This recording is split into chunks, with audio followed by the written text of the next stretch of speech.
I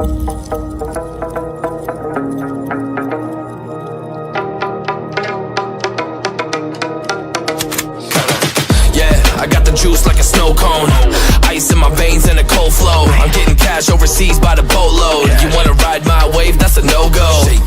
Senoritas going loco, make it bounce like a pogo. All my haters see rojo, they big mad cause they coming up short like Frodo. Activate the beast mode, I keep it hot, give your brain a heat stroke. You ain't a big shot, you some basic B-roll. The world is mine like my name's Pacino. Hey, it's Nico, I guess I'm back. Catch me in the fast lane on the right track, and my shorty is a 10 like a dime bag. Got me feeling like a milli, check the price tag. Got the party jumping like crisscross. Got the gold chain and the wristwatch. Pull up on the scene like a big shot. EDM and hip hop, ain't no time for pit stop. Got the party jumping like crisscross. Got the gold chain and the wristwatch. Pull up on the scene like a big shot. EDM and hip hop, it's my style.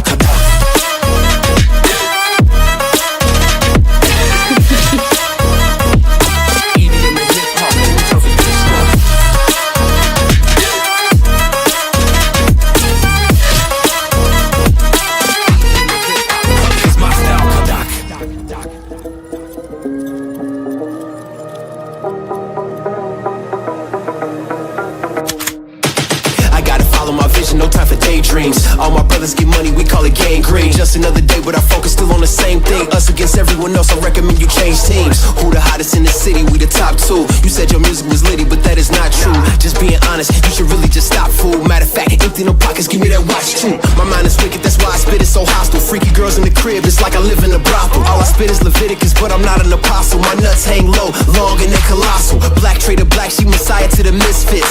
Run circles, run these rappers till my shit splits. You a little late to the party, baby, I been lit. If you ain't on the friend list, you better mind your business. Got the party jumping like crisscross. Got the gold chain and the wristwatch. Pull up on the scene like a big shot. EDM and hip hop, ain't no time for pit stop. Got the party jumping like crisscross. Got the gold chain and the wristwatch. Pull up on the scene like a big shot. EDM and hip hop, it's my style.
Navigating the world is a whole lot easier with a few different identities to choose from.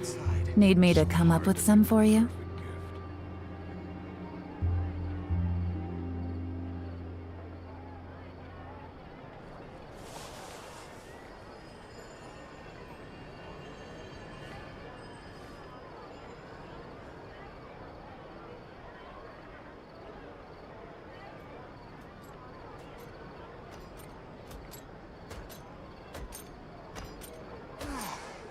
So much quieter outside.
Take it easy. Traveler, did those plants by the road look weird to you? It almost looked like they were made of paper. And those two frogs over there? Yeah, they look like pieces of origami.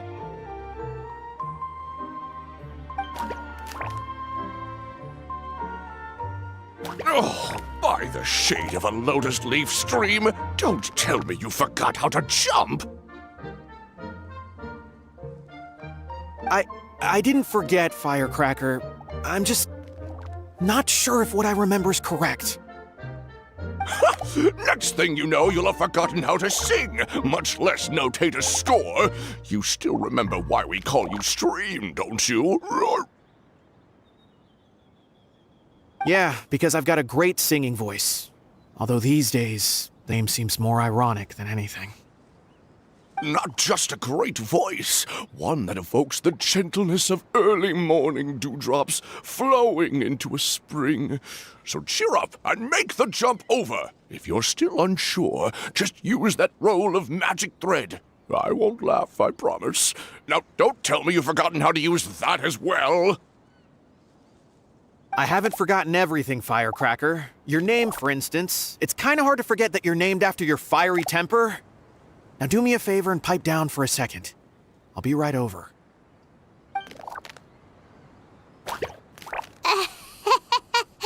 You saw that too, right? Paimon's not seeing things, is she? This place is getting more confusing by the second. Anyway, why don't we go after those two frogs? They didn't look evil or anything. Plus, they might be able to help us out.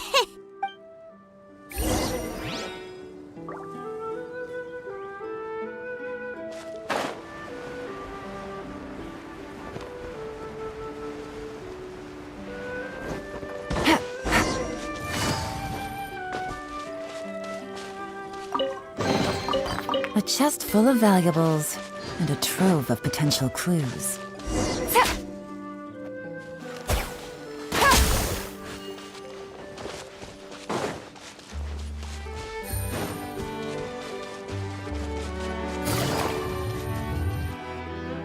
Guess we're not catching up to those frogs.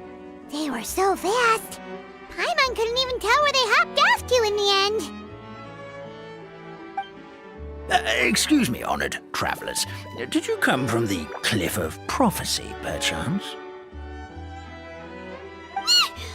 The chubby paper hamster just talked.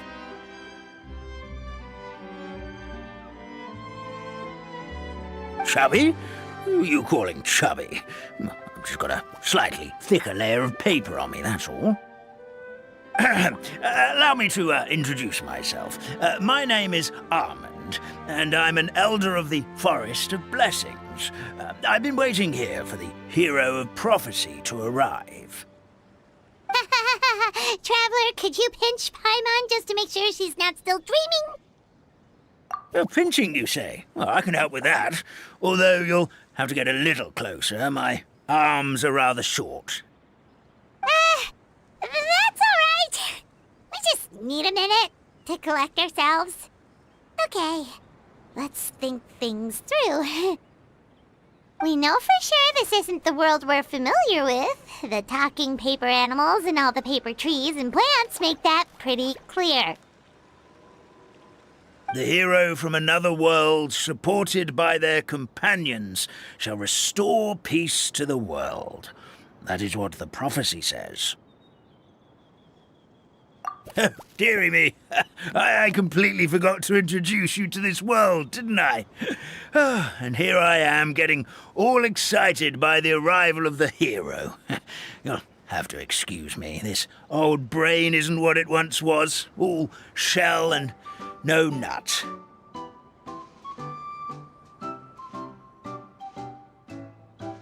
Oh well, perhaps my once glossy paper has faded past the point of no return. It's okay, really. You can just tell us all about this world now. Let me think. Where should I even begin? Pretty much forgotten everything that happened in the past.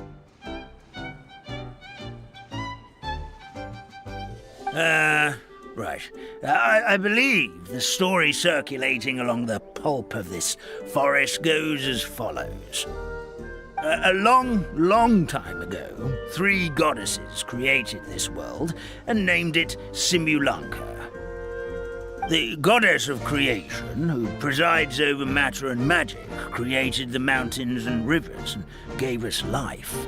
Her powers also paved the way for Simulanka to exist in numerous worlds. After the goddess of creation came the goddess of prophecy, with dominion over the stars and the course of fate itself. She induced the sky to spin and the earth to move. Even to this day, her statue still stands tall at the highest point of Constellation Metropole. The final goddess was the goddess of fate, she who reigns over all treasured tales and dearest wishes. She bestowed upon us the fierce and everlasting feelings of love and hate, and showed us the meaning of death and hope. Whoa, they all seem super impressive. Sounds like they really did a lot. Of course. All new residents of Simulanka come to the forest to thank the goddess of creation for founding this world, and travel to Constellation Metropole to witness the divinations of the goddess of prophecy's numerous oracles. After that, they make their way to the end of the world and tell the goddess of fate about their most cherished dreams. Well, at least that's how it used to be. How it used to be? Did something bad happen? Oh, yeah. That has to do with the hero you're waiting for, right? Yes, this old brain of mine may have forgotten many things, but I will never forget the day the evil dragon descended upon our forest. It came down from the skies in an ominous black mist and ravaged our homeland. Its gigantic footprints can still be seen in the kingdom of breezes and bells. We're incredibly fortunate that no one was hurt. Sounds terrifying. The terror doesn't stop there, I'm afraid. Ever since the attack, the Calligraphy Tavern in the forest has been closed. No one knows why, but it's a catastrophe of the highest order for us, forest dwellers. A catastrophe of the highest order? All because a tavern closed? If we were talking about Mondstadt here, Paimon might understand, but is it really all that serious? Good. goddess of creation above. We'd take even the greatest flood over the closure of the tavern. Wet paper will dry out with time. Fallen trees can be restored. But the Calligraphy Tavern is the only source of the magic tonic that sustains all creatures in the forest. Magic what? Magic tonic. It was gifted to the forest by the goddess of creation herself.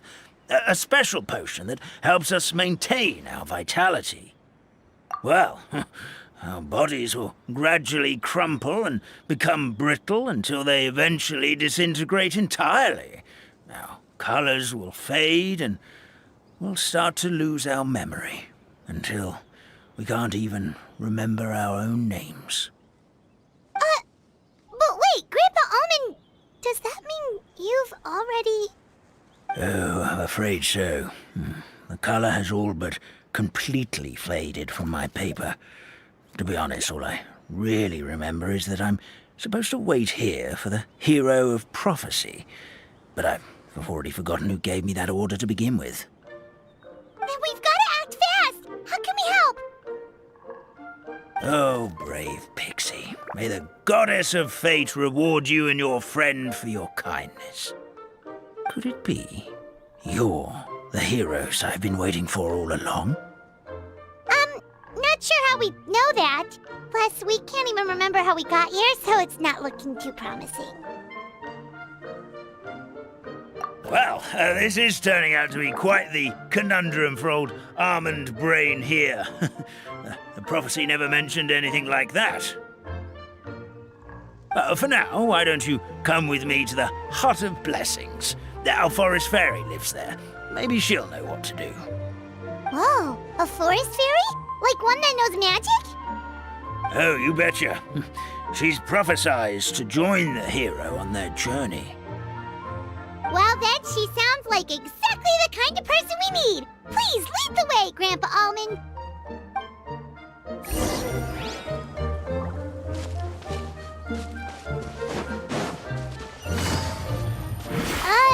That meadow over there looks pretty strange.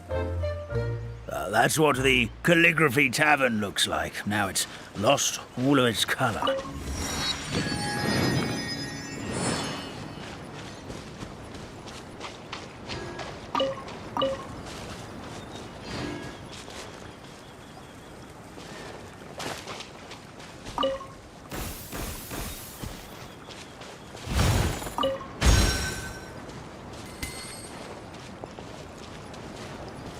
Take it easy.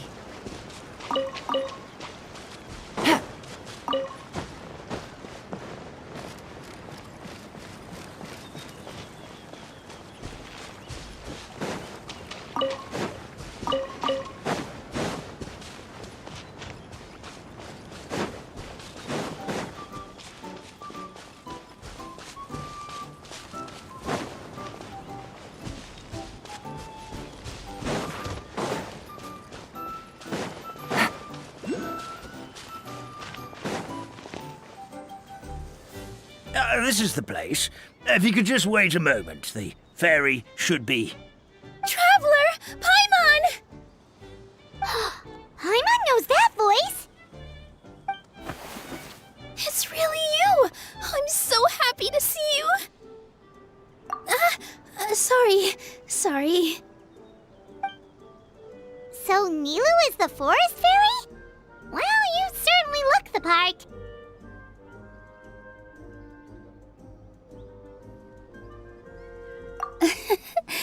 Thank you. To be honest, I'm still getting used to it. It's the weirdest thing. I remember I was reading a book at the Grand Bazaar, and then I guess I must have fallen asleep at some point because, well, then I woke up dressed like this. And in my dream, someone spoke to me. They said, "You are the fairy of the Forest of Blessings. Now go, save the forest with your magic." At first, I thought this whole world was just part of the dream, but no matter how hard I tried, I couldn't seem to wake up. I couldn't find anyone I knew from the real world either. Sounds similar to what happened with us. We also have no idea how we got here. Anyway, sorry for my reaction back there. I got a bit too excited when I saw you two.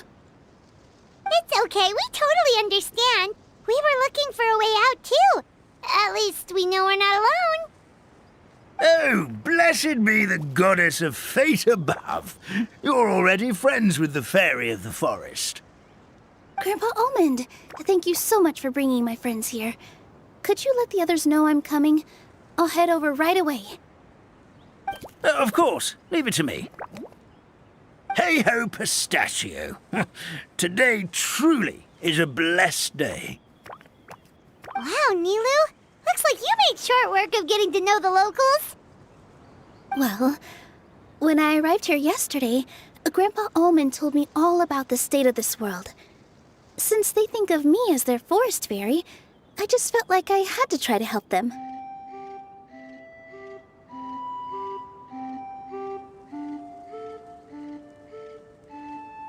Oh, so you mean like using some kind of forest magic to repair the tavern? Unfortunately, I don't know how to use the magic of this world. I've tried using my vision, but it doesn't seem to work here. If the books stored in this hut are anything to go by, this seems to be the place where the goddess of creation first made the townspeople of this forest.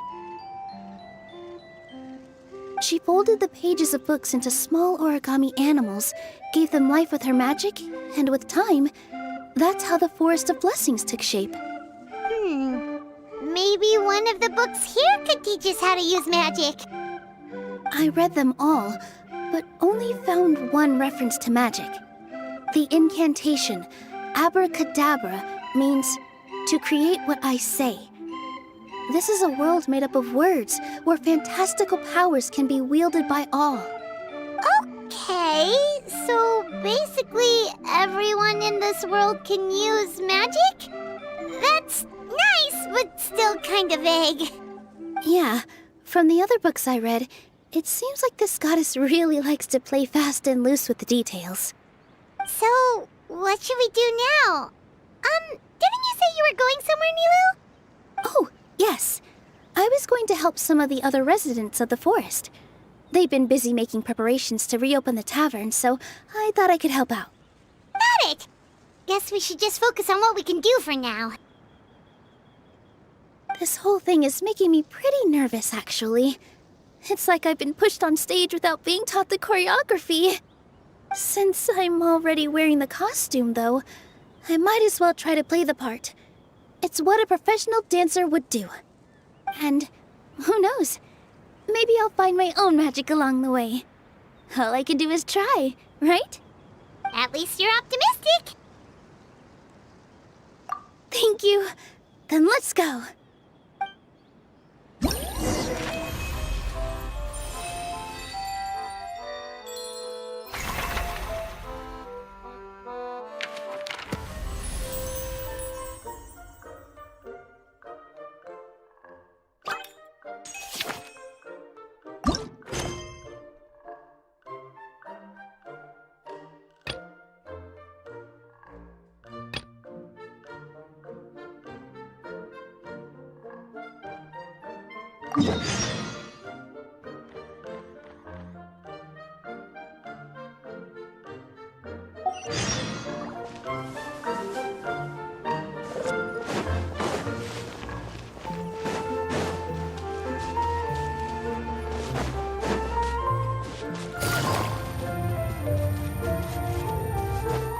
Take it easy.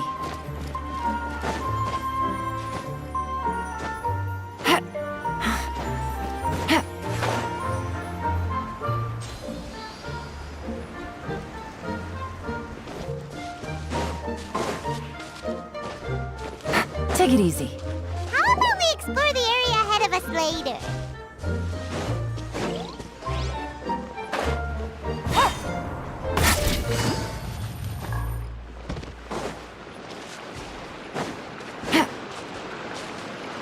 Take it easy.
A chest full of valuables, and a trove of potential clues.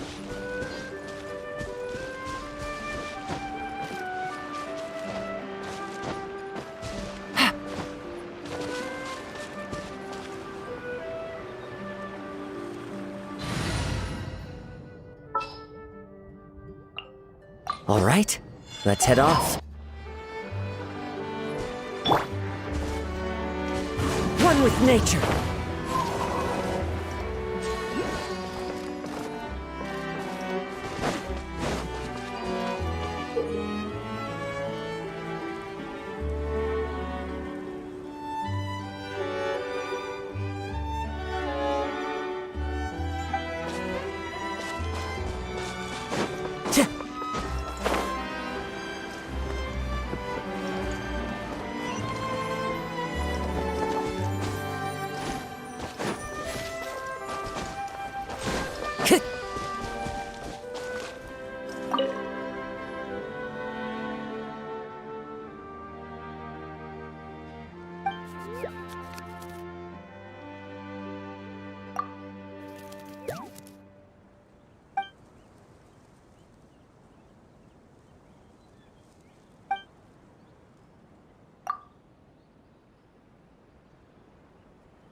Take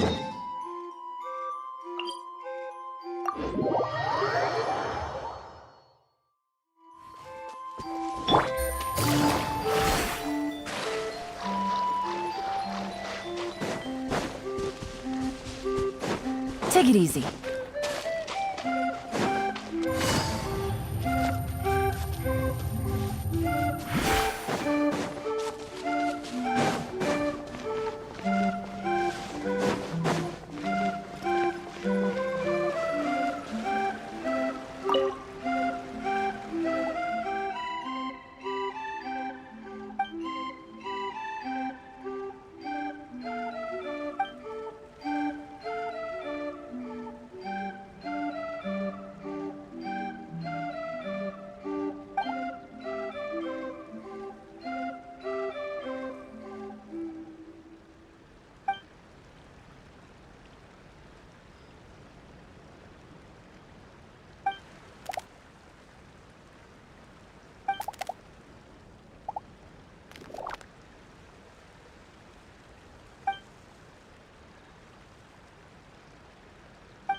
Take it easy.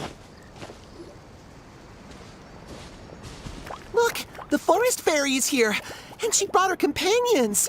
Grandpa Almond was right. They do look promising. Hello there, everyone. I heard you were working on the piping for the calligraphy tavern. Is there anything we can do to help?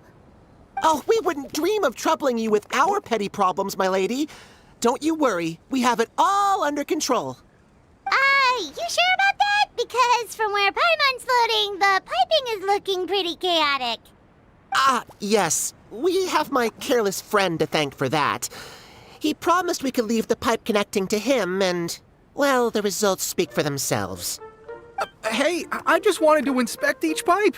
This is the network the magic tonic has to flow through. I was just trying to be thorough, so I disassembled the whole thing. Yeah, and now you've forgotten how to put the thing back together. Have you been eating too many nuts again? 'Cause you are what you eat. Please don't fight. I know everyone wants the tavern to reopen as soon as possible so that the forest can return to normal. So, why don't you let us help out? Yeah, we're here anyway, so we might as well be helpful. We just need to reassemble these pipes, right? Well, if you're offering... Basically, the pipes need to be connected properly to allow the magic tonic to flow through. If you put the wrong pipe in the wrong place, the tonic will get stuck halfway. Attention to detail is key. Says the guy who messed up the whole thing in the first place.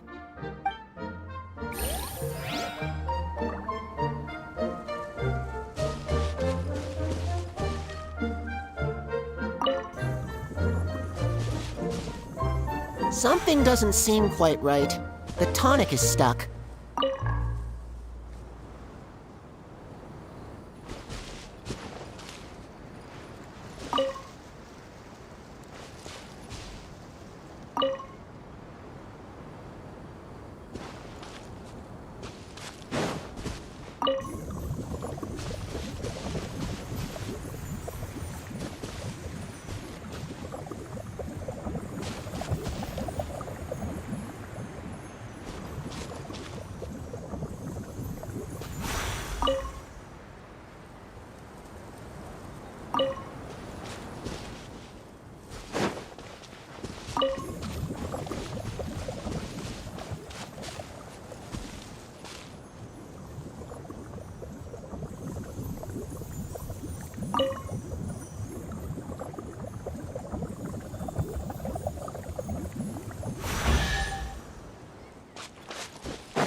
Oh, amazing! You did it! Now the tonic will flow into everyone's cups without getting stuck, right? Oh, gotta say though, Paimon is starting to get pretty curious about this magic tonic. Could she have a teeny tiny sip? Just a little taste, please? It's not greed, it's curiosity. Well, if it's really just one sip, I guess that would be fine. Just be careful.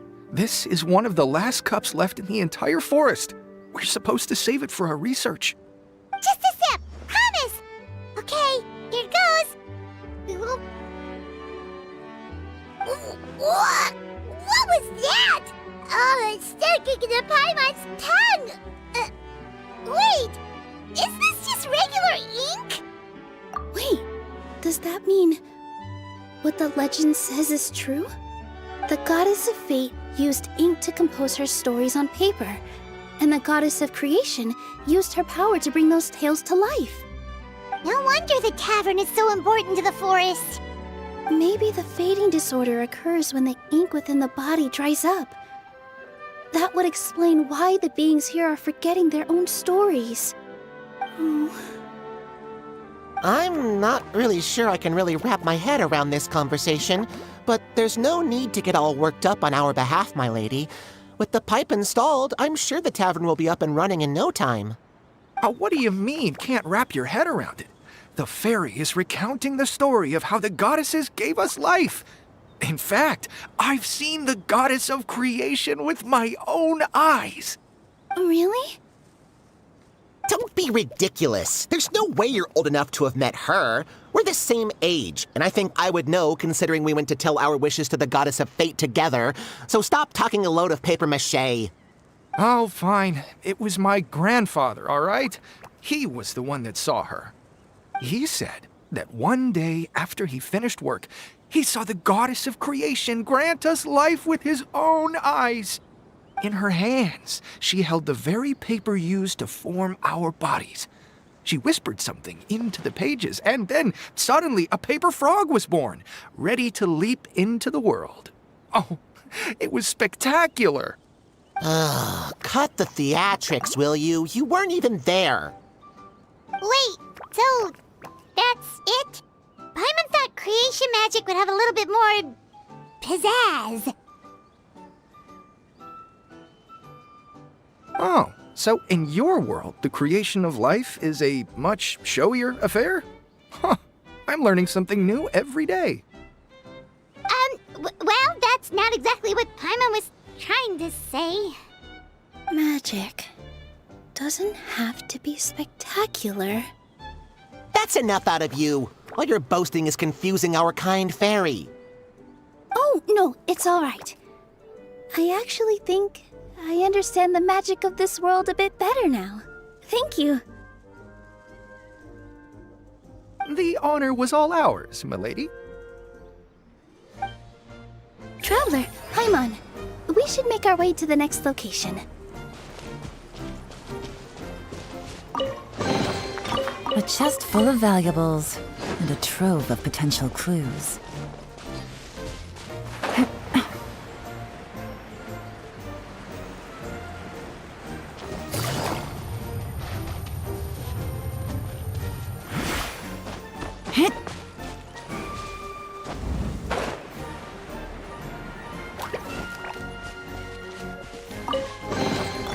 Treasure. One way to draw your target out of hiding.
Oh, Stream! Your rhythm is off again! At this rate, it doesn't even matter if the tavern reopens. The band's not even going to get any gigs!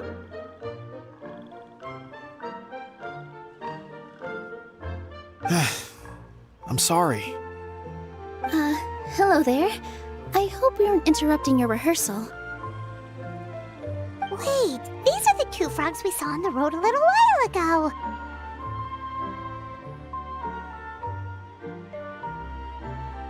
Ah, the forest fairy is here! For the love of lotus leaves and dewdrop Stream, you've really got to put in some effort now. But Oh, don't pressure yourselves on my account. Are you rehearsing for a show? Sure are. You see, our group regularly performs for guests at the tavern. We've been out of work for quite some time, with the closure and all, but after hearing of the fairy's arrival yesterday, we figured we needed to get in performance shape right away.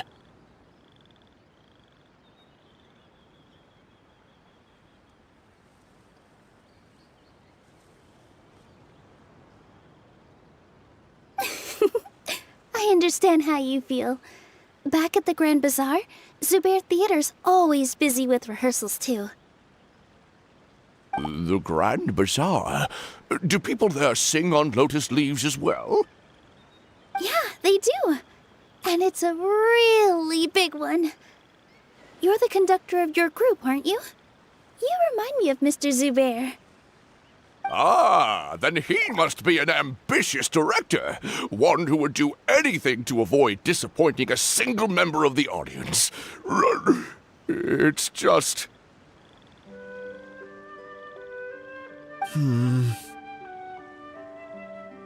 Is there anything we can do to help you, Mr. Stream?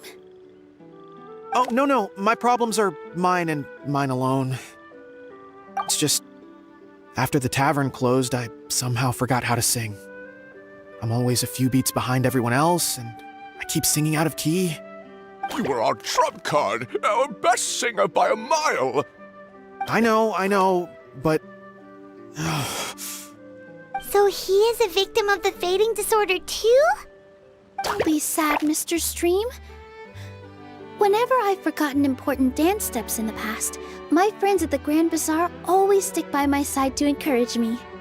They smile and patiently tell me everything's going to be okay. Then they play the melody for me over and over until the steps finally come back to me. Now it's our turn to help you. We just need to help you remember how to sing, right? The Traveler's got a great sense of rhythm.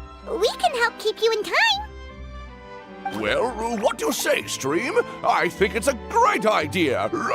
Just focus on the lyrics, and the fairy's friends will help you stay on beat. Are you sure? This is really asking a lot. Don't worry about it, Mr. Stream.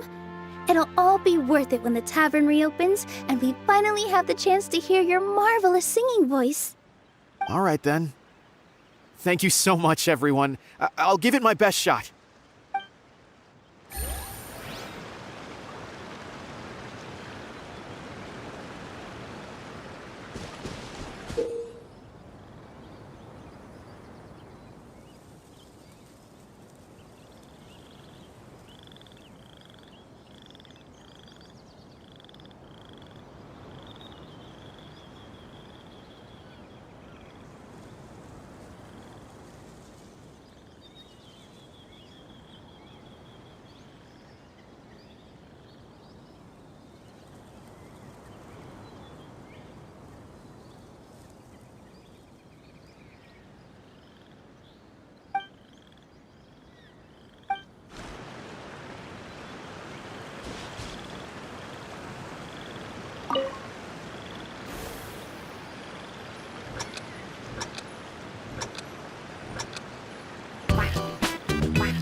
No good! Your rhythm is off again! Excellent! Perfectly in time!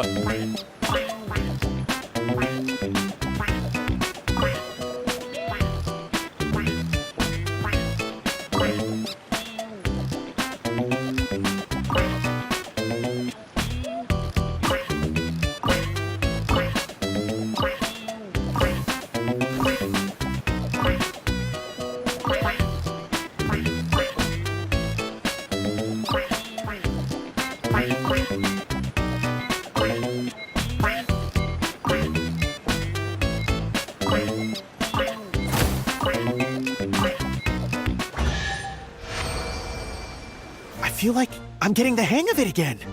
Goddesses above, this better stick when it comes to the performance. Just do it exactly like how we rehearsed. Thank you, everyone. Thanks to you, my voice is once again as clear as a flowing stream. Glad to hear that you're feeling better, Mr. Stream. It's also about time for us to go to our next destination. We'll be looking forward to your performance at the tavern. We've got one final stop. Let's go. Treasure. One way to draw your target out of hiding.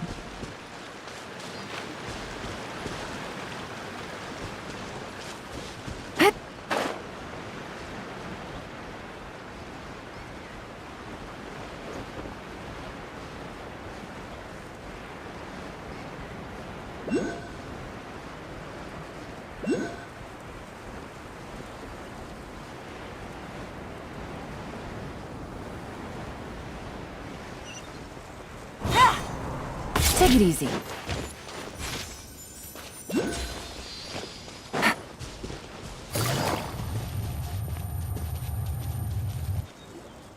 Oh, my dear Citrus, please tell me you're joking. We can't have you out of commission with the tavern about to reopen. I'm sorry, Grandpa Almond. It's the truth. I was just too excited for the reopening and must have fallen asleep in an awkward position. Grandpa Almond, we're here to help. Oh, hazelnuts on high. You could not have come at a better time. Please allow me to introduce you. This is the bartender of the Calligraphy Tavern, Miss Citrus. Miss Citrus is supposed to add all kinds of delicious fruits to the magic tonic. Her additions are what turn it into the finest brew in the land. She's indispensable to the operation of the tavern. I appreciate the kind words, Grandpa Almond, but... my neck. Are you alright? Terrible timing. Getting a kink in my neck at a time like this? Could you give my tail a little twist? That should help free up the movement in my neck. I would do it myself, but I can't reach my own, and Grandpa Almond is too old and as light as a feather. The neck and tail are connected? Of course they're connected. Just like how you can't have a rainbow without rain. Anyway, you just need to position me at the right height to pick the fruits. And then put them in the barrel over there.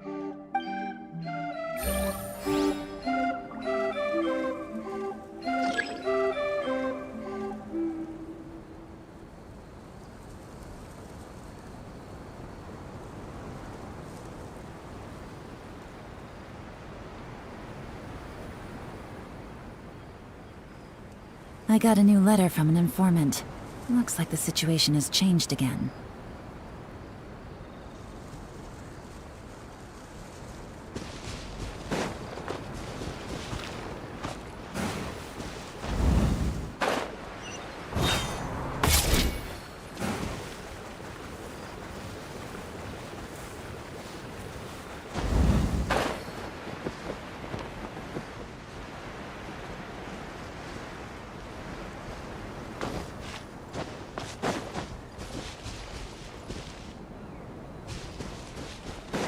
Take it easy.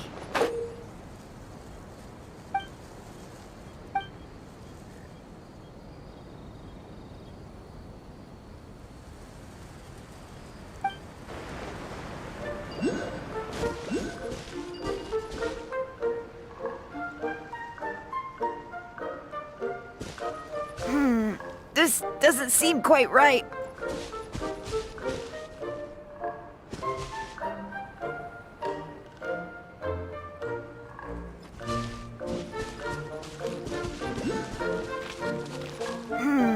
This doesn't seem quite right.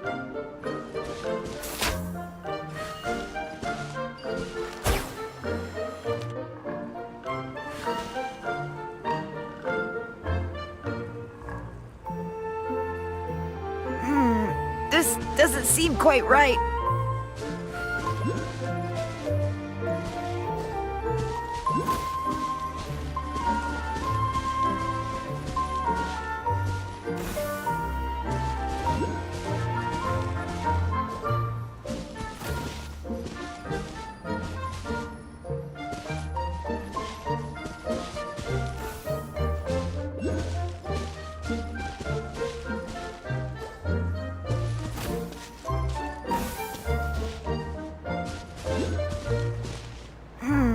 This doesn't seem quite right.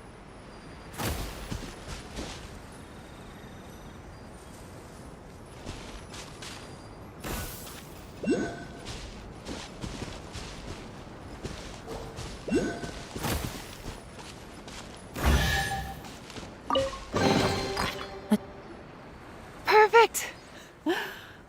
My neck feels much better. So there really is some kind of connection between your neck and tail. Thank you so much, everyone. I can rest easy now, knowing the drinks at the tavern will be just as wonderful as before.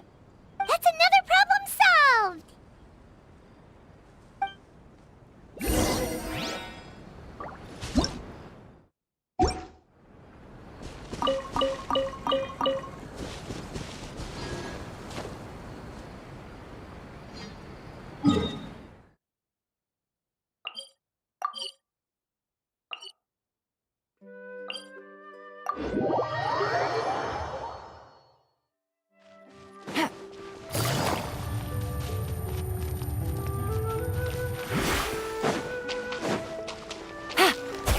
Take it easy.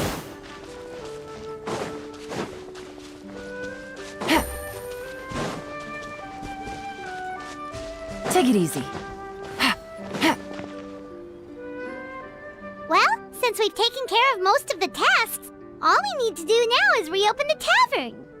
But we still don't know how to use the magic of this world.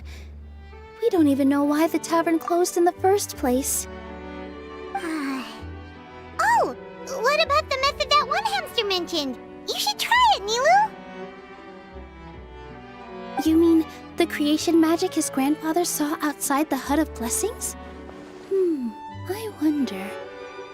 How exactly did the goddess of creation give them life?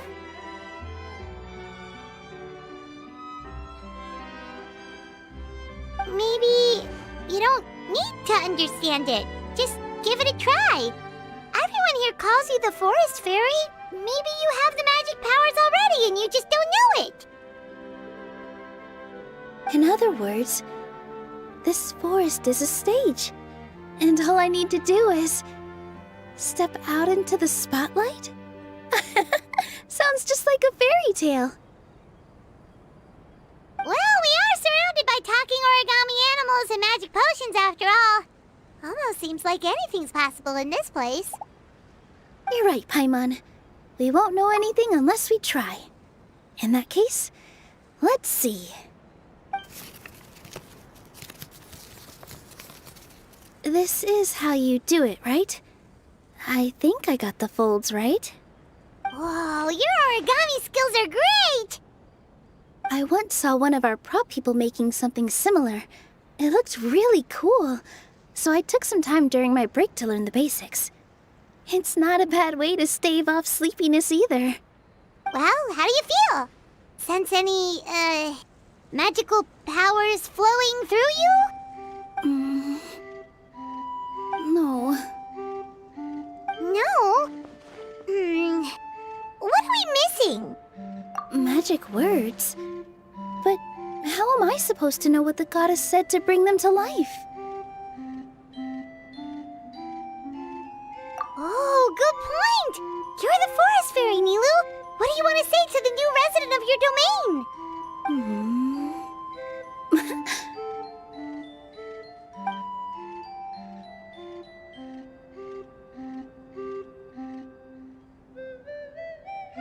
I bestow upon you the blessings of the forest and offer you a home in this land.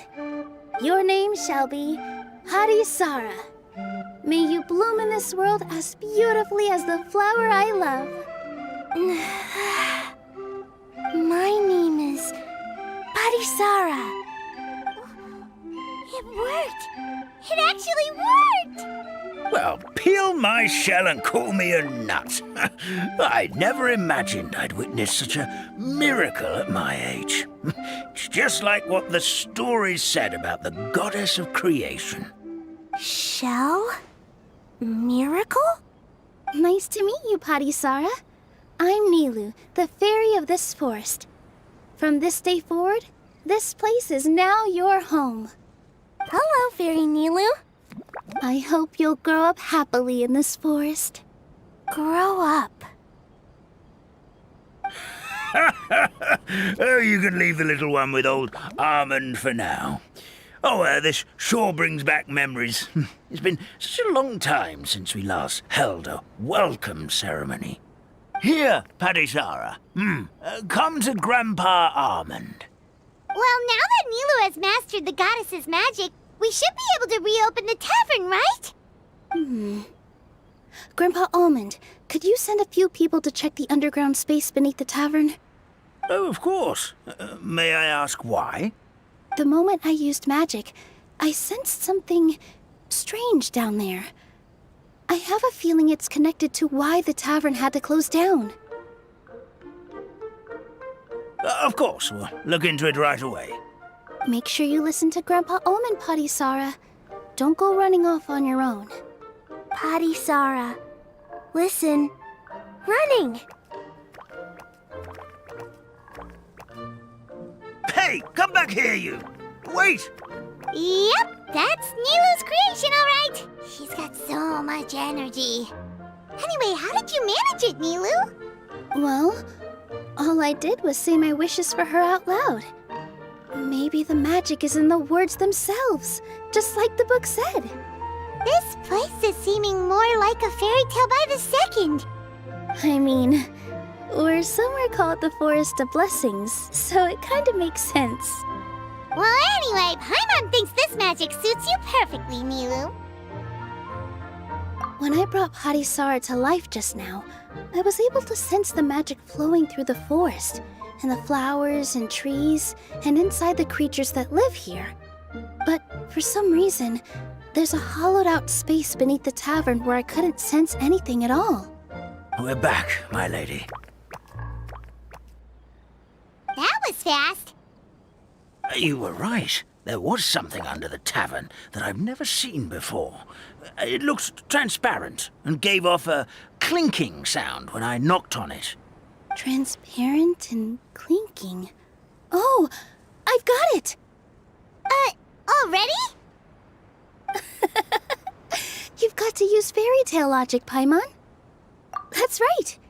An empty ink bottle, to be exact. Still remember the taste of the magic tonic you took a sip of, Paimon?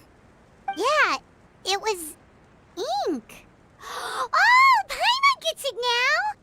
Traveler, Paimon, will you come gather some ingredients with me? I learned what we need to make the magic tonic back in the Hut of Blessings. Sure thing! What do we need to get?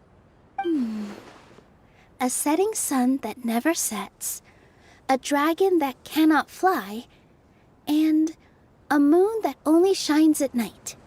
Where are we supposed to find crazy things like that? What? How did you get that so fast? Logic, huh? Lucky guess, more like.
Quietly now.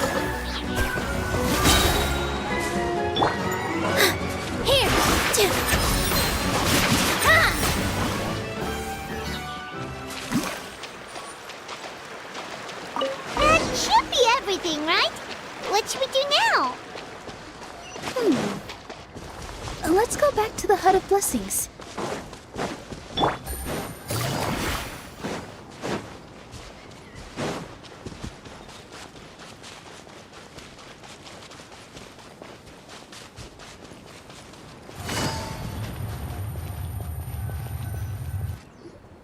Give me just a second. I'm gonna go fetch an ink bottle from the other room.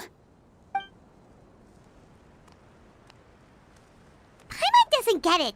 All the ingredients are super tasty, but somehow the final product turns into ink. Well, anyway, Paimon's not going anywhere near this stuff this time. Not even if you bribed her. Sorry to keep you waiting. Let's see. According to the book, first you do this, then this, And then... it's done! Wow, magic sure makes everything super convenient.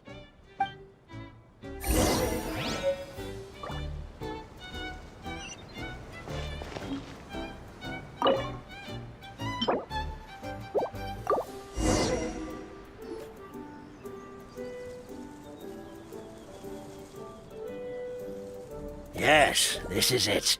This is exactly the magic tonic we need. Grandpa Almond, could you take the concoction to the room underneath the tavern and place it next to the transparent bottle you found? I'll handle the rest. Of course. As you command, so it shall be done. I still get nervous at times like this. It's just like when you step on stage and you can tell that every single person's gaze is fixed right on you. Thanks, you two. I can't tell you how great it is to have you by my side. Almost makes me feel like I've been blessed by the goddess of fate, too. Let's go. We shouldn't keep everyone waiting.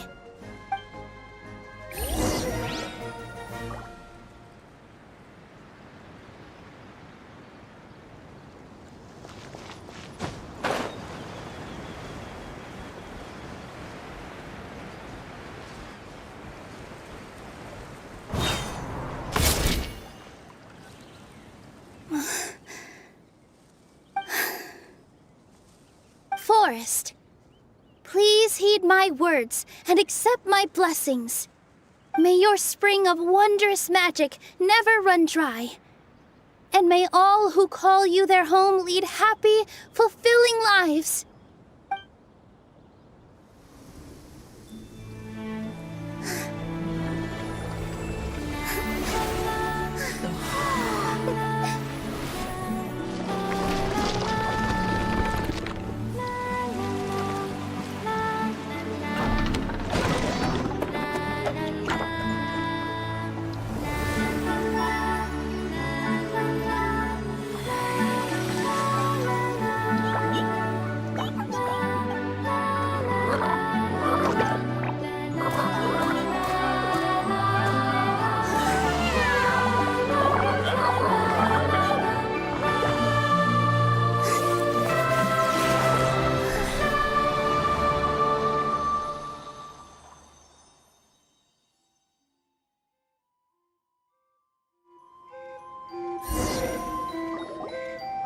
Fairy Nilu is amazing!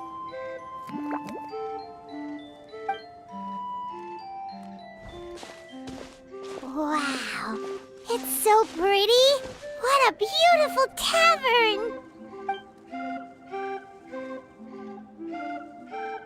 It matches the scenery of the forest perfectly. I was so surprised when it suddenly opened up like that. Just like a pop-up book.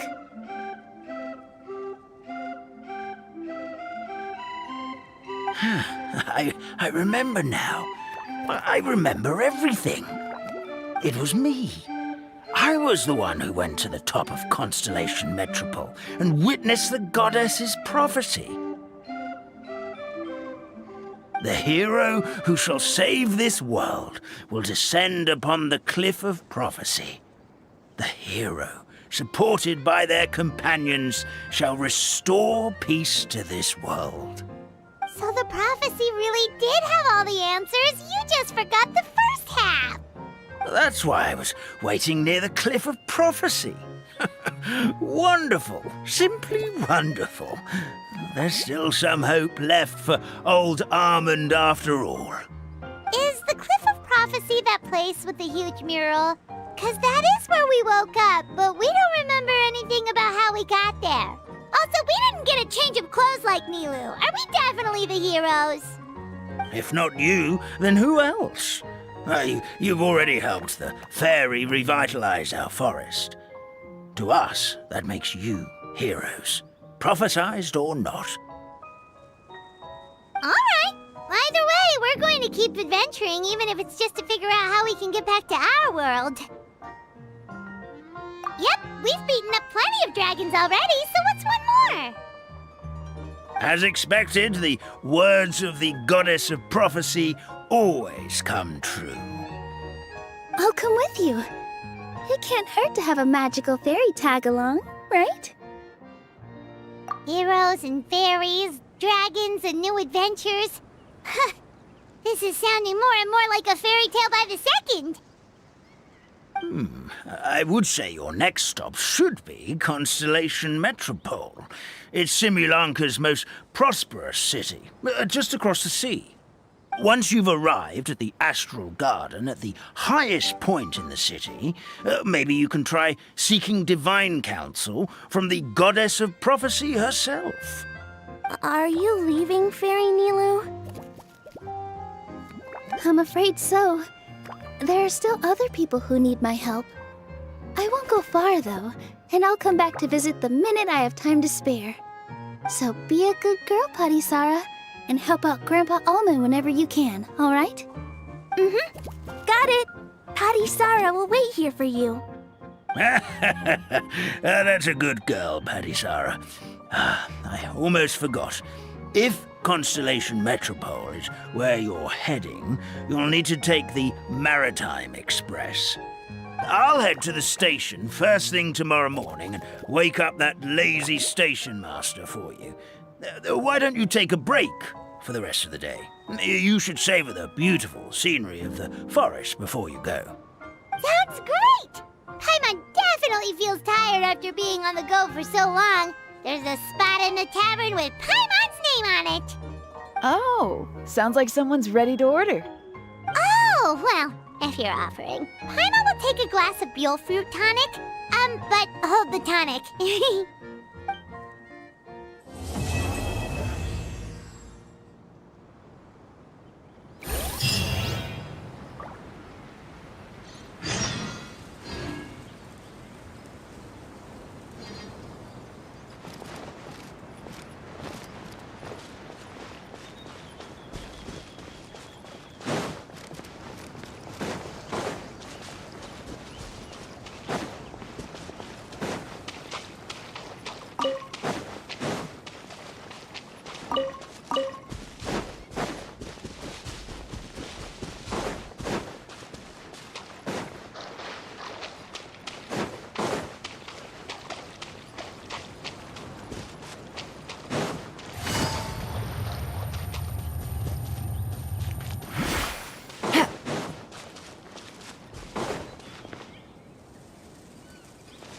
Take it easy.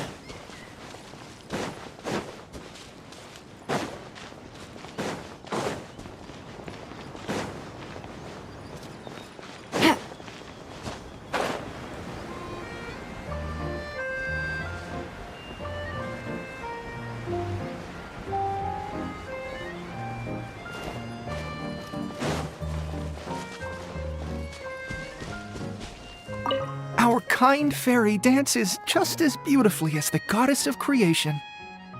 Here we go again. Let me guess. She was dancing when your grandfather saw her create life, was she? Very funny.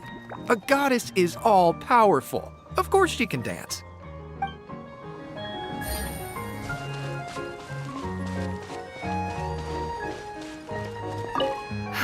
Just fixed the kink in my neck, and now my arms feel like they're gonna fall off.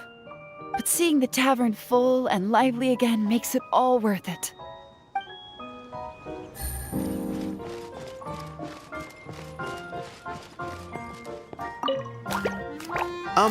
Firecracker? I think you've had enough. Look, I'm just really happy for you, okay? Happy for all of us. The entire forest. Listen to you. You're gonna ruin your voice if you keep going.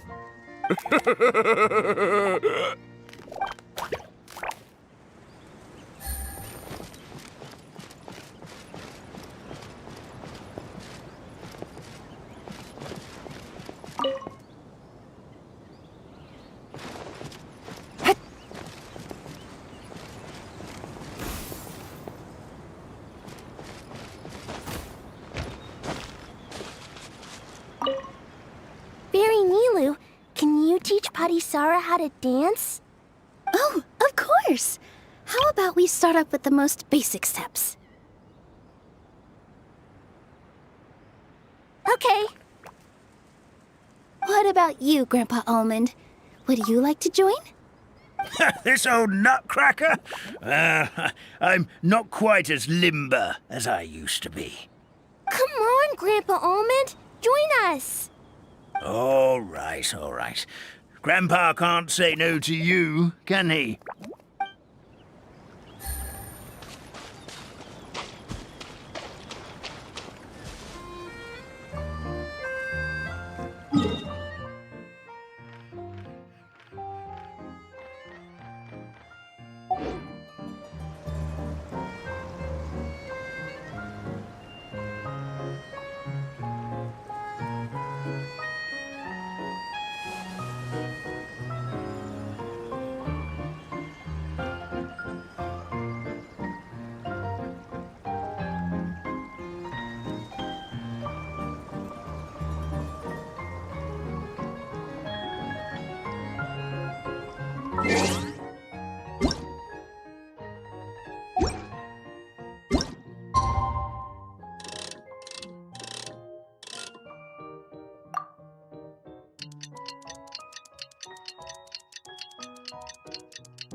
Morning. Guess everything that happened yesterday wasn't just a dream then. Well, it's time for our next fairy tale adventure. We should head to the station Grandpa Almond told us about.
Take it easy.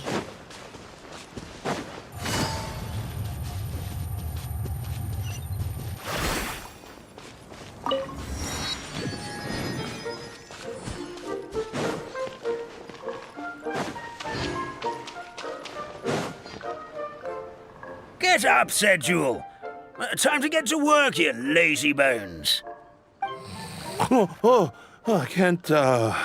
can't remember how to call the train. You just let me sleep a little longer, then I'm sure I'll remember. Don't try to pull one over on me, young man. Your fading disorder has been cured. I saw you chugging cup after cup of magic tonic in the tavern last night. You must be mistaken, Grandpa Almond. That guy definitely wasn't me. Oh, you remember my name now, do you? Then it seems like you're all better. You had no idea who I was when you were fading. Now, enough of your nonsense. Get up.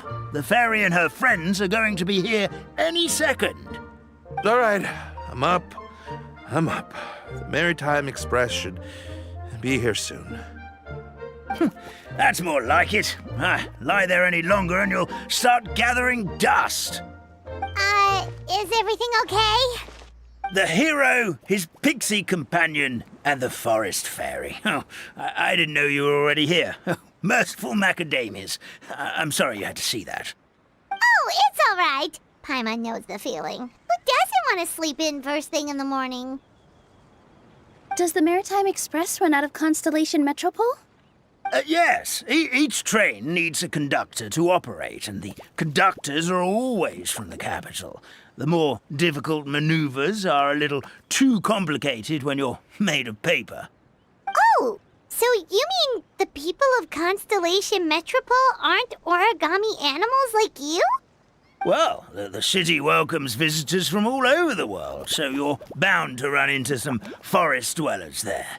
But yes, generally speaking, the residents of Constellation Metropole look quite different from us. Ah, you'll see for yourself soon enough. Here comes the train.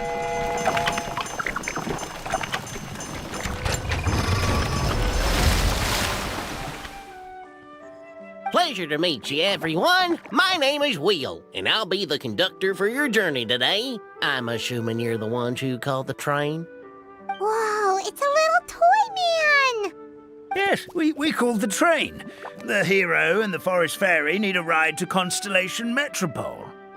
The hero and the forest fairy, the ones from the prophecy.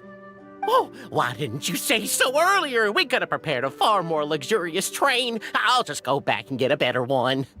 That's okay, Mr. Wheel. We're trying to get to the city as fast as possible. We just need you to get us across the sea. In your capable hands, I'm sure we'll get there in no time. Of course, my lady. It would be an honor. Well then, all aboard, sit anywhere you like. We'll get a stunning view of Simulanka no matter where you're seated.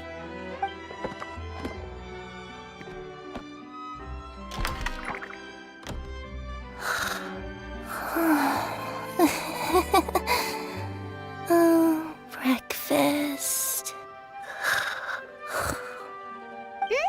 Did one of you just say something? Wasn't me either. Breakfast. Oh, come back. Sounds like the voice is coming from inside the train.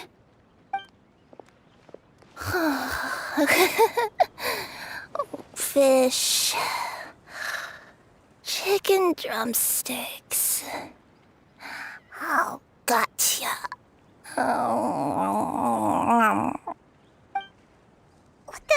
What's Kirara doing here?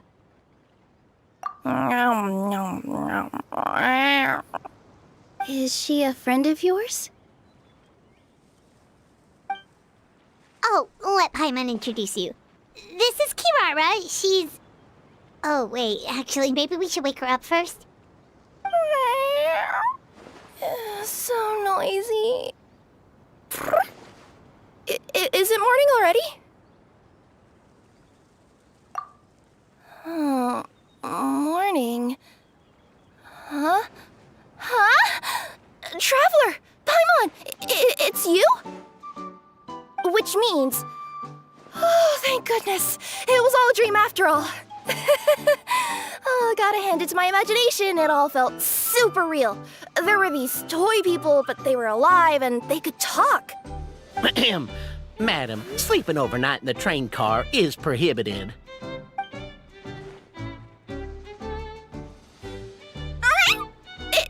It wasn't just a dream? It's all right, Kirara. Apparently we're in a world called Simulanka. We got here yesterday, too. Simulanka? So, that's what it's called. I spent all day yesterday wandering around this one city. The toy people called it Constellation Metropole. I was trying to find a way to get back home. I was seriously starting to think I had gotten on the bad side of some great yokai and gotten swallowed whole. I take it you're Inazuman then, Miss Kirara? She sure is. But, Kirara here is kinda special. Let Paimon introduce you for real this time. Kirara is a Nekomata from Inazuma. She works as a courier for Komanie Express. Nice to meet you. I'm Nilu, a member of Zubair Theater. You can usually find us performing in Sumeru City's Grand Bazaar. Right now, though, I suppose I should introduce myself as the Fairy of the Forest of Blessings. Oh, you're Nilu! I've heard a lot about you from my deliveries in Sumeru. I even saw one of your performances back in the day. You're an amazing dancer. But, did you say you were a forest fairy? Oh, yeah, that's her new identity here in Simulanka. Oh, speaking of new identities, looks like you got a new outfit yourself, Kirara! Yeah, I know. It confused the heck out of me yesterday. I just woke up in a set of brand new clothes I'd never seen before. That must mean you have a big part to play here, too!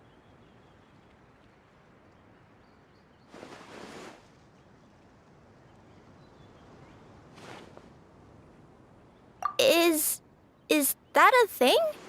I guess I am wearing a pair of boots, but still. Did you by any chance hear a voice speaking to you before you got here, Miss Kirara? A voice... Oh, yeah, I did hear something, but I was so freaked out my tails got all tangled, so I, didn't catch much of what was said. Sorry for the interruption, but this Nekomata friend of yours, she doesn't eat hamsters, does she? Or frogs? Oh, no need to worry, little guys. I would never do something like that. Well, unless I've been out in the wild too long without anything to eat. Oh, speaking of eating, I am getting a little hungry.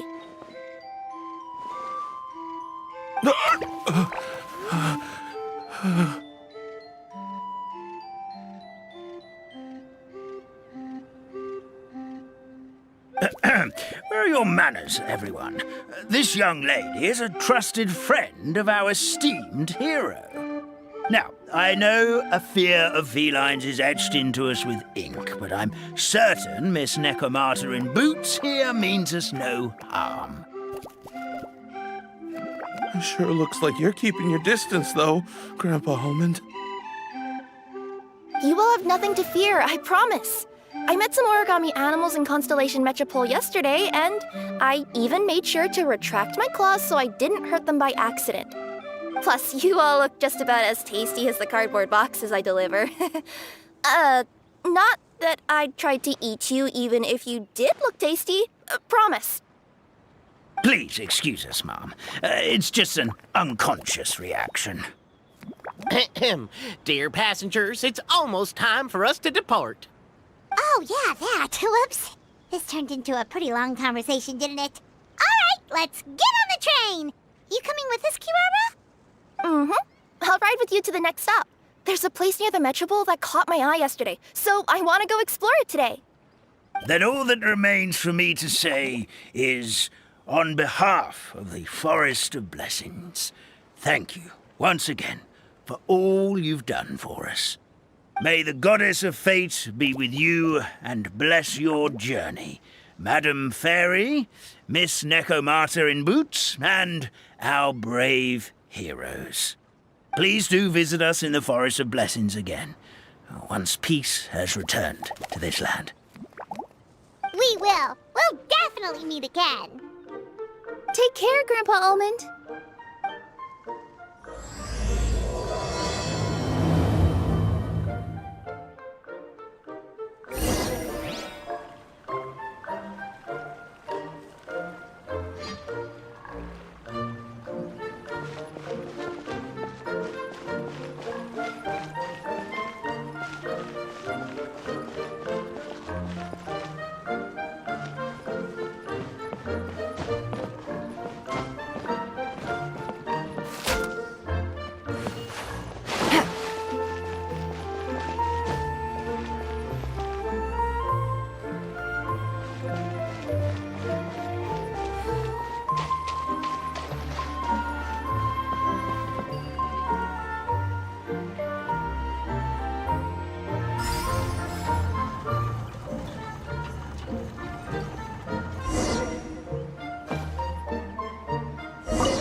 Have a safe trip!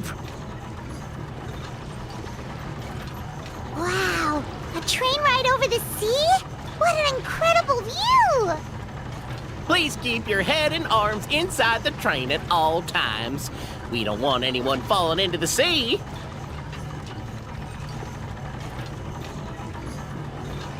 There's a train coming the other way, too! Hey! Now that the fading disorder is cured, I'm sure the forest will be a lively place again in no time. I gotta go explore that forest at some point. It looked so pretty from the train. I just hope they, won't be too scared of me. We'll be arriving at our destination shortly. Please prepare to disembark.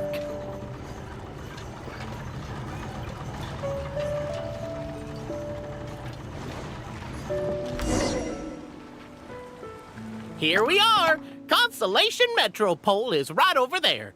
It's a short walk from here to the Gear Sky Ladder, which will take you right to Metropole Square. And thank you again for choosing Maritime Express. Great! And thanks to you for a smooth and pleasant journey, Mr. Wheel. The train cars were comfortable and spacious, and I had a great night's sleep. I'll definitely be back. As you wish, ma'am.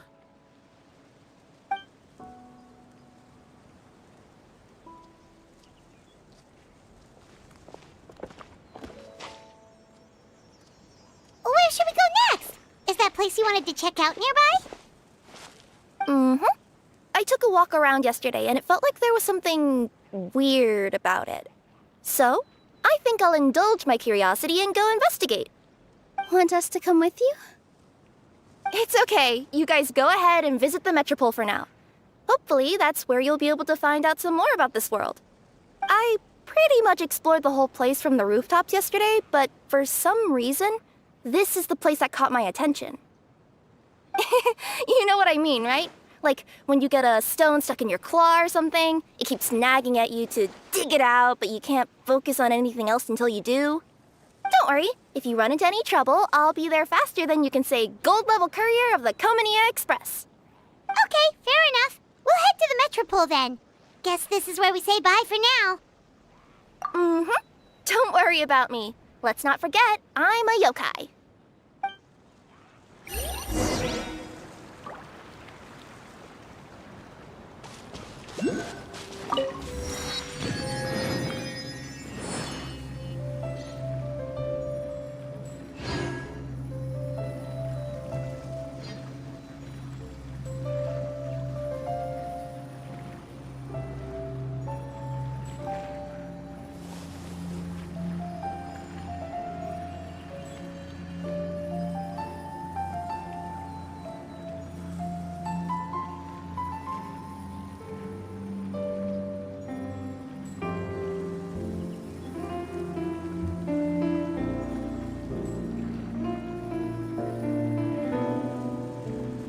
I got a new letter from an informant.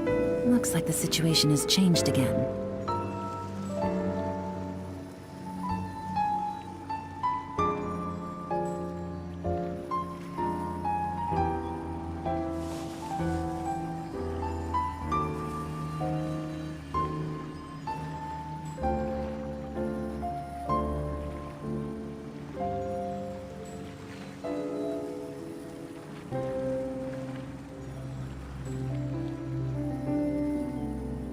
Navigating the world is a whole lot easier with a few different identities to choose from. Need me to come up with some for you?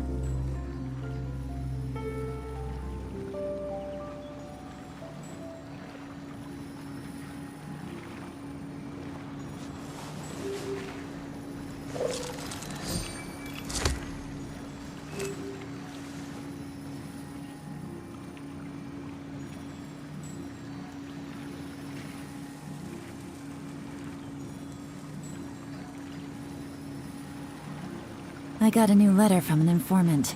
Looks like the situation has changed again.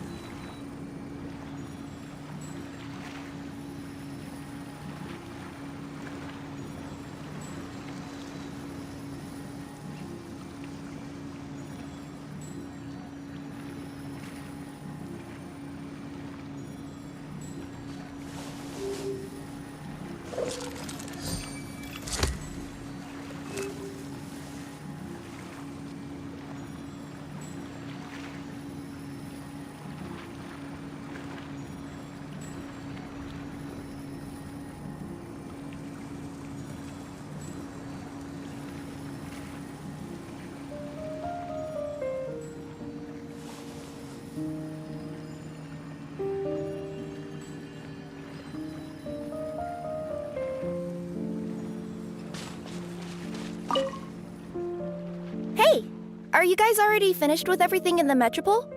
No need to prioritize me. There's just this place I really want to go check out. Feel free to get back to me once you've got everything sorted out.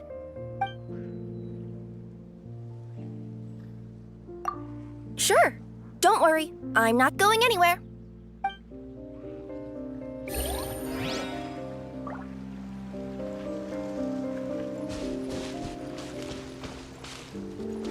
Take it easy.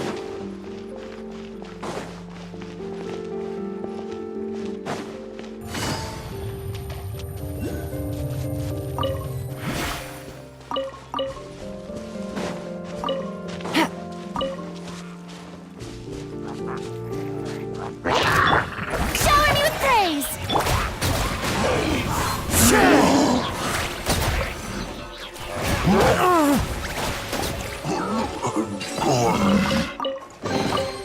Brings a smile to my face.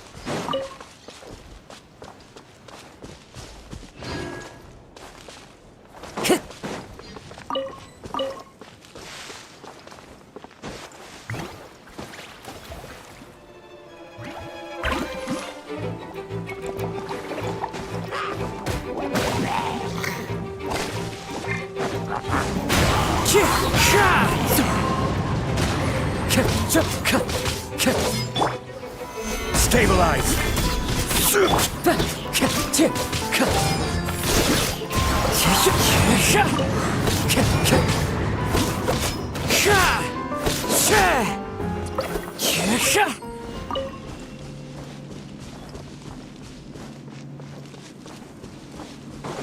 Time to go.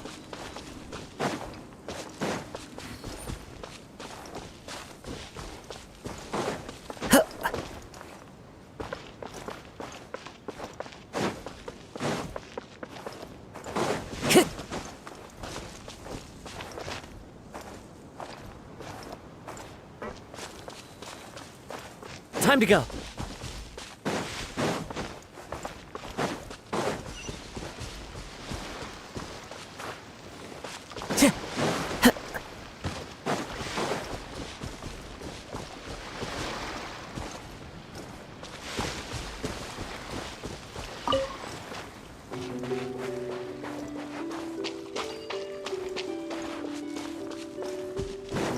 Time to go.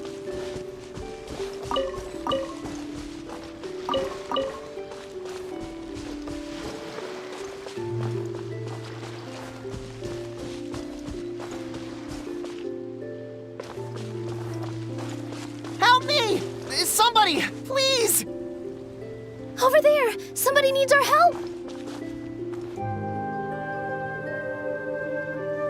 Help me! Help! Oh, goddess of prophecy above, would you kind souls please help us? What happened here? Why are you all suspended in midair? I mean, being stuck in midair still beats falling to the ground and being smashed into a pile of blocks, but... I told him to be careful, but... No, never mind. Now's not the time for that. My good friends, could I trouble you to turn the clockwork key over there? I'll explain everything in a bit.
Thank you. Oh, thank you. What happened there? It almost seemed like we turned back time. I take it this is your first time witnessing the power of the Goddess of Prophecy, then? If so, I can see why you might think that. Basically, this is a gift bestowed upon Constellation Metropole by the Goddess of Prophecy, who rules over the natural course of all things. It helps those who have deviated from their proper path to get back on track. Proper path? Do you mean everything that happens in the Metropole has been planned out since the very beginning? Why are you saying that as if it's a bad thing? You're not explaining it clearly. Here, allow me. Of course, all the residents of the Metropole have the freedom to live their own lives. For instance, whether I use olive oil or sesame oil in my morning skincare routine is entirely my choice. But whenever something disastrous is about to happen, like when I almost got turned into a pile of rubble just now, the goddess's magic will activate in the world around us. So, in other words, it's kind of protection magic? To keep people alive? You could say that. There are other situations in which it activates too, but that's basically correct. Well, in any case, we're glad no one's hurt. Are you heading to the Constellation Metropole? Yep. Do you know where we can find the Gear Sky ladder? Oh, it's just that platform up ahead. The one with the key sticking out. That thing? Are you sure? Yep, that's the one. Pretty much everything in the Metropole runs on tracks and gears. The Goddess of Prophecy watches over it all. Which is to say, all the tracks are fixed. If a machine is set up to move forwards, it'll never move in reverse. This reminds Paimon a lot of Fontaine's clockwork toys. You mean, like those music boxes with dancing figures? I think I've seen one or two from the merchants in Sumeru. Yeah, exactly like that. Anyway, sounds like it's not gonna suddenly fall out of the sky, so Paimon's okay now. Should we get going?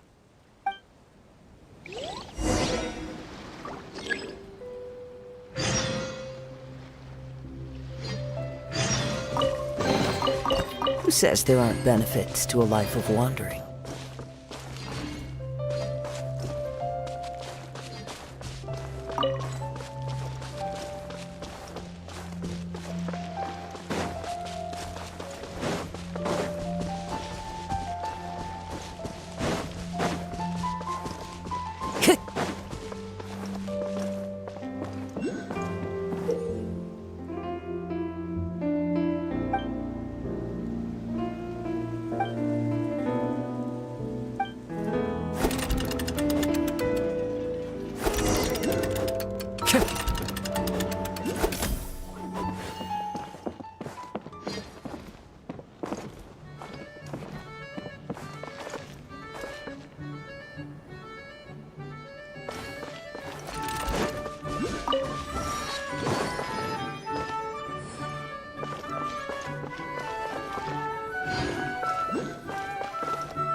Whoa, what a bustling city! This place is fit for a king!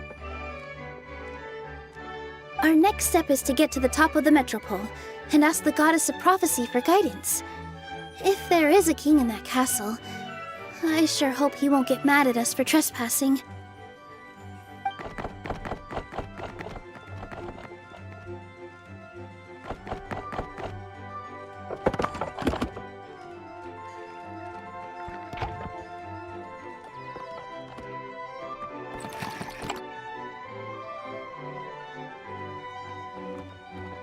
Make way for the king! Oh, darn, we jinxed it. Oh, no. Did he overhear us talking about us sneaking into his castle? Paimon hopes he's not mad. Silence! The one who shall soon stand before you is the ruler of Constellation Metropole, the one who descended after a meteor shower, and the protector of order and all the stars in the sky.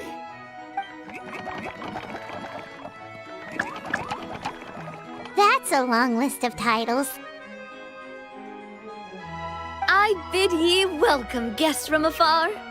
Long have I heard of your grand deeds. O fairy, who restored the lifeblood of the forest. O hero, who... huh? Navia! Hold your foul tongue! How dare you utter Her Majesty's name? Nice one, partner. Spectacular improvisation skills. I'd expect no less from you. All right. You can relax now. Allow me to make some introductions. This is the Traveler, and his trusty companion, Paimon. You are personal friends with Her Majesty the King? Please, forgive our grievous mistake. We had no idea. All right. The welcome ceremony is over. Everyone back to your stations. I will personally treat our guests to some royal hospitality. Yes, Your Majesty.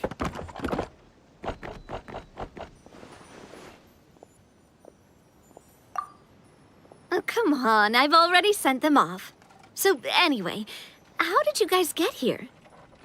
We were gonna ask you the same thing! Also, how are you already king of this nation? And where did you get a crown? Oh, wait, don't say it. You just woke up like this, right?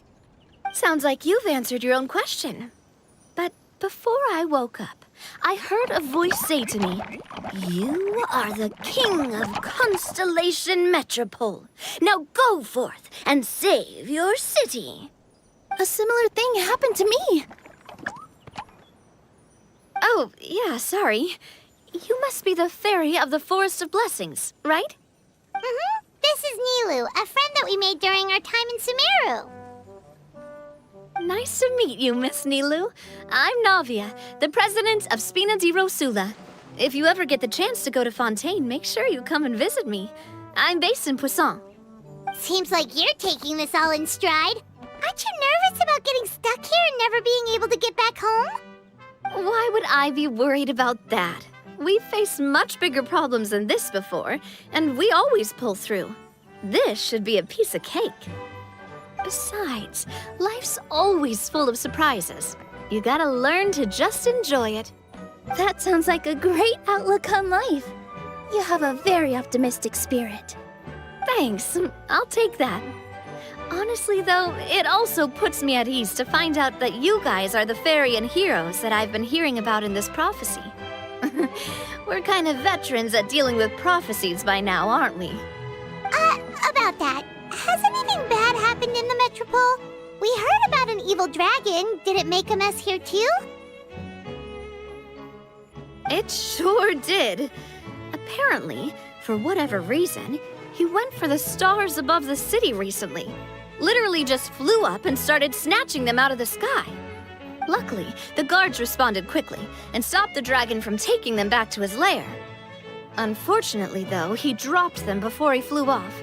Now they're scattered all around the Metropole. I've been out trying to retrieve them, but I only managed to get one of them before you showed up. Oh, I didn't ask yet. What brings you to the Metropole anyway? Oh, Paimon can explain.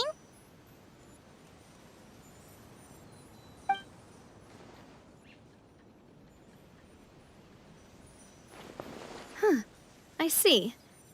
So, you want to consult the Oracle of the Goddess of Prophecy. Do you know how we can do that, Miss Navia? Well, the goddess's statue is indeed at the top of the castle. I can take you up there.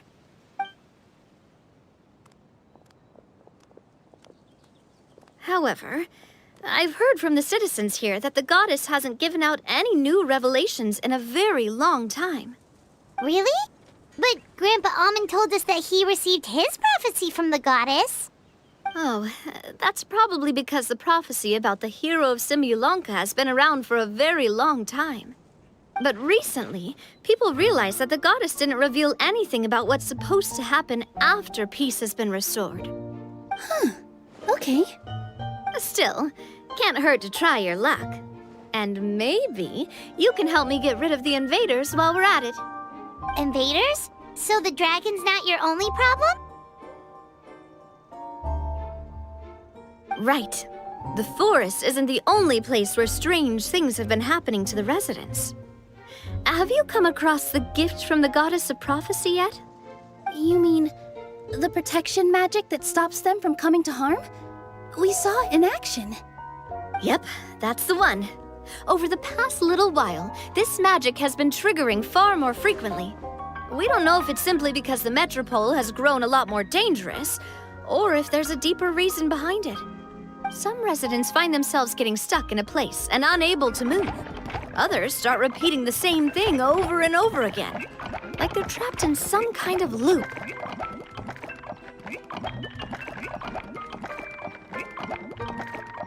If we were to use clockwork toys as an analogy, could it be that the tracks have eroded, or the gears have slid out of place? That's exactly right, Nilu. That's basically what's happening. Anyway, some of the monsters outside the city saw this as an opportunity to launch an invasion.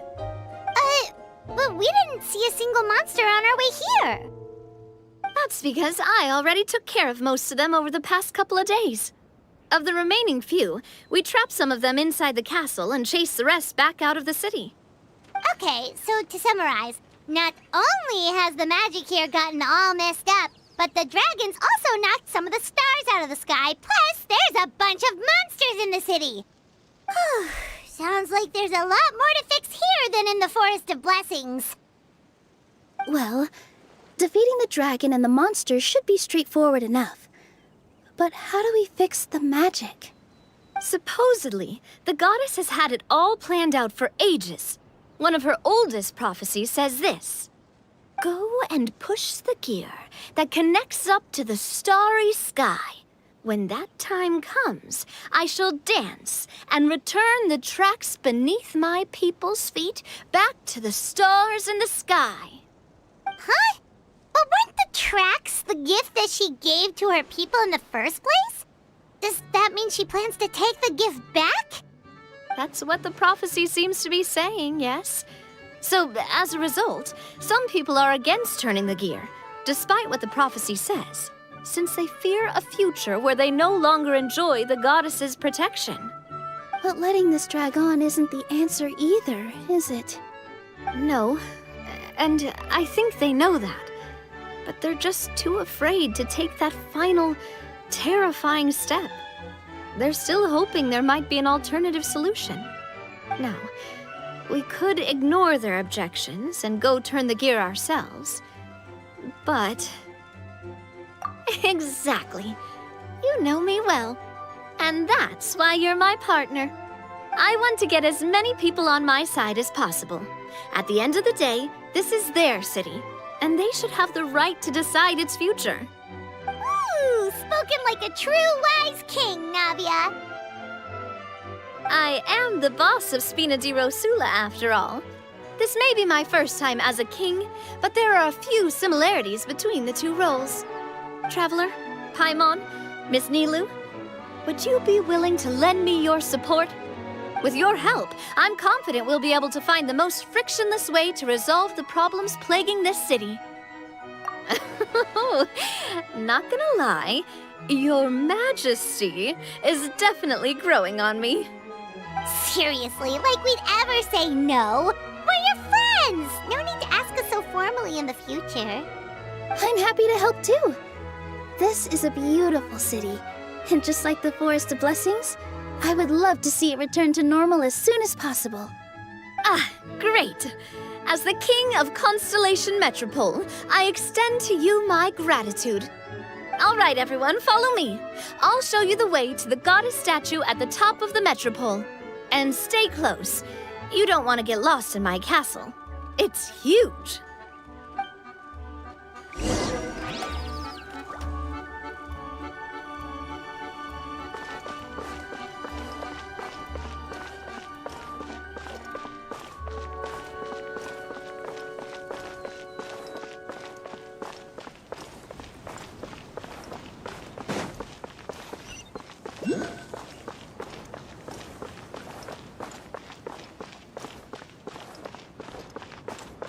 Time to go. Time to go.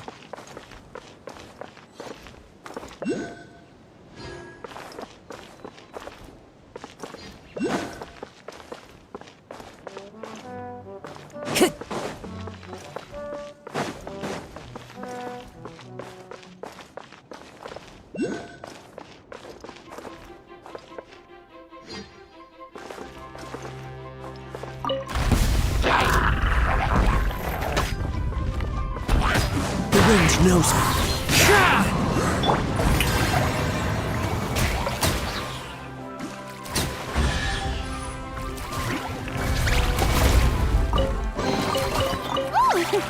What a pleasant surprise!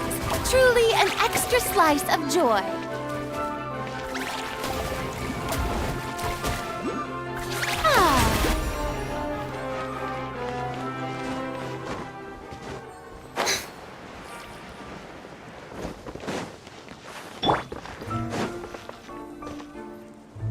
Huh? What's this? Wait. This looks like the star I found earlier. I told the guards to place it near the goddess statue. Maybe they ran into some trouble up there. Guess we'd better hurry.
The show begins!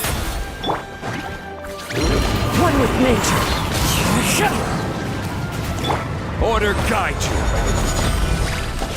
Gather.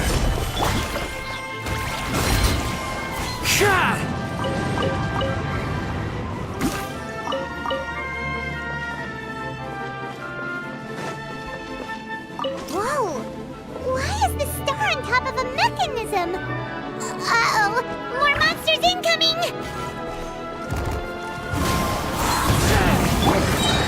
Stabilize. This is order.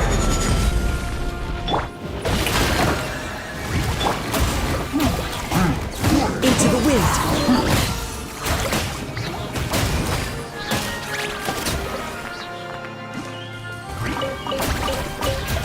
Wind strike.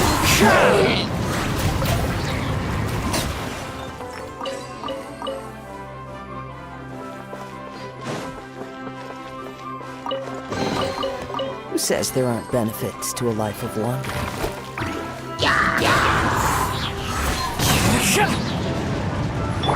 Yoo-hoo!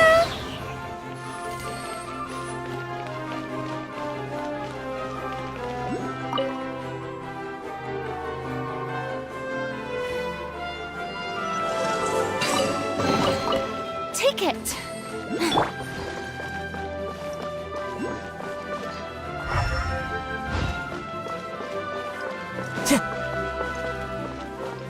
Time to go.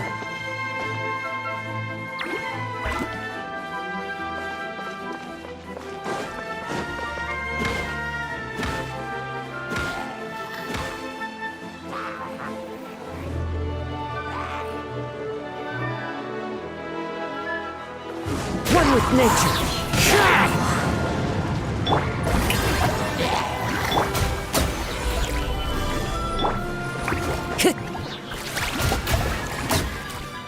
Into the wind. Gotcha.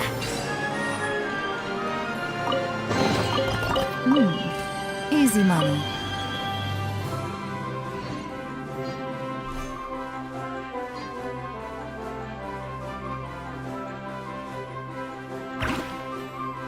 Feels like they really didn't want to give that to us.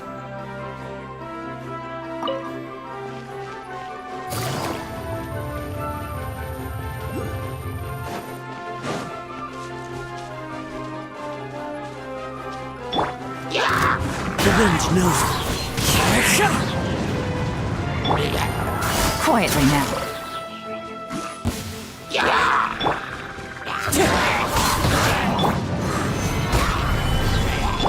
Shower me with praise!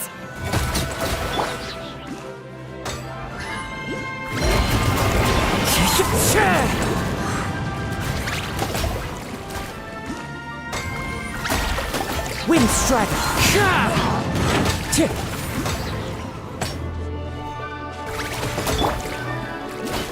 Solidify!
Another one in the bag!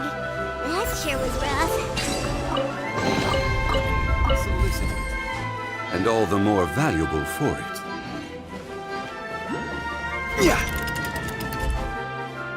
Ha. Yeah. Ja.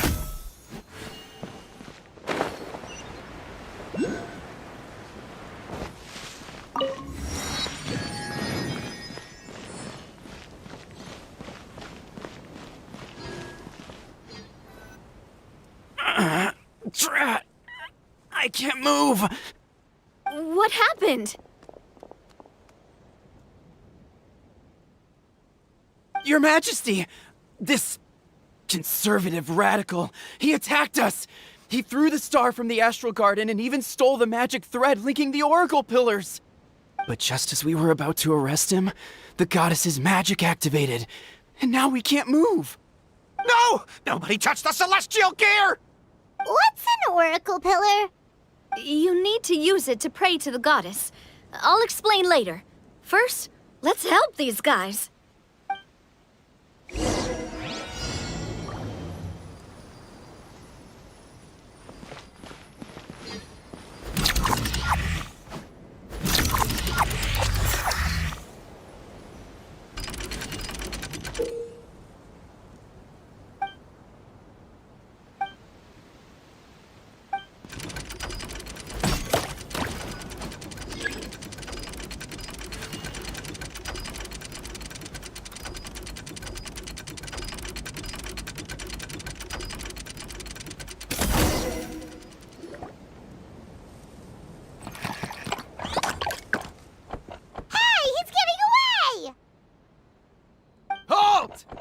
It's okay.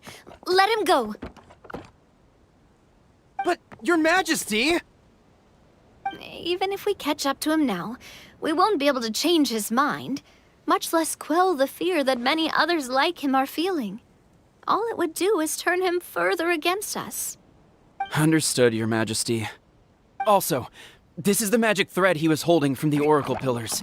Your Majesty, what should we... Ah, please give that to the traveler over there. I believe they have some questions for the goddess. Yes, Your Majesty.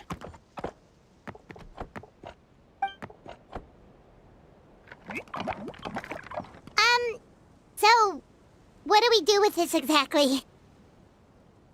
See those oracle pillars over there? Just use the magic thread to connect them together in a specific pattern, and the goddess of prophecy will answer your prayers. Oh! Sounds easy enough. Let's give it a try.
To which course of fate do you seek answers, my child of Simulanka?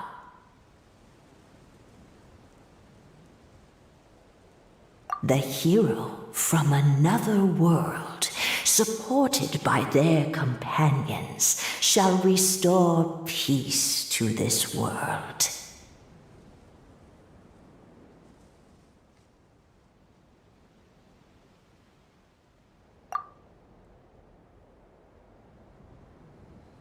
Go and push the gear that connects up to the starry sky.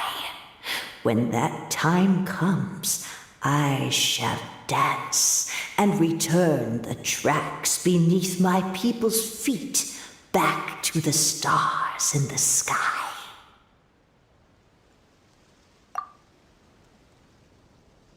The hero from another world, supported by their companions, shall restore peace to this world. So, Miss Navia was right. The goddess of prophecy didn't tell us anything about the future. Fair enough. Guess we'll just have to play it by ear. Then first, we have to restore the sky back to its original state by putting the stars back in their positions. Let me do a quick count. All right. Adding in the ones we picked up on the way here, I think that's all of them. Let's go hang these stars back up in the sky.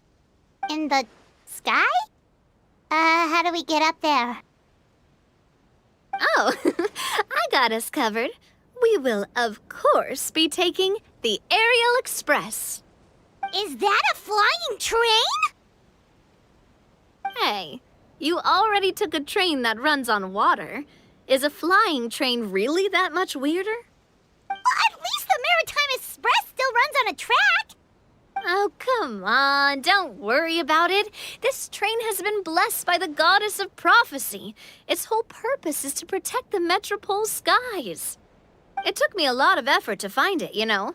I don't think anyone's used it in, like, 100 years.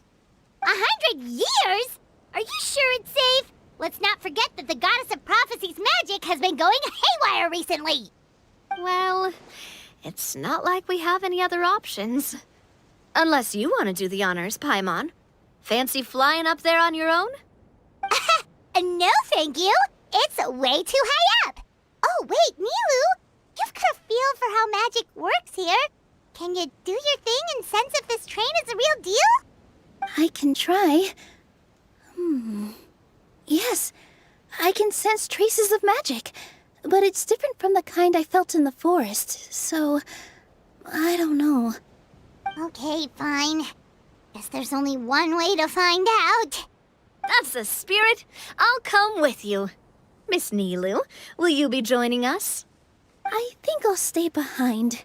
That way, if something does go wrong, you'll have someone on the ground to get you some help. That makes sense. If the train does break down, you can make us a giant origami crane to come bail us out. Or if a crane's too difficult, a finch could work.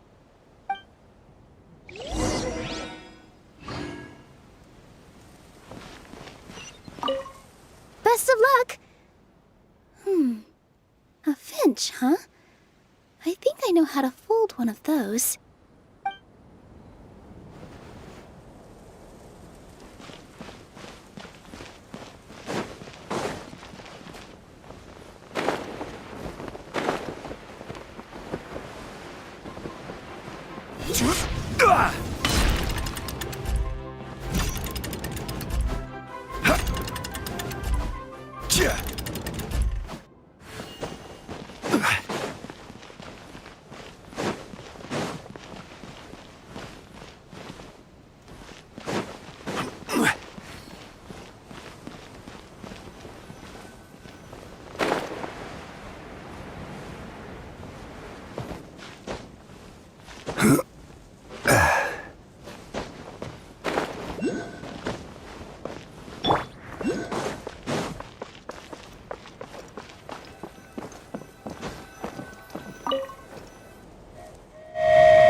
What an amazing feeling! I've never been on a flying train before. Neither have we!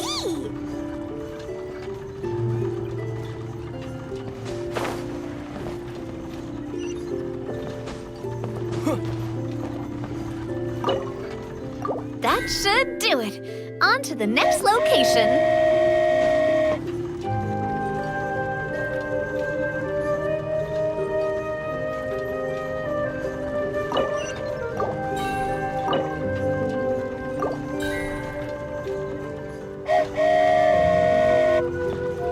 We're so high up.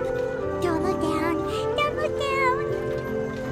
Oh, hang in there, Paimon. The hard part's nearly over. After that, it's downhill all the way. Don't say downhill all the way! That is the last thing Paimon wants to hear!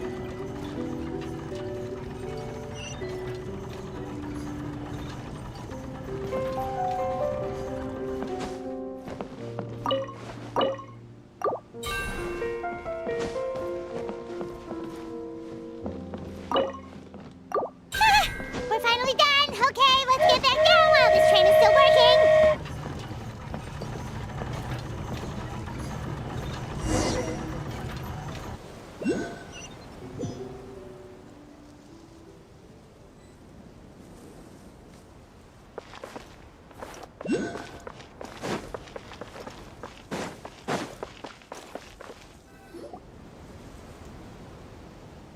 Great job! It looked like it all went smoothly.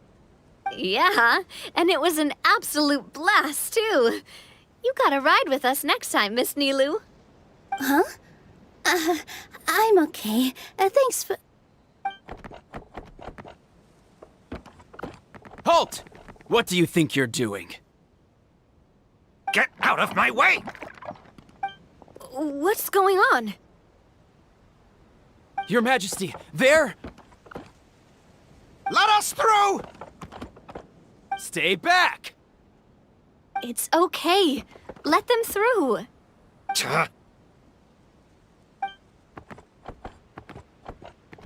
Your Majesty, could we please ask you not to turn the gear that connects up to the sky?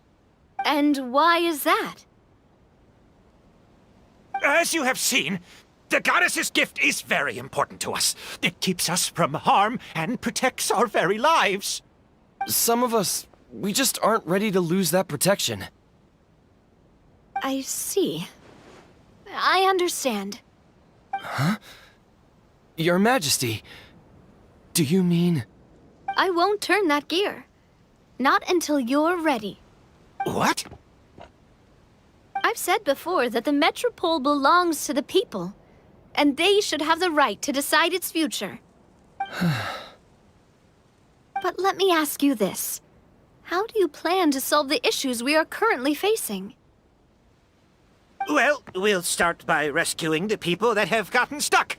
And then we'll find a way to figure out the true cause of this crisis. And have you made any headway on that? The true cause, I mean. Unfortunately not. Hey, you little... I'm sorry, my friend, but it's the truth. You have friends and family that have been affected, don't you? That have gotten stuck? Duh. I understand your concerns. But if we let this drag on for much longer, the situation may well get worse. More and more people will be frozen by the goddess's magic. Yes, but if we turn that gear now, all the tracks in this city will disappear.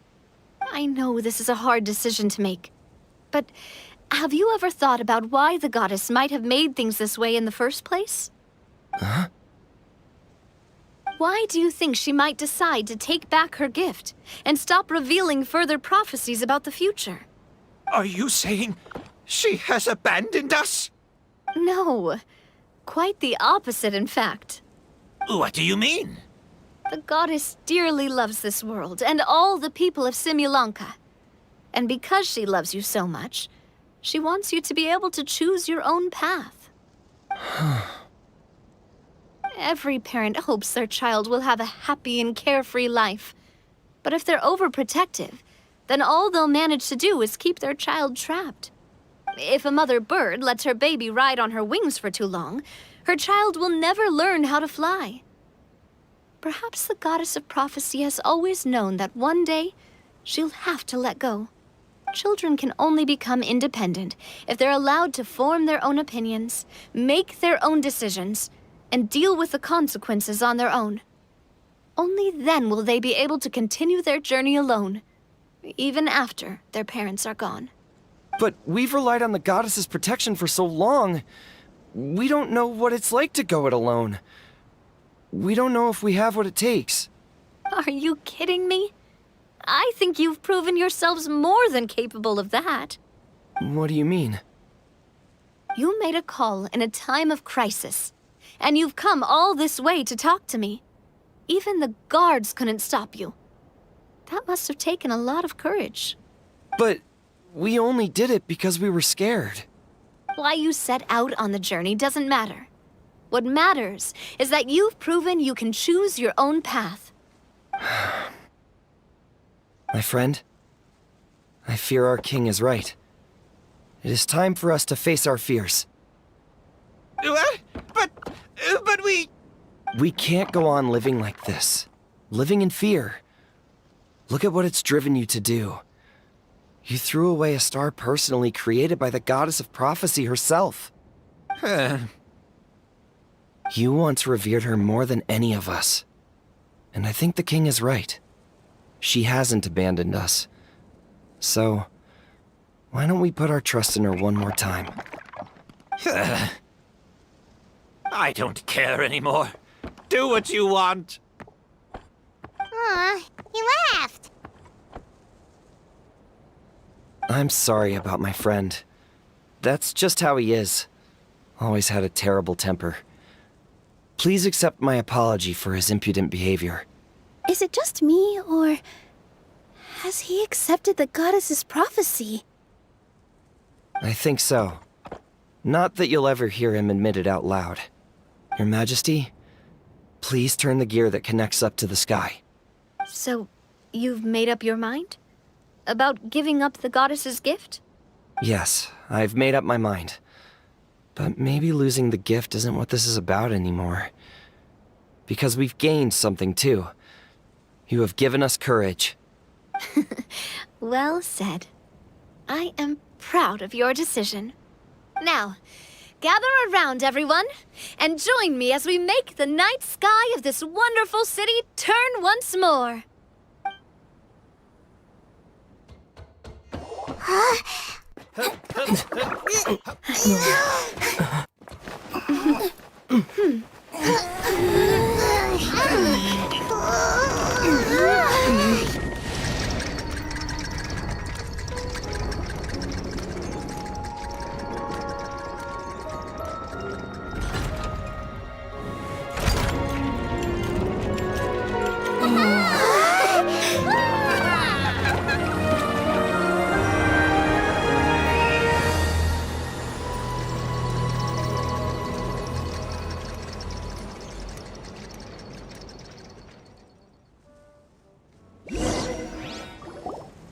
So the stars hanging in the sky, they're music notes! This entire metropole is a huge music box! That's incredible!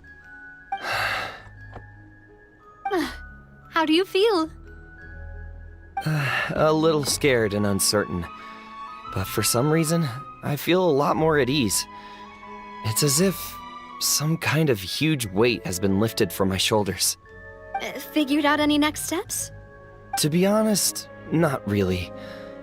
But maybe I can start by having a heart-to-heart with that stubborn friend of mine. I have an idea. If you don't know what to do, why don't you start by helping the people around you? You mean the people who got stuck because of the goddess's magic? I mean anyone and everyone who needs your help. By helping others, you'll eventually find your own path. Trust me, I have experience in this. What kind of experience, Your Majesty? Yes. We'll need a formal organization with a catchy name before we go out and start helping people. Why don't we call it The Spina di Rosula. Spina di Rosula. Ooh, or even the Spina di Rosula di Simulanka. Yeah, that's catchy. Wow, big expansion for the Spina. Moving into other worlds now. Spina di Rosula. I like it. It's a great name. Let's do as Your Majesty suggests. Well then, how about I appoint you as the head of the Spina in Simulanka? While I'm off fighting the dragon with the other heroes, it'll be your responsibility to work with the guards and take good care of the people in the metropole. What? You're planning on fighting the dragon? But no, Your Majesty, you must reconsider! He's right. Your Majesty, you can't. How are you two on the same side all of a sudden? Perhaps Your Majesty is unaware of this. The great dragon suddenly broke out from the Titanium mines one day and tore the end of the world to pieces. After that, it spat out a strange fog that surrounded a whole island. No one knows what lies beyond the fog, and no one knows what has become of that poor island. Before Your Majesty arrived, we dispatched many soldiers to fight the dragon, but none came back alive. Yikes. Sounds worse than we thought. Isn't that all the more reason for us to go?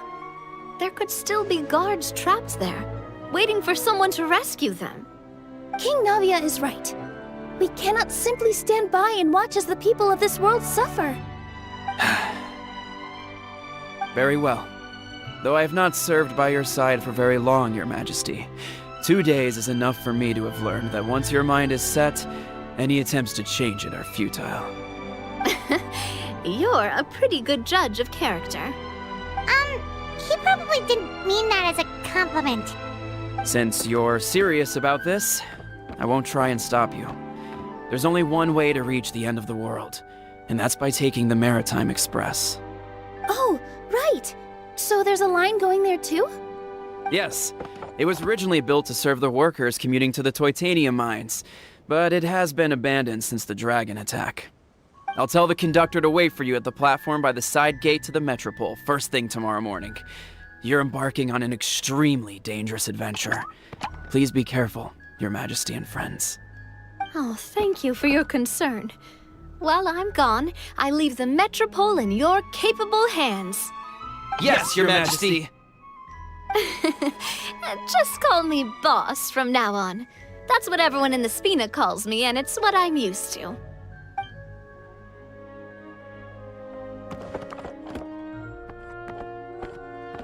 So, the plan for tomorrow is journey across the ocean, make it to the end of the world, and defeat a dragon. Whew, that's an adventure and a half. Do all storybook heroes have to work this hard? At least we'll get to see some amazing scenery along the way, right? Besides, we'll have each other. It'll be a shared experience that we'll never forget. Plus, we're pretty well equipped for a classic heroes versus dragon story. We got Miss Nilu as our magic caster, and I guess I'm the melee warrior who leads the charge? Paimon can definitely see that. Anyway, those are tomorrow's problems.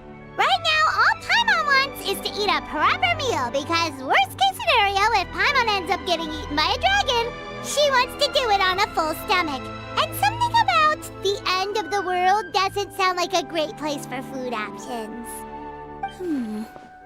Well, the origami animals in the forest only drink magic tonic. What do the toy people here in Constellation Metropole eat? Vegetable oil and sawdust, I think.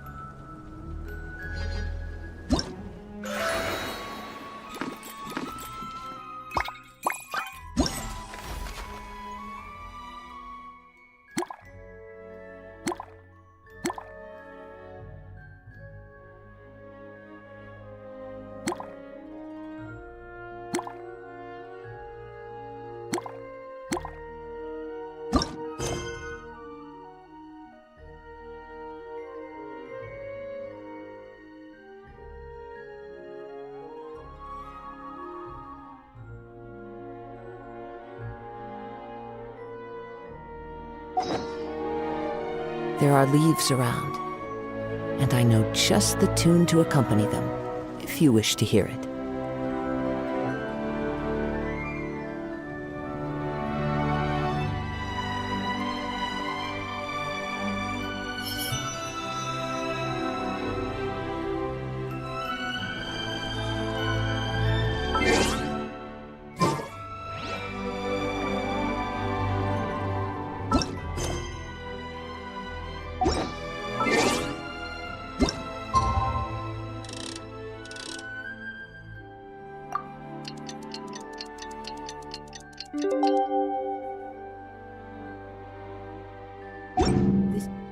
This scenery is wonderful.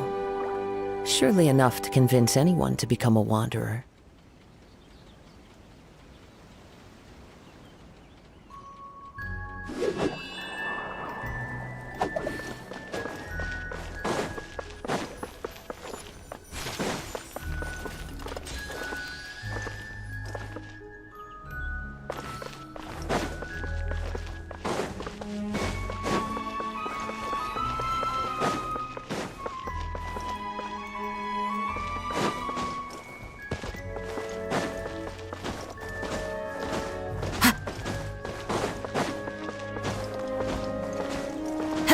Time to go.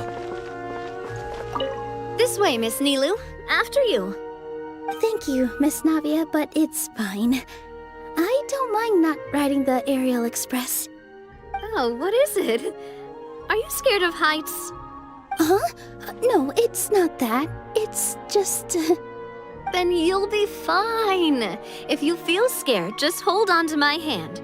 And if you feel really scared, hold on to both of them. You're never gonna see something like this again. Why not just go for it? Live in the moment, have some fun! Yeah, you're right. Big circle and... exhale. All right, I'm ready. Let's go.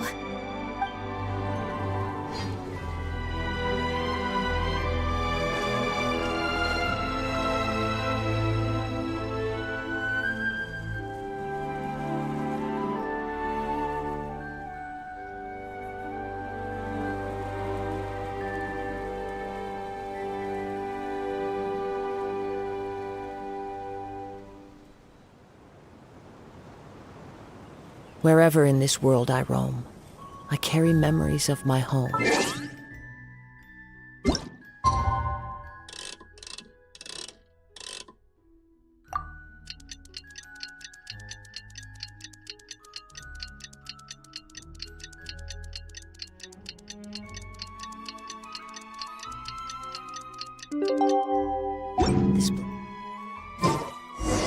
It is Time has come to slay the dragon! How are you feeling? Nervous?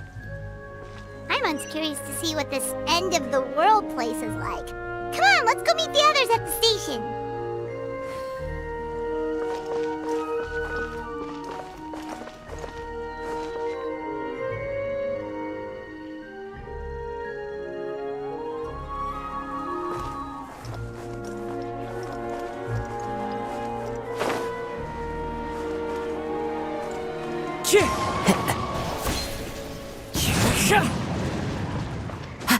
Follow the wind.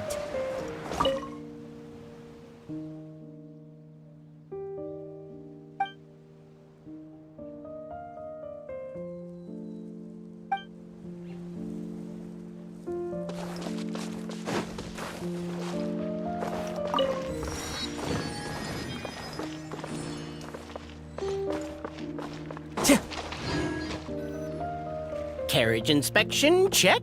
Wheel and axle inspection, check. Power inspection. Good morning, Mr. Wheel. Oh, good morning, heroes of Simulanka. Hey, our old friend Wheel is the driver again. That already puts Paimon at ease. Are you certain you don't want us to accompany you, Your Majesty? I am. You can leave the dragon slaying to us. My partner's a pro. He does it all the time. What remarkable friends Her Majesty has. With such great heroes by your side, I'm sure you'll best the dragon with ease. We won't keep you any longer. All right then. Look after the city for me while I'm gone. Yes, Your Majesty. Just leave it to us. I think we're all set. Time to depart. Next up, the end of the world!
Into the wind!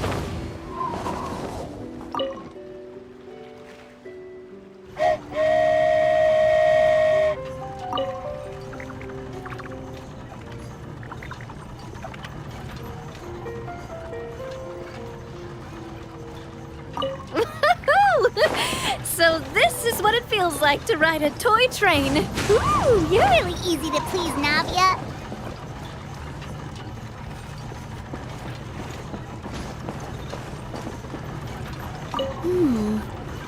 Looks like the fog ahead is getting thicker.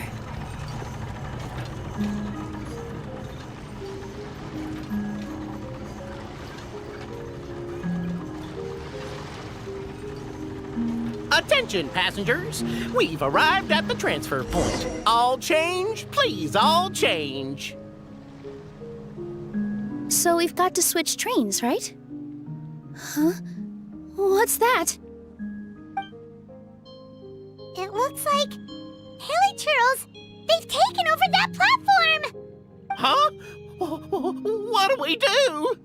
Just find somewhere to hide, Mr. Wheel. We'll take care of them.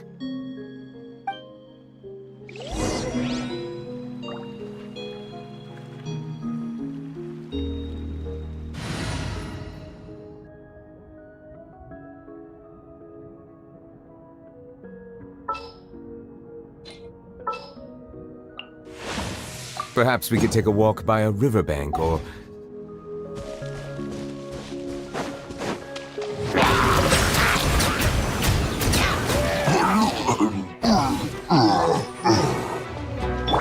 Strike a pose!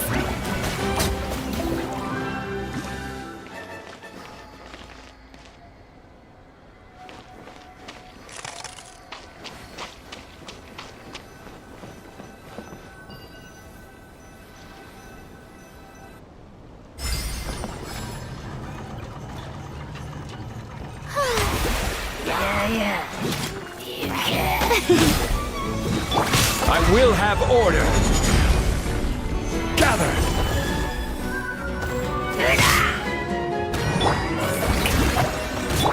Settle down.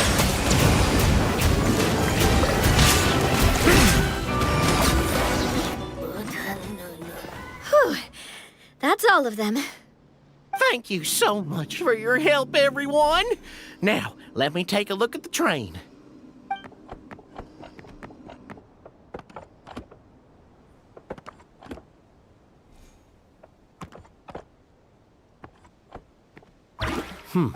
The carriage is a little scratched up, but there doesn't seem to be any real damage.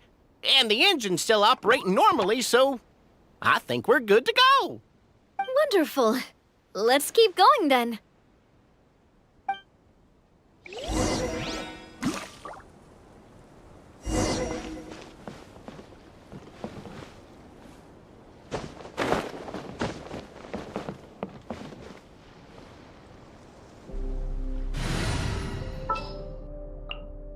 Sounds good to me.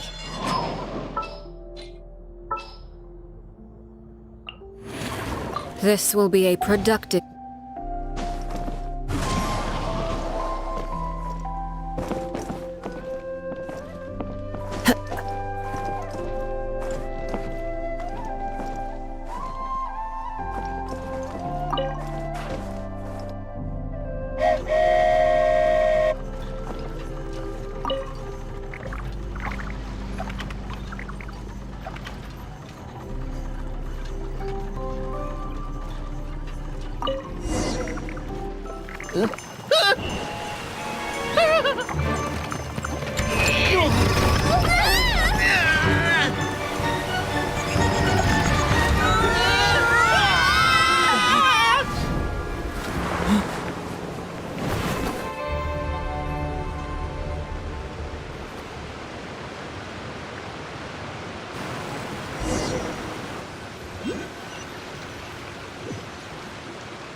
Go forth and witness this world, my... Make sure to be nice to everyone. I leave it to you.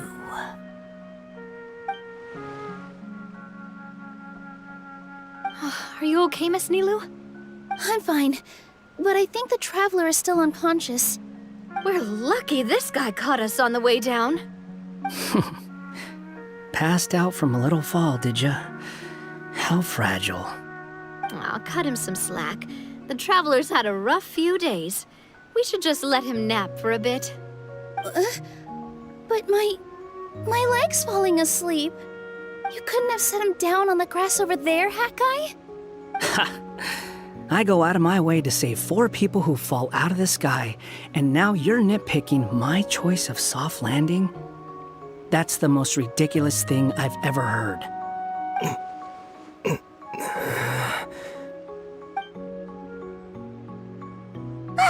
He's awake! Morning, sunshine. You were having a nice little dream there, weren't you?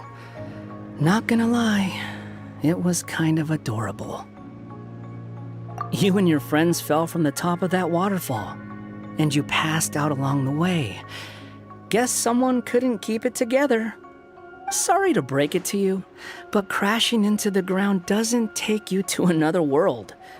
That kind of thing only happens in those stupid light novels they sell in Inazuma. Also, he kind of, set you down in Nilu's lap, so that's where you've been napping all this time. Paimon? Oh, no. It's all right. I'm I'm just glad you're okay. You didn't hit your head, did you? Is the dizziness gone? Really? What did they say? The fog you see around here can have a hallucinatory effect. Apparently, it's the work of that dragon. Maybe you inhaled some while you were freaking out on your way down. Traveler, Nilu, do you know this hat guy person? Oh yeah, he's a student at the academia. We met during the last Inter-Darshan Championship. He was representing the Vahumana Darshan. Well then, hello there, friend. I'm Navia, the president of Spina di Rosula. It's very nice to meet you. So, should I just call you Hat Guy as well? Seems like that's what everyone's calling you. Sure. Whatever. Oh, wait, Hat Guy. What's that sword around your waist? An unwelcome encumbrance, that's what. I've had it ever since I woke up here. Tried to toss it, but no matter what I do, it always reappears. Such a pain. Anyway, if any of you want the hero sword, you can have it. Wait, it's called what? The hero's sword. Meant to be wielded by the hero. I know. Me of all people, right? The irony. What? You're the hero of this world? Will you calm down? It's just a dumb title. Oh, it's just that this entire time, we thought we were the heroes of the prophecy. Well, if it means that much to you, you're welcome to claim the title. You'd be doing me a favor. That's not the point! The real question is, if you're the hero, then where the heck have you been all this time?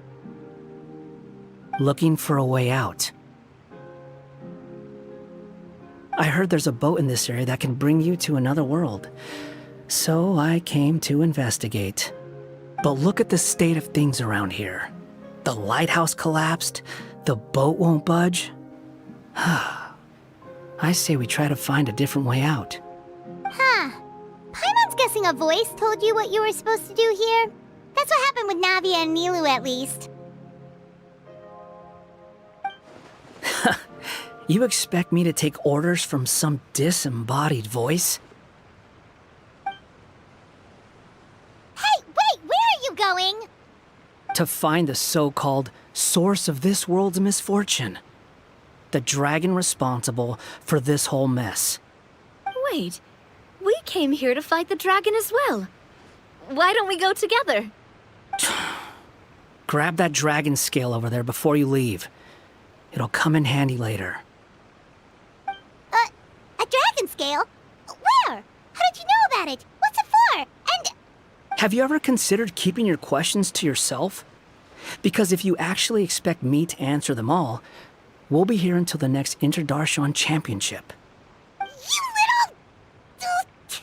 Paimon thought you might have learned some manners by now, but clearly not!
This should do it, right? Wow, this scale is amazing! It turns everything it touches into something hard, almost like a toy block! It doesn't seem to work on us, though. It spews out poison and transmutes everything it touches. Huh. No wonder they call it the evil dragon. Your Majesty, Madam Very Brave Hero! What are you looking at me for? He's obviously talking to you. Mr. Wheel, you didn't get hurt when we fell, did you? Oh, not at all. Thankfully, the young man in the hat was kind enough to lend me a hand. There seems to be a village over here. Some of the residents used to work in the titanium mines, and some came to fight the dragon, then got stuck here. I see. I'm glad they're all safe and sound. I can try to use my magic to fold a boat to bring everyone back. Oh, I'll help too. Still, I think we need to take care of the dragon first. We don't want it to start causing trouble when we're trying to load people onto the ship. Apparently, the villagers often see the dragon fly into a space behind the waterfall. They think that's the location of its lair. Then we should look around and try to find a way in. I'll wait here for your triumphant return. Your Majesty, brave heroes, please be careful.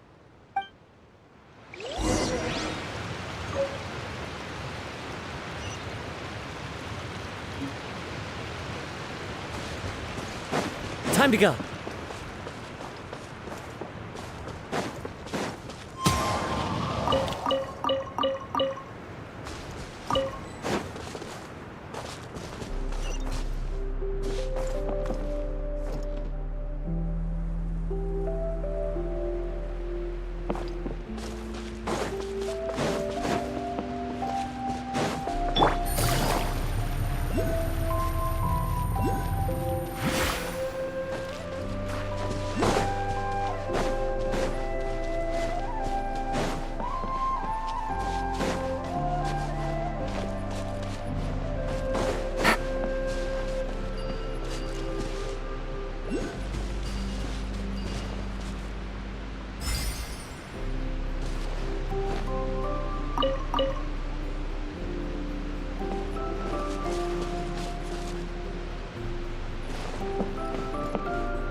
A chest full of valuables and a trove of potential clues.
Well, we made it! But with the force of this waterfall, there's no way we're getting through. Quick, take out the dragon scale. Wait, but... No. Paimon doesn't need to ask you anything. The dragon scale can turn anything it touches into toy blocks, so... Aha! You want to use it to block off the water! See? Paimon can figure things out all on her own.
greater pleasure is there than the unexpected?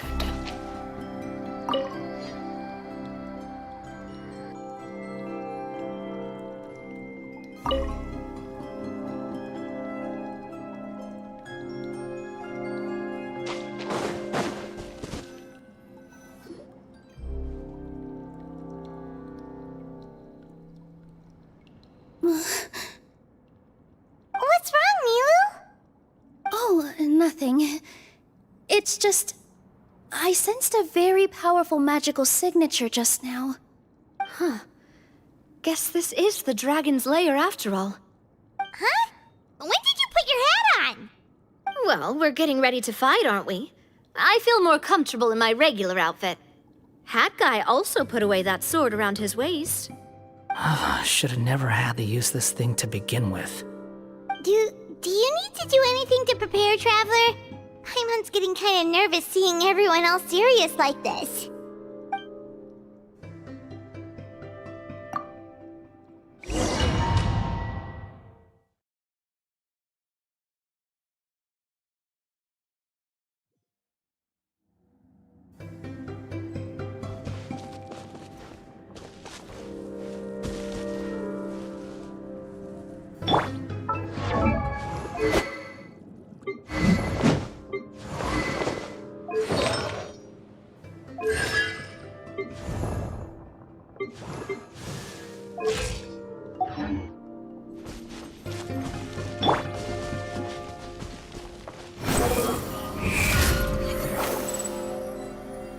Oh, looks like we're not the first ones to make it in here.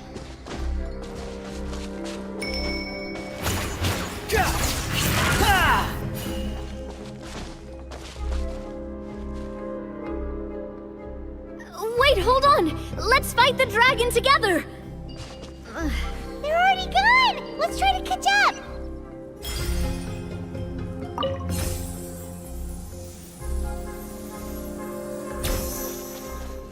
Ooh, what's that sound? Is it an earthquake? Where'd they go? Reckless idiots.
Where'd that come from?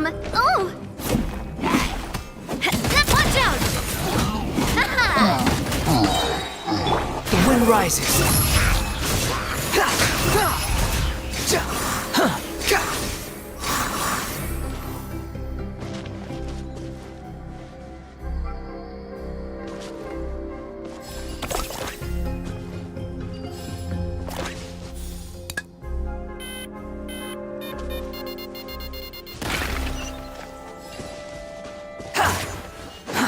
Too slow.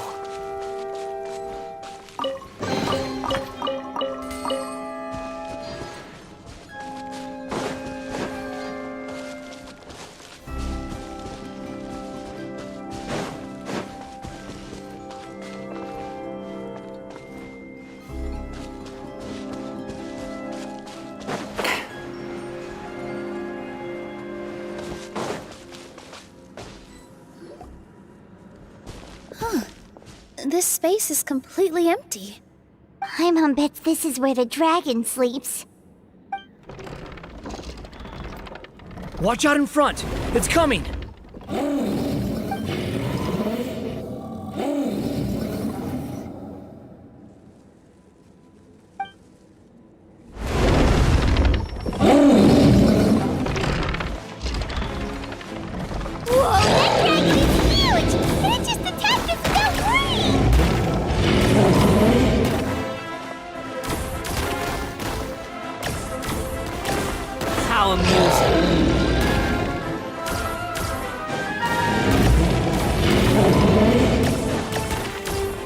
Swallow Fury!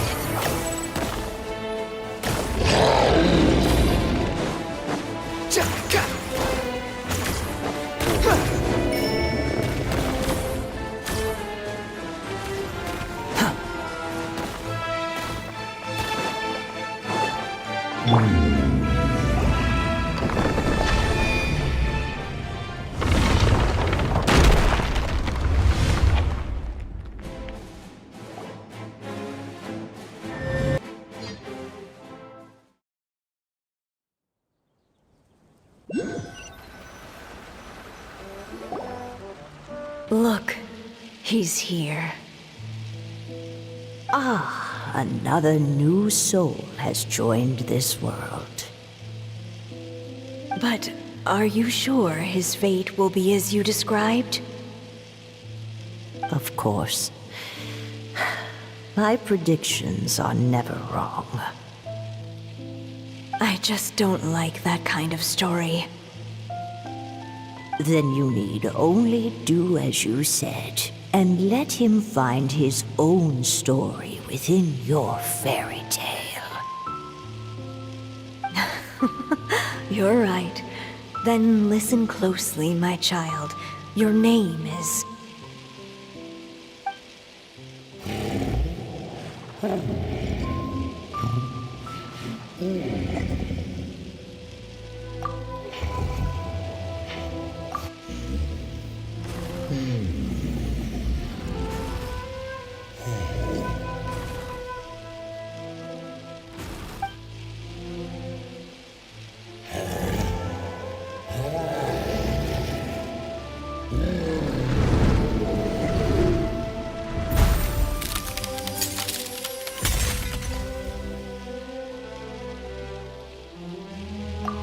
It's the dragon! The dragon that destroyed the titanium mines! Help! Help! Soldiers, pick up your weapons! Destroy that monster!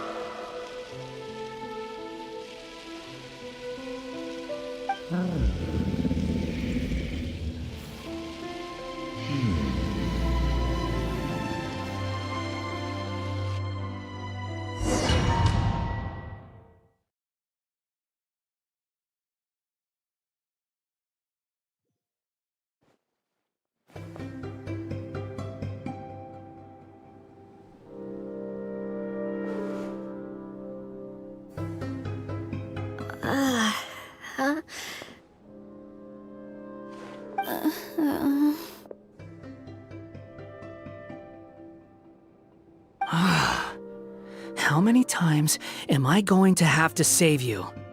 Thank you, Hat Guy. Paimon still feels dizzy. Hey, did any of you also see something strange? It was like we were witnessing... The dragon's memories. Sounds like we all saw the same thing just now. Well, we definitely saw a different side to the story. Watching it all unfold, Paimon couldn't help but feel bad for the dragon. This world might be a lot more complicated than we thought. The next time we encounter the dragon, how about we try talking to him instead of fighting? That sounds like a good plan. But maybe we should figure out where we ended up first. Huh. If the world above is a fairy tale realm, then maybe we've fallen into the next page of the book. Just keep walking and don't fall behind. Hey, wait for us!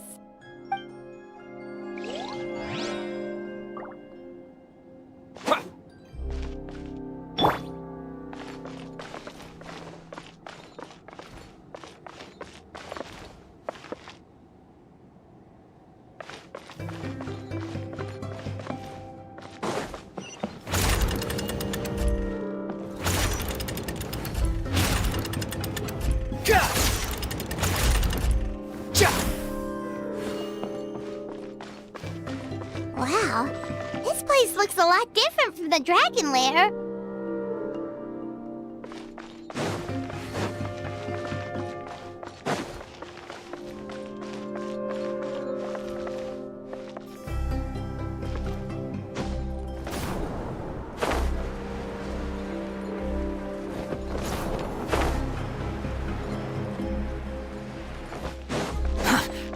slow.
Too slow.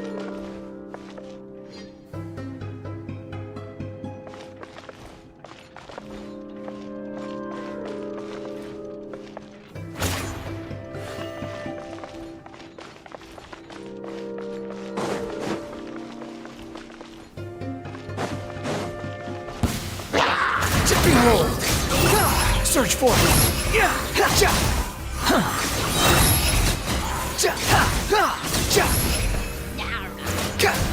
Unsightly insects! Hey there! Hey there! With all my strength! Squall Fury! That's far enough!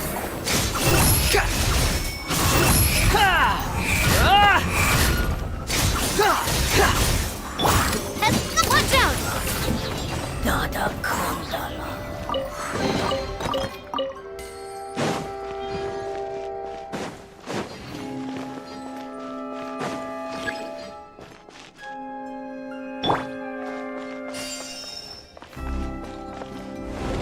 Quit following me. Too slow. The wind rises. Quit following me. Too slow.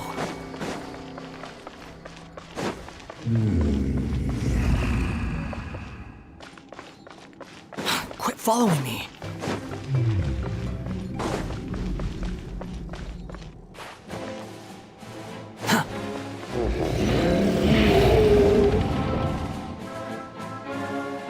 He seems angry. We just want to talk to you.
Following me.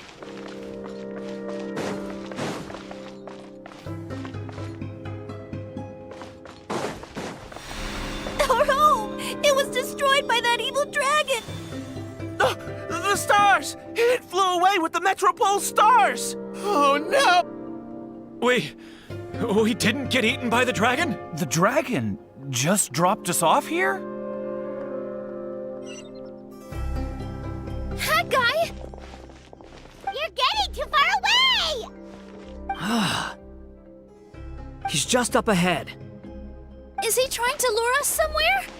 Well, I'd say we were the ones who backed him into a corner. But we just want to ask him a few questions about his past. He's had year after year of people coming here to try to take his head. If you ask me, his reaction is perfectly normal.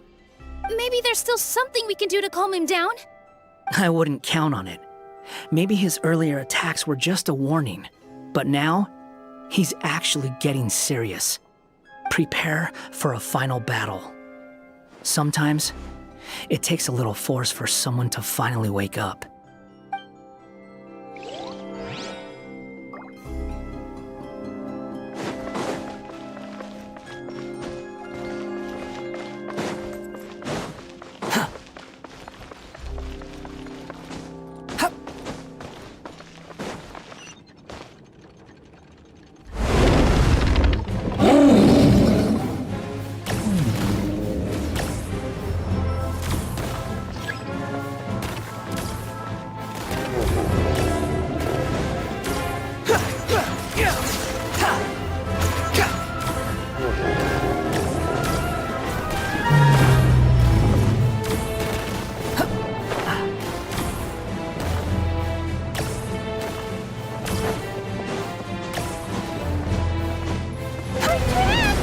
Stubborn beast. You really want to get beat up that bad?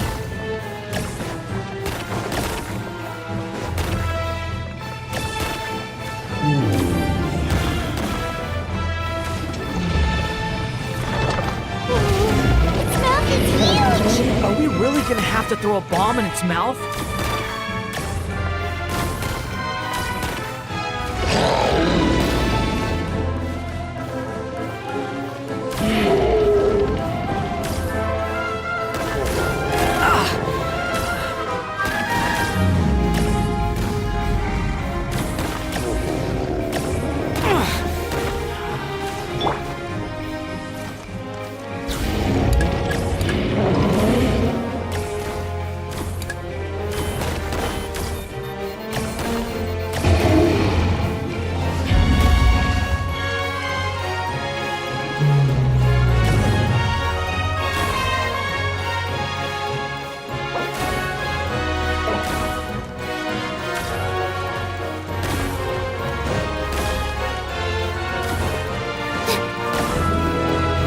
Watch out!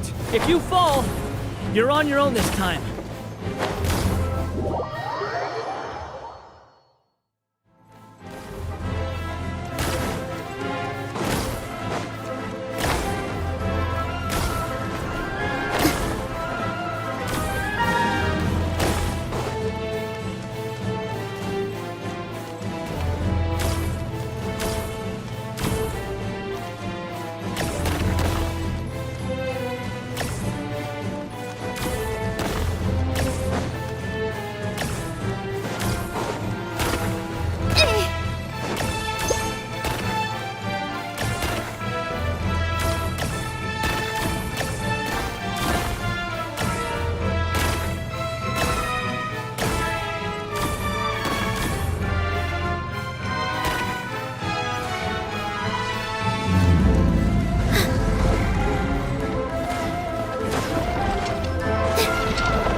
Don't get hit!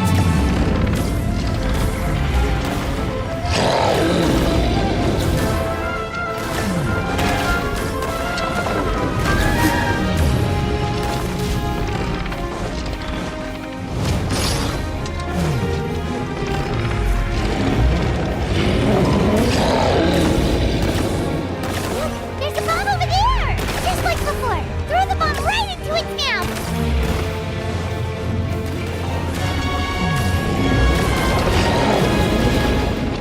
What are you waiting for? Let's open now, their chance!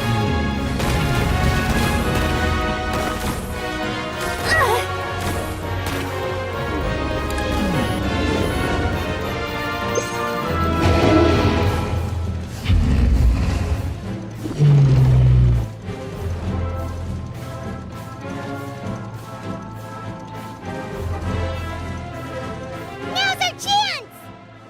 Wait!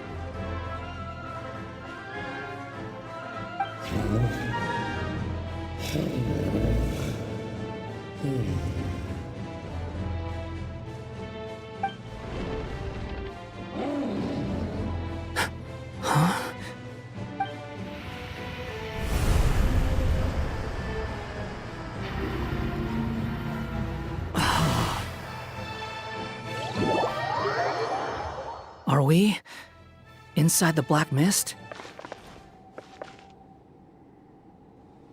Are you sure you want to create this child, Em? Even after what I told you about his fate? He will be abandoned by his creator, and eventually... I know, Bee. You've told me already. That sad story with the disappointing ending. It's what happened in the real world, isn't it? But that's exactly why I want to change things. In a different world, his story can have a happier ending. That child, his heart is so full of love. I understand, Anya. But know that if you give him that name, his fate in Simulanka is destined to parallel that of his real-world namesake. But there's still a chance, right? Maybe it's a shot in the dark, but I have to try. He deserves a better life. Although, he might need the help of others when the time comes. All right, my dear. The choice is yours. Since you're so persistent, let me tell you a secret. More boring fate talk.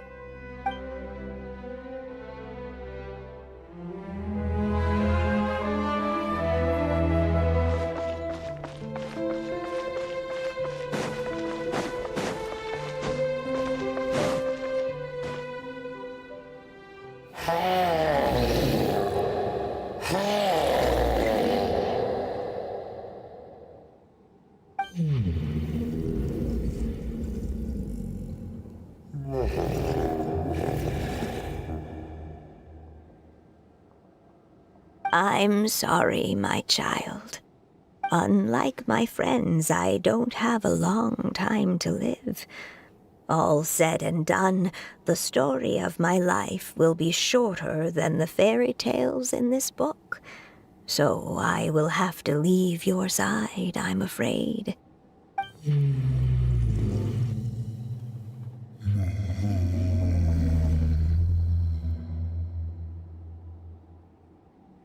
It's okay. It's okay. Once I'm gone, I will become a star in Simulanka and watch over you from above. If you ever feel lonely, just look up towards the sky.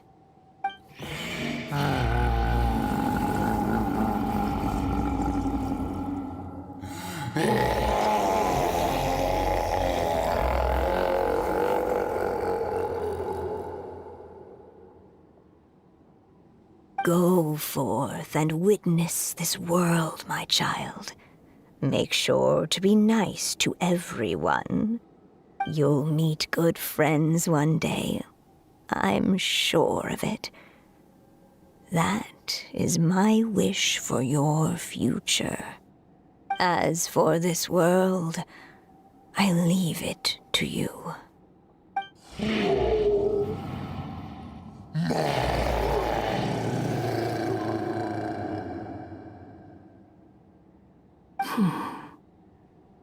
So in the end, you were betrayed too.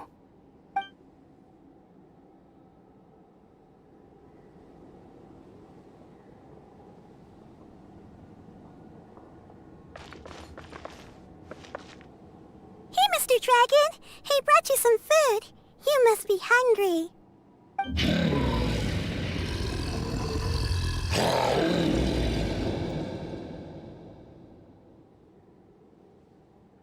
Shh! Quiet! We can't let anyone hear us. Everyone says you're a bad dragon, but you're always nice to me when we play together. You always help me pick flowers way up high that I can't reach.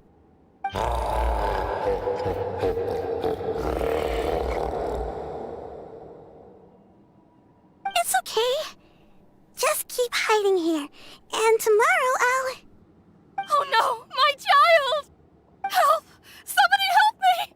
Save my child! The dragon's trying to kidnap her! No, Mom! It's not like that! Listen to me!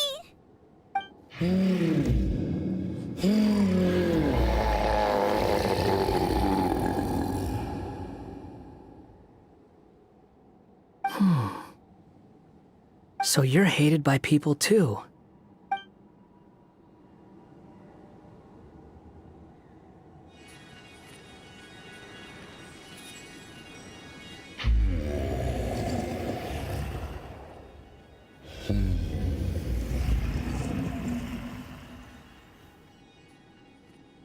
So that's it.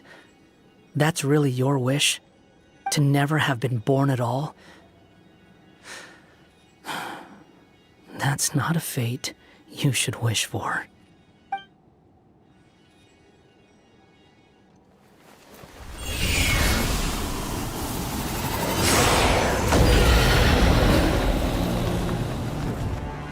Nobody can define who you are, or deny the true feelings of your heart. Now remember your name. Durin.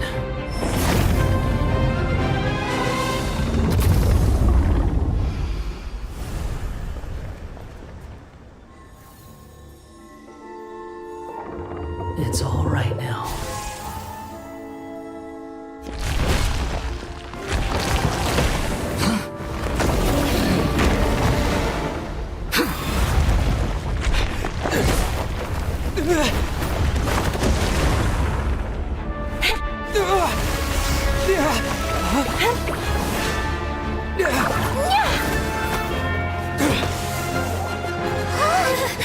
Watch out!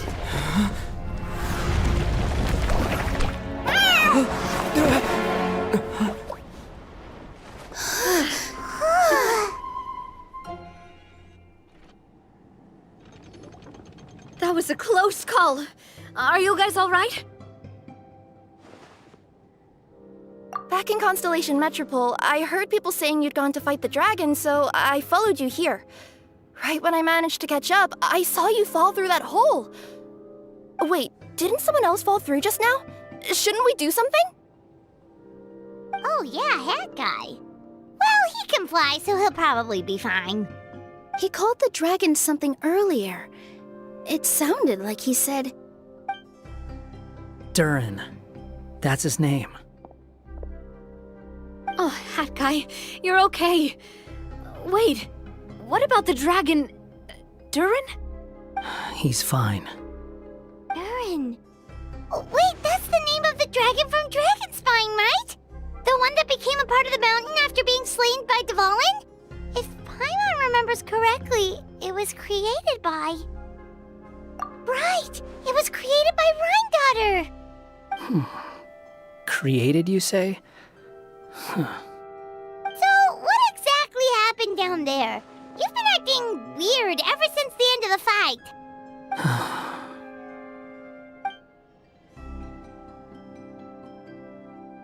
So that's the truth about Simulanka's evil dragon.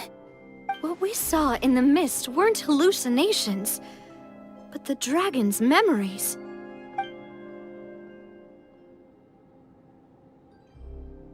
Huh. I thought it was strange.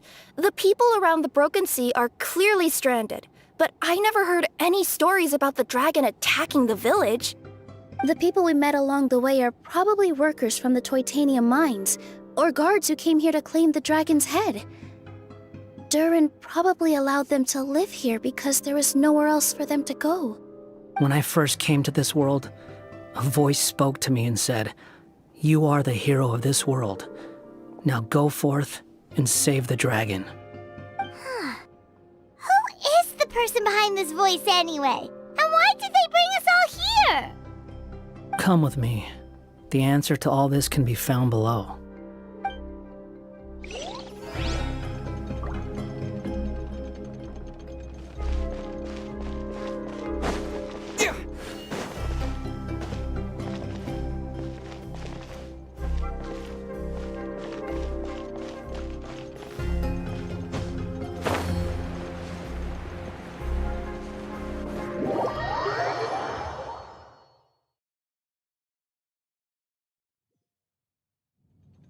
Is this a study?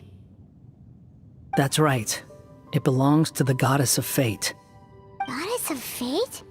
As in one of the 3 goddesses who created Simulanka? Or more precisely, M. One of the mages of the Hexenzirkel. Hexenzirkel? As in... Sorry, Paimon shouldn't just regurgitate everything you say. It's just... It's a lot to take in. She created the story of Durin. Well, the Simulanka version at least. These records should cover most of what you want to know, including the identities of the other 2 goddesses. Read them for yourselves.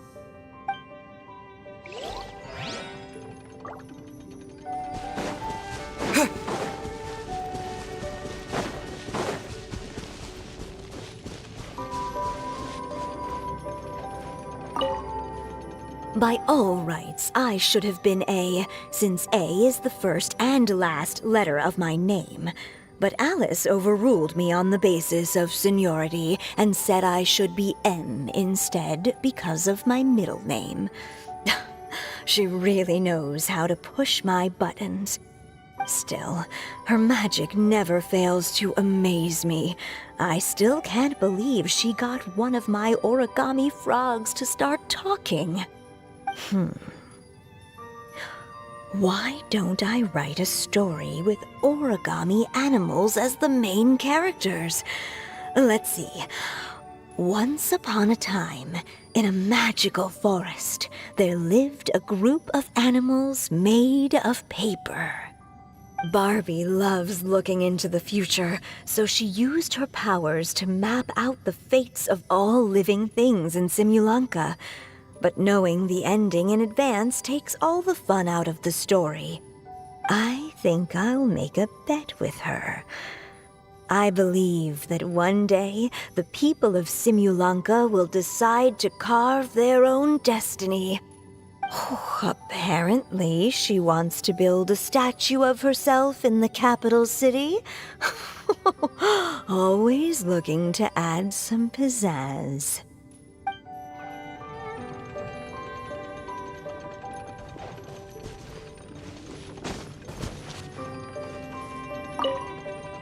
My dear sisters, I fear my pen shall soon run dry. Even now, as I write this letter to you, my dexterity is all but failing me. Thank you for enjoying my stories and for creating this world for me. The time we spent together was the most wonderful youth I could have asked for. I always feel so young when we're together. A says that even after I'm gone, the goddess of fate in Simulanka will continue to exist and carry on granting people's wishes. It makes me glad. If you ever want to chat, feel free to pay a visit to the goddess statue. Just don't wish for anything weird.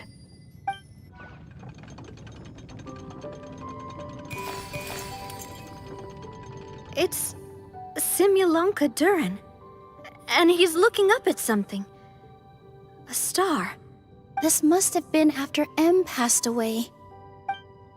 This looks like a mine.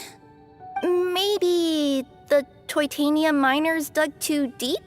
So deep that they dug right through to the world on the next page. Yeah. Now that you mention it, this miner's lamp looks really similar to the star on the previous page. The Forest of Blessings. This book has been recording Simulanka's history all along. Look at the size of those footprints. If that's every time he lands, then no wonder people are so terrified of him. So that's why you took the stars. Because you missed your mom.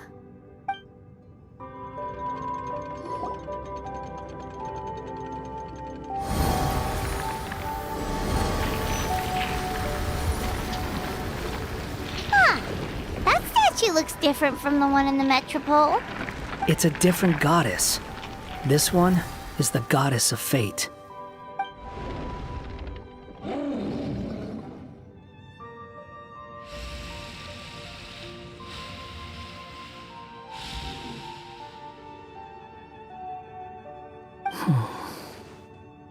It's all right now, Durin. Nobody here wants to hurt you. Don't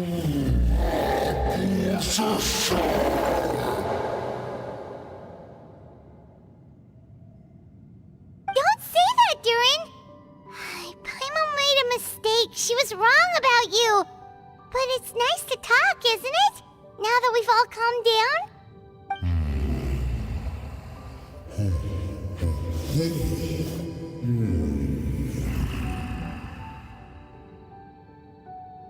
So that's why you made that wish?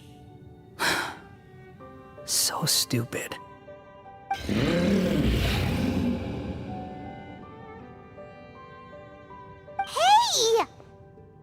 Anyone with eyes can see that all you want to do is get along with everyone.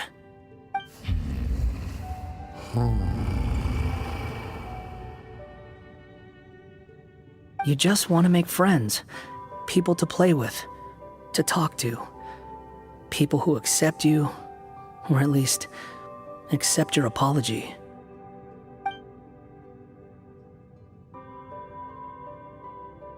Oh, you never hurt anyone. Heck, the idea never even crossed your mind. Sure, you scared a bunch of people half to death, but that's only because they had no idea what kind of dragon you really are. Yeah. If you had a heart-to-heart with them, I'm sure they'd come to understand you and see your point of view.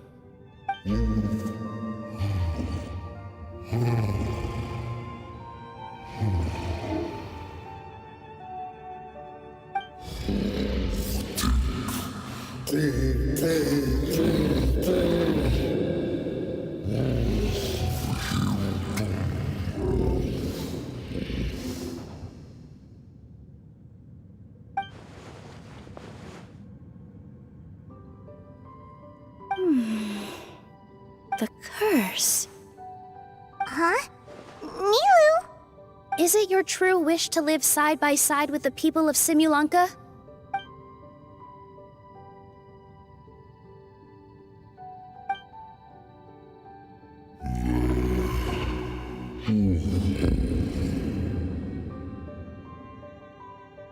Then close your eyes and make a wish to the goddess of fate. We will help make your wish come true.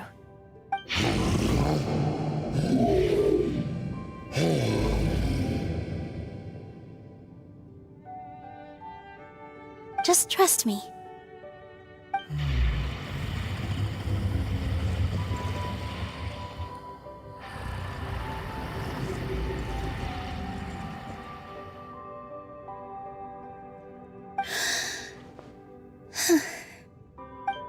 I, Nilu, the Forest Fairy, give to you my blessing and welcome you as a dweller of the forest.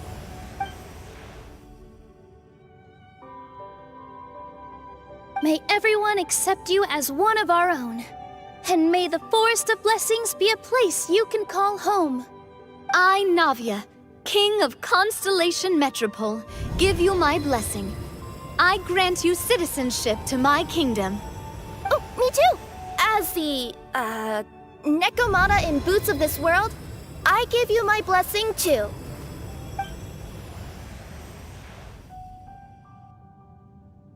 Wait, what's going on?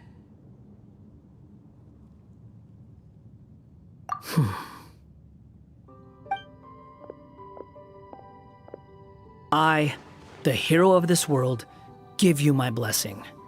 I recognize you as a resident of Simulanka. May you find acceptance in this world. Also, speaking as someone who'd like to be your friend, I wish you all the best for the future.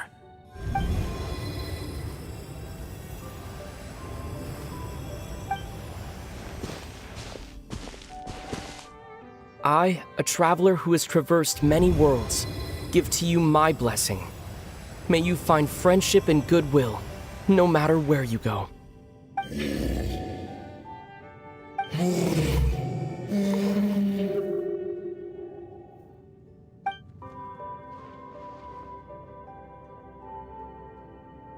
As for this world, I leave it to you. Huh? What? Why are you all staring at me? Huh? My claws? Are these my claws? And my wings? My tail? Does this mean... Wow, you look so cute. Quite a radical transformation. Not that there was anything wrong with the way you looked before, of course. It's just... you get what I mean. How do you feel? Are you happy with your new appearance? Does anyone have a flower with them? Or even just some water or paper from this world? Oh, I do actually. Here you go.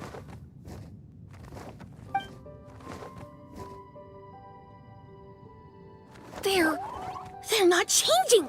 I can touch things without changing them. Hey, that's great! One more flying friend for Paimon! Now the residents of Simulanka won't be scared of you anymore. But what about all the things that I did before? That's simple. Just go out there and atone. You could fill in the footprints you left on the ground, or help the people around the broken sea get home. Okay. And you'll come along and help me, right, Hat Guy? Huh? Why would I do that? Because you said you wanted to be my friend. You little... Gah. Well, maybe I spoke too soon. Huh? But I thought...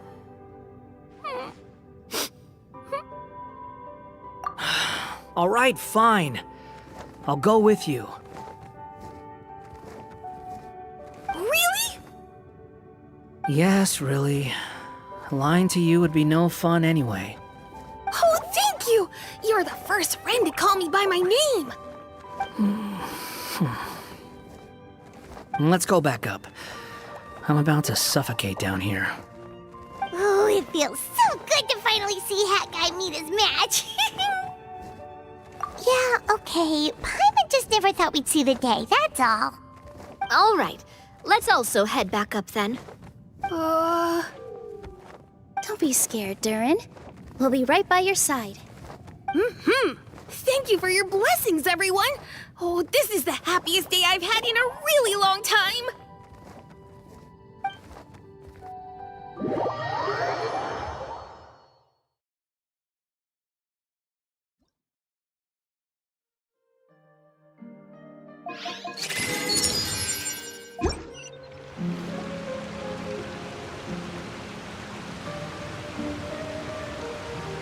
Ta-da! Surprise, everyone! Ah! A talking street lamp! Street lamp? Oh my! You mean you still don't remember me after all the times we've spoken? I know that voice. It's Mom's friend.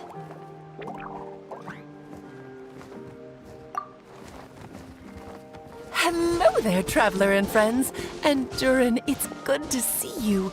You've changed quite a lot. In fact, you look so different that perhaps I should call you Mini Durin. Mini Durin, huh? Yeah, I like the sound of that. It's nice being smaller. You must be one of the 3 goddesses of this world. Are you the goddess of creation? Yep, that's right. But although it's the most impressive sounding of the 3, to be honest, we all made an equal contribution toward the founding of this world. If you've ever read any of M's stories, you'll know just how enchanting the worlds are that she writes about. So enchanting that I just had to step inside and explore it for real. So I got B involved, and with M's consent, created the world of Simulanka. Whoa, whoa, whoa! You're getting a little ahead of yourself. First things first, would you mind explaining what you're doing here? In fact, no! What are we even doing here? Don't worry, all will be revealed. After everything you accomplished on your journey, you're free to ask me anything you want.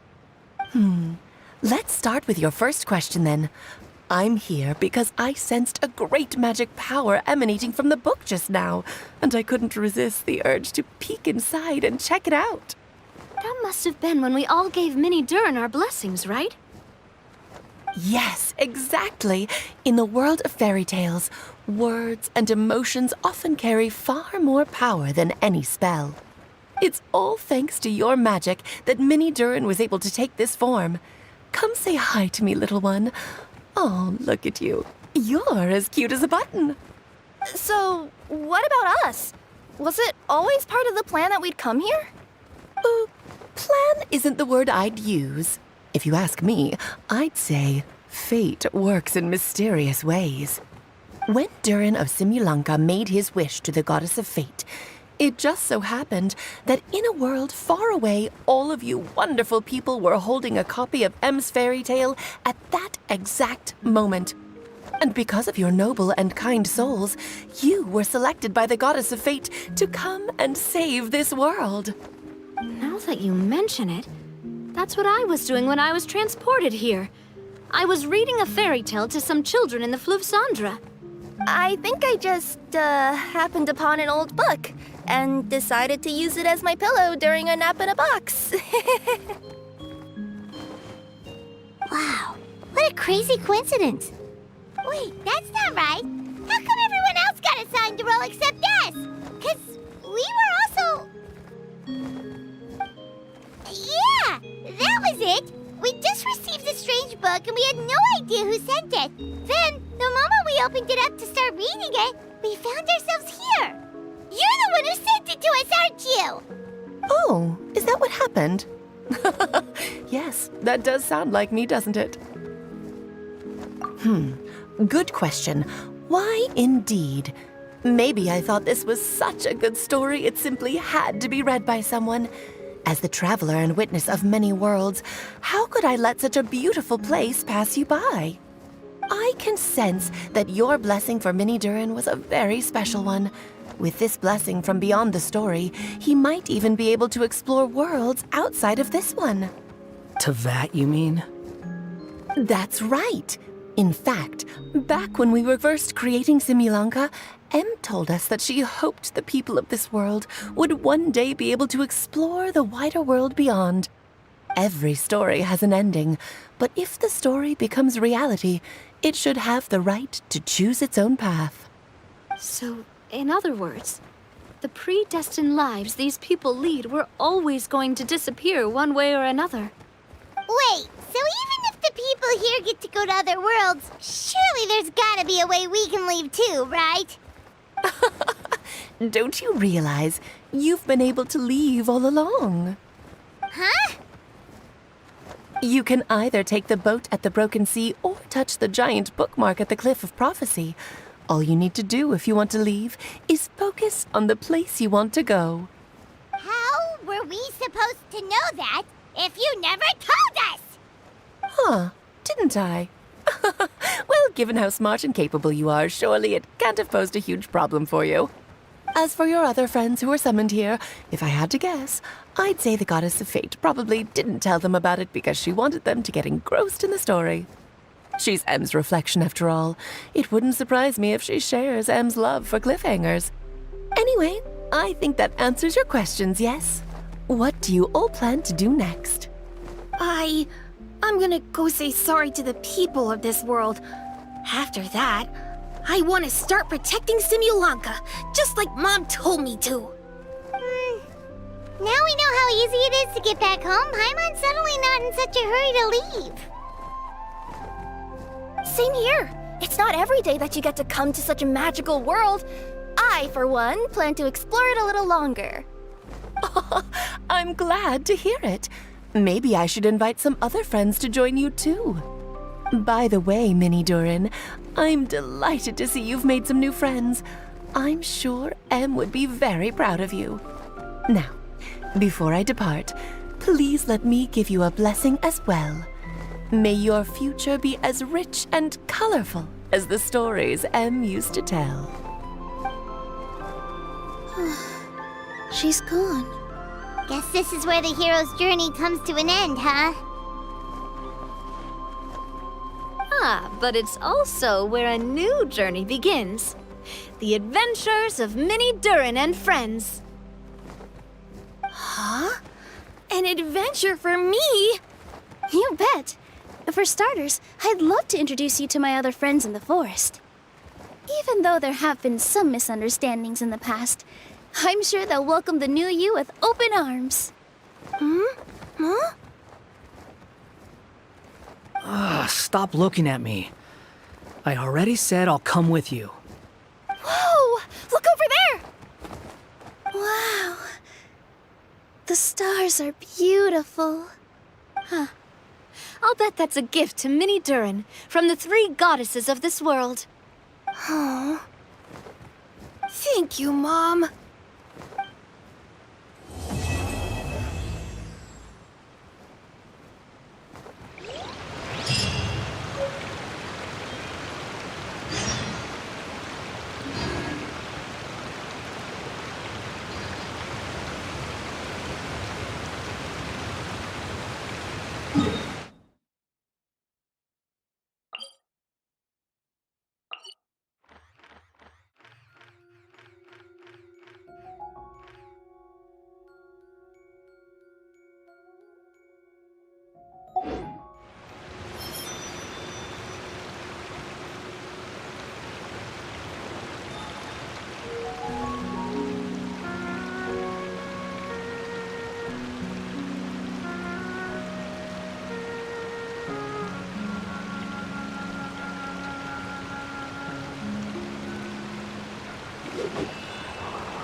Since our last adventure.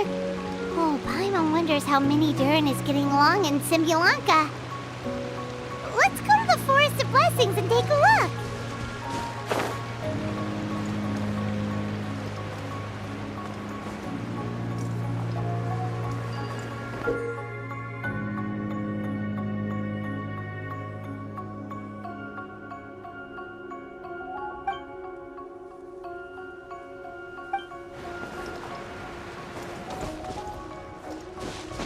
Follow the wind.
Into the wind!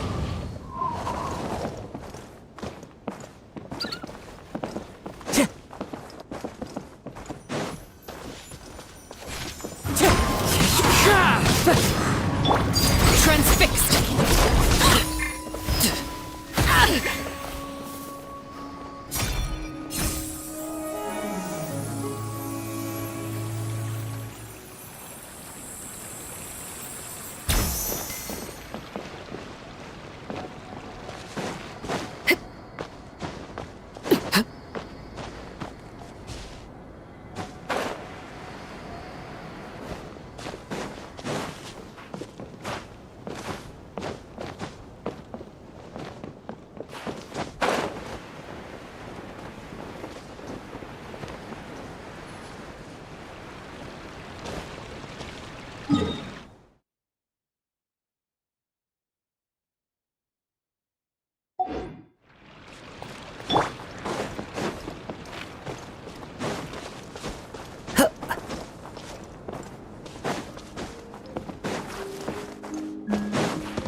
One with nature.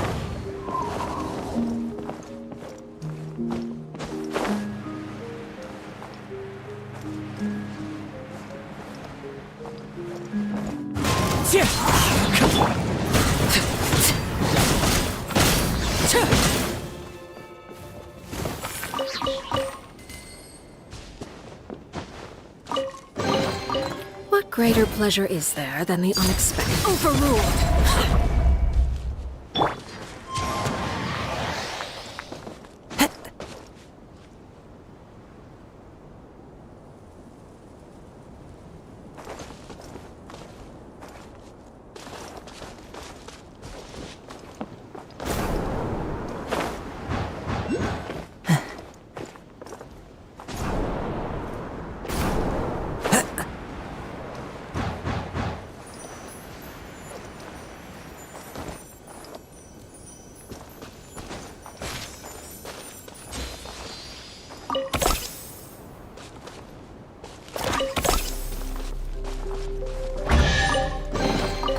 Who says there aren't benefits to a life of wandering?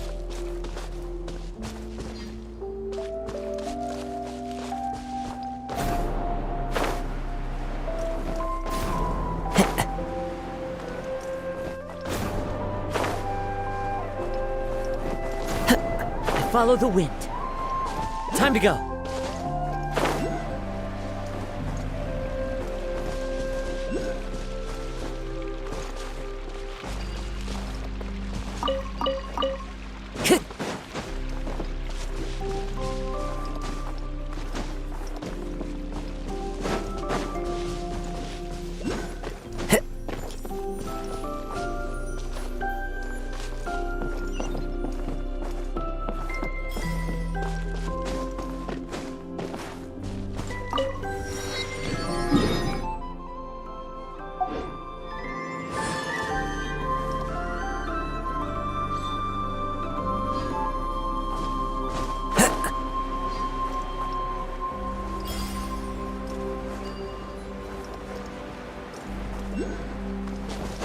Time to go.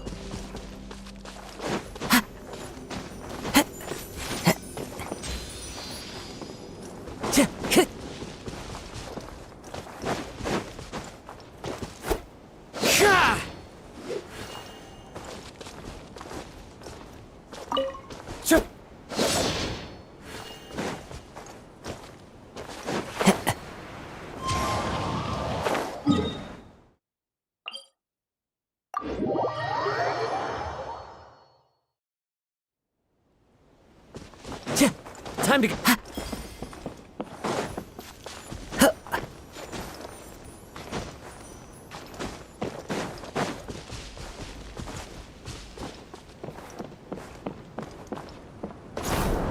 Follow the wind.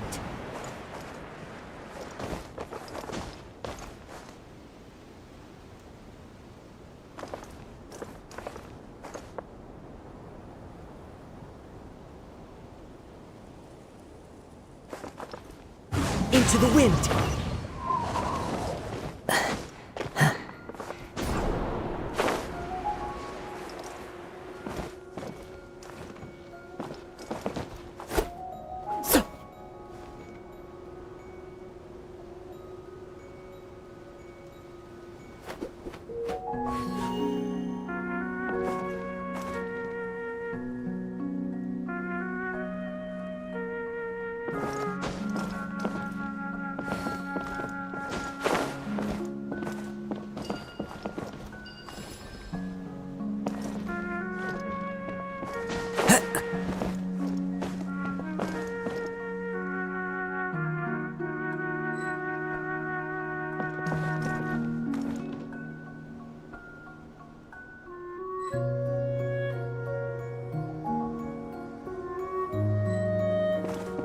Follow the wind.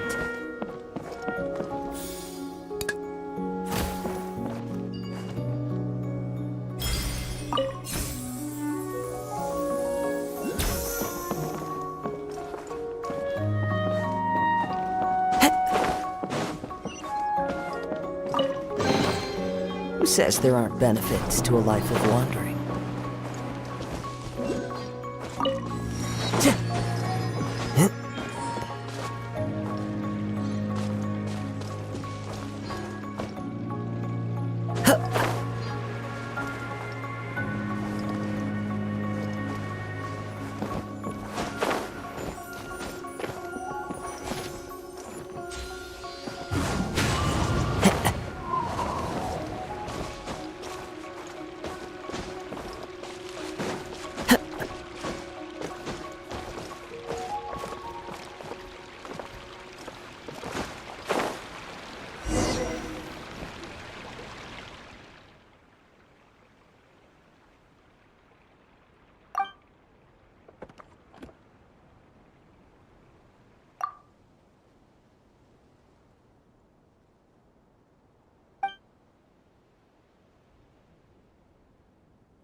one with nature.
The wind knows me. Transfixed!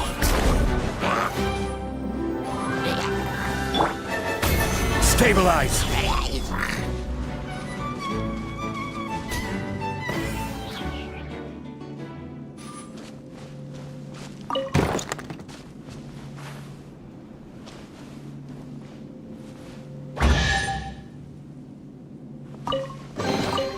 One man's stone is another man's gem.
Who says there aren't benefits to a life of wandering?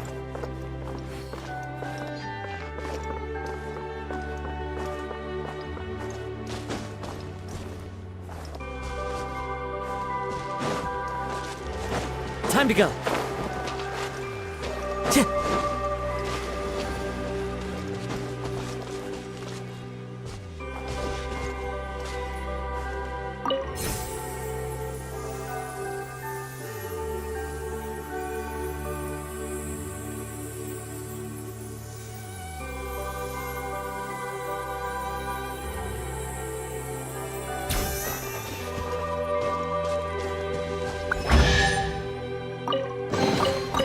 Who says there aren't benefits to a life of wandering?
Brings a smile to my face.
Time to go.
This scenery is wonderful. Surely enough to convince anyone to become a wanderer.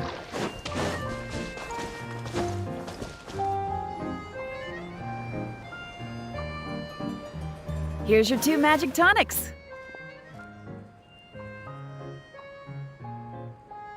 Why, thank you, young lady. And might I add that you're looking quite lovely today. Jean, come on, take a seat and let's have a drink. I ordered one for you as well. But is this really appropriate? I mean... Still worried about Klee? Relax. Albedo's with her. She'll be fine. Kaya and Master Jean! What are you two Oh, look who it is. The Traveler and Paimon. You must be the pleasant surprise that Miss Alice told us about. Greetings to you both. This is one place I didn't expect to run into you two. The locals here have been talking non-stop about some brave heroes who saved the world. Let me guess. You two have been up to your old tricks. Well, not just us. We only played a small part. You could say we were 2 members of the Heroes Adventure Team. Still sounds mighty impressive to me. As ever, our honorary knight is making us proud wherever they roam. That's right. We received a letter of invitation from Miss Alice, proposing that we take Clee for a vacation in Fairyland when work dies down. I wasn't sure what she meant by Fairyland at first, but if my eyes are not deceiving me, she was being quite literal. Clee ran off excitedly as soon as we arrived. I'm a little worried about her, but Albedo insisted he would look after her while we do our own thing. We could hardly say no to such a considerate offer, so I took it upon myself to bring Jean to the nearest tavern we could find. Any excuse for a drink, huh? Well, we are on vacation. It's only fair that we get to indulge ourselves a little. You're right. I should make an effort to relax and unwind. It's what Miss Alice would want, after all. Oh, wait, Kaya? What exactly did you order from the bar? The house special, of course. Best way to get a taste of the local culture.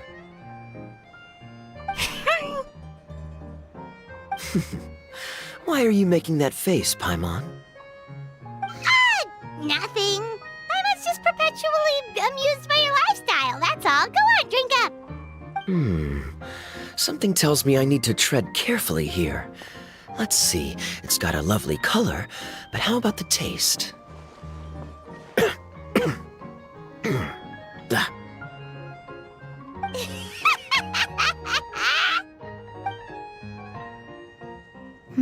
I think maybe I'll pass.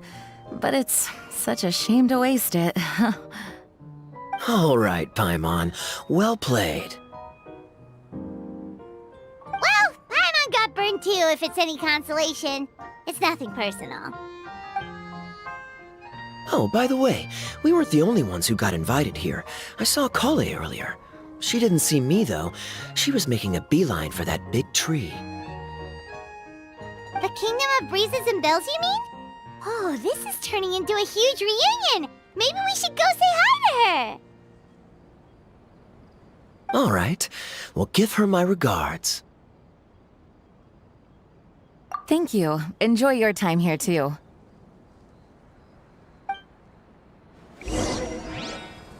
So the magic tonic here is just writing ink? What a weird and wonderful world. Ah, Miss Citrus, do you happen to serve any beverages here that don't contain magic tonic? Of course we do. What flavor would you like? Sunsetia. Jean, you want in? Sure, I'll have the same, please. Sounds good. 2 Sunsetia drinks coming right up. Follow the wind.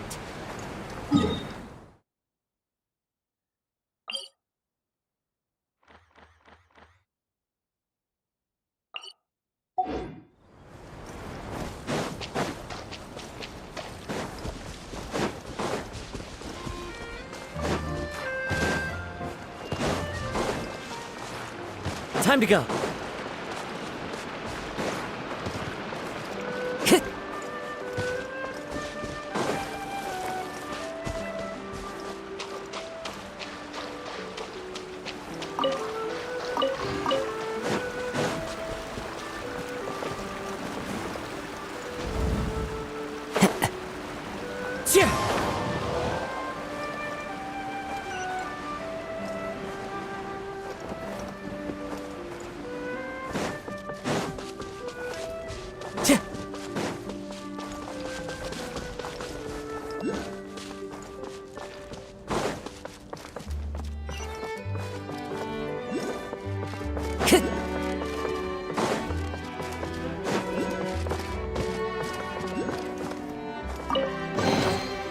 brings a smile to my face.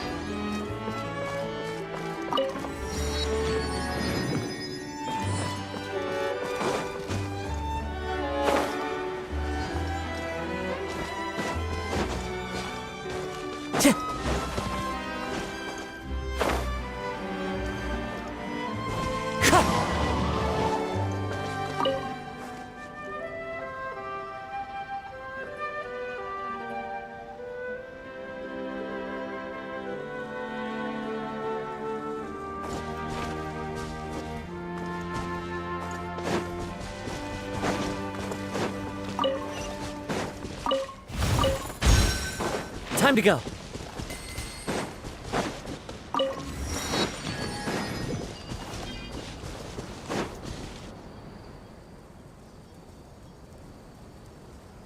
The structure of the tree houses here is nothing short of amazing.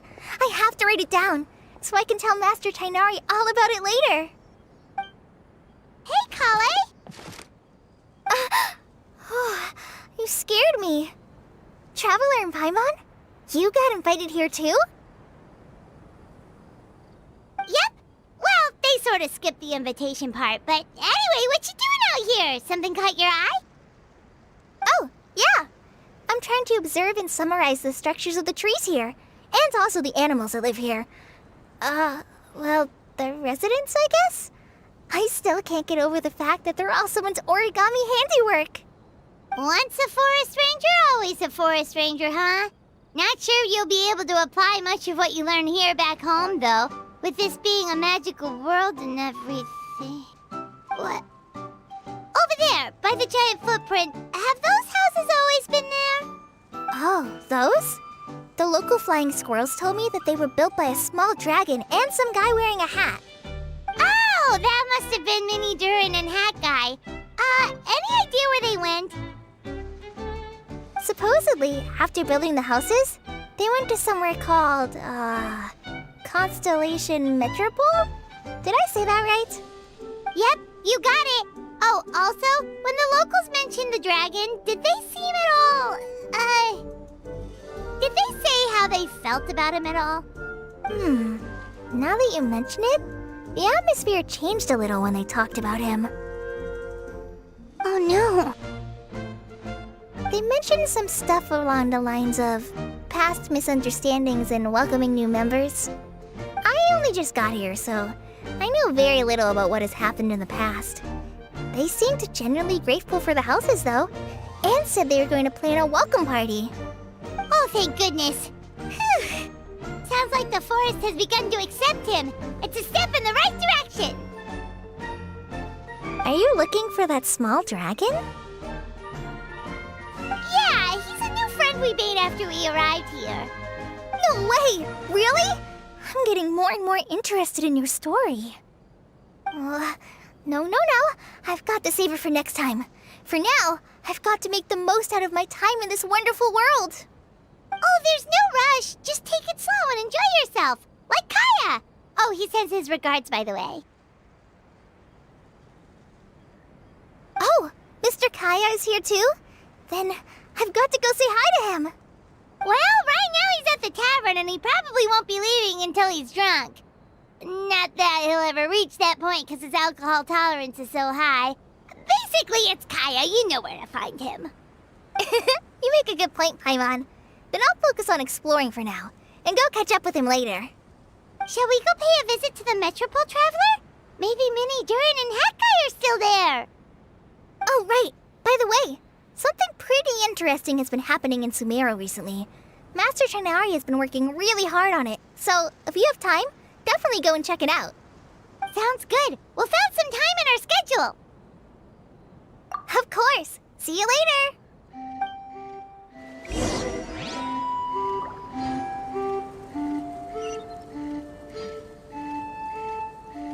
The origami squirrels rely on wind currents to lift their agile bodies and easily move between the trees. This has created a truly unique ecosystem. Oh no! I'm running out of pages on my notebook.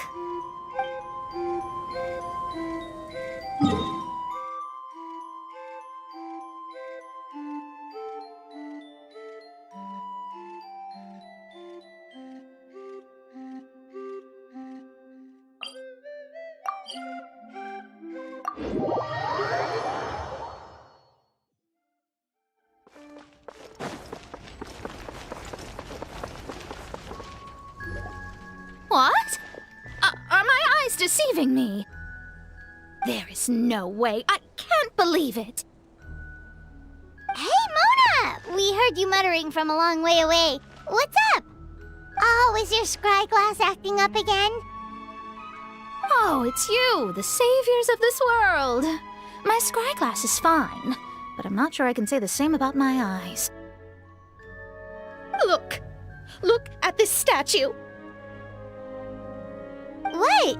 Is it broken or something? Looks fine to Paimon. That's your master, right? AKA the goddess of prophecy? I refuse to believe it. There's no way that old hag looks anything like this.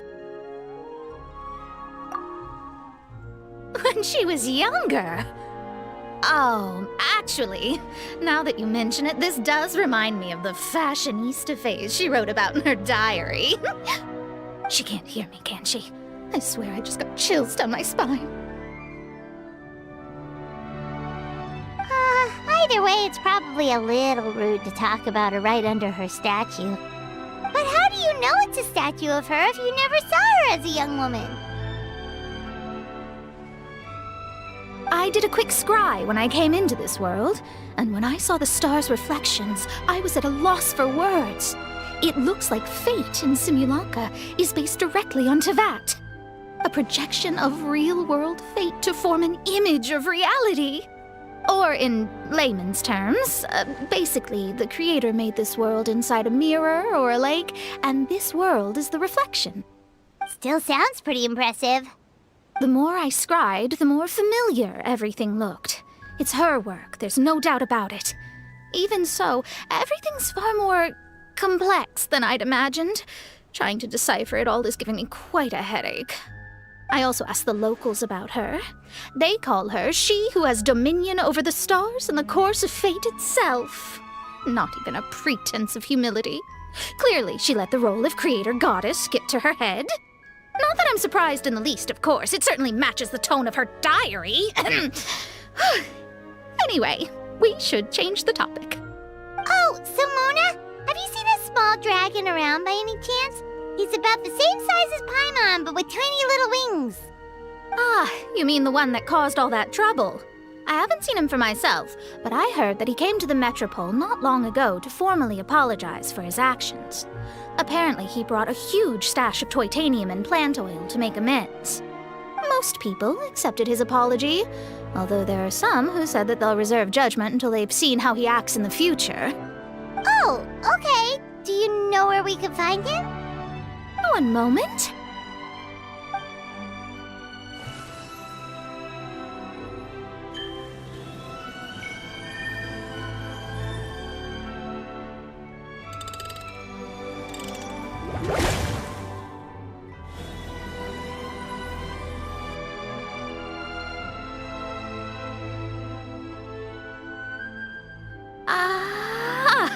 It looks like he's at the Broken Sea.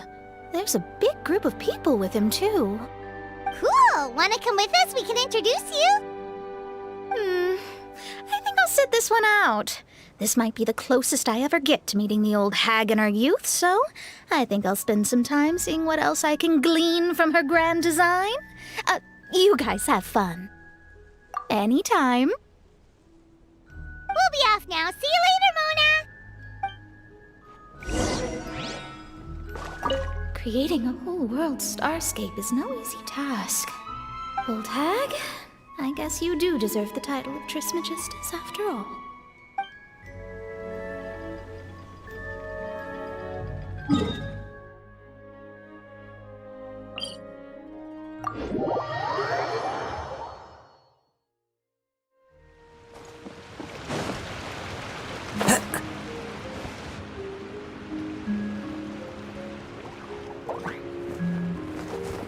Osvaldo Hafnavines!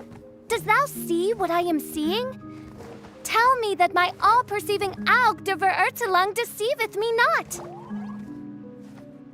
Your eyes see true, mein Fräulein. Very well.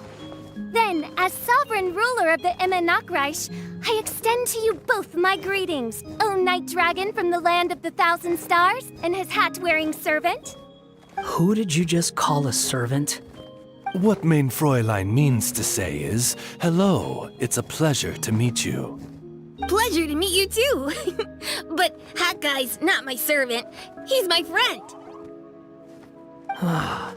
Now you're over-explaining. Hat Guy, Mini Durin! Found you at last! Whoa, and Fischl's with you too? Oh, greetings, Outlander blessed by the Immernachtreich. How honored you are to meet your prinzessin beneath the stars of another sky. Clearly a decision made by fate itself. Mr. Honorary Knight, Paimon!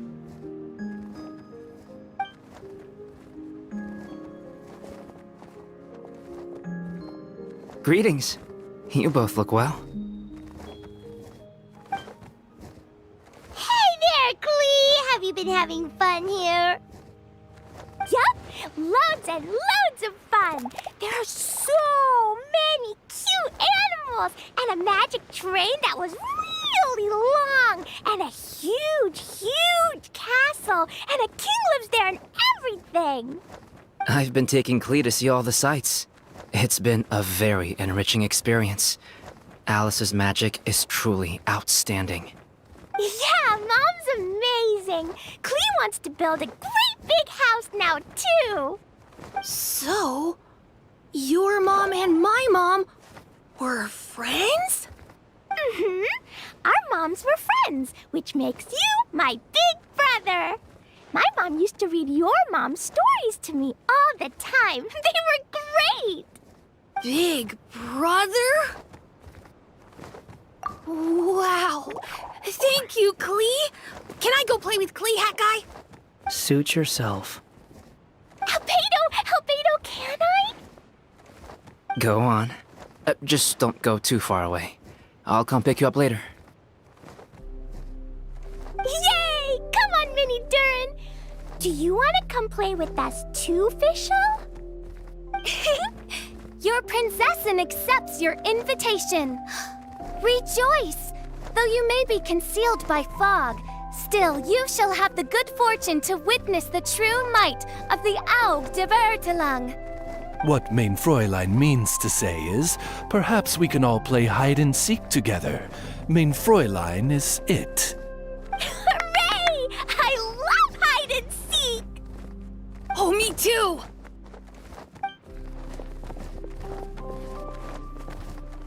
To return to our previous discussion, Mr. Hat Guy, you were telling me about a prophecy? I heard B talking to M.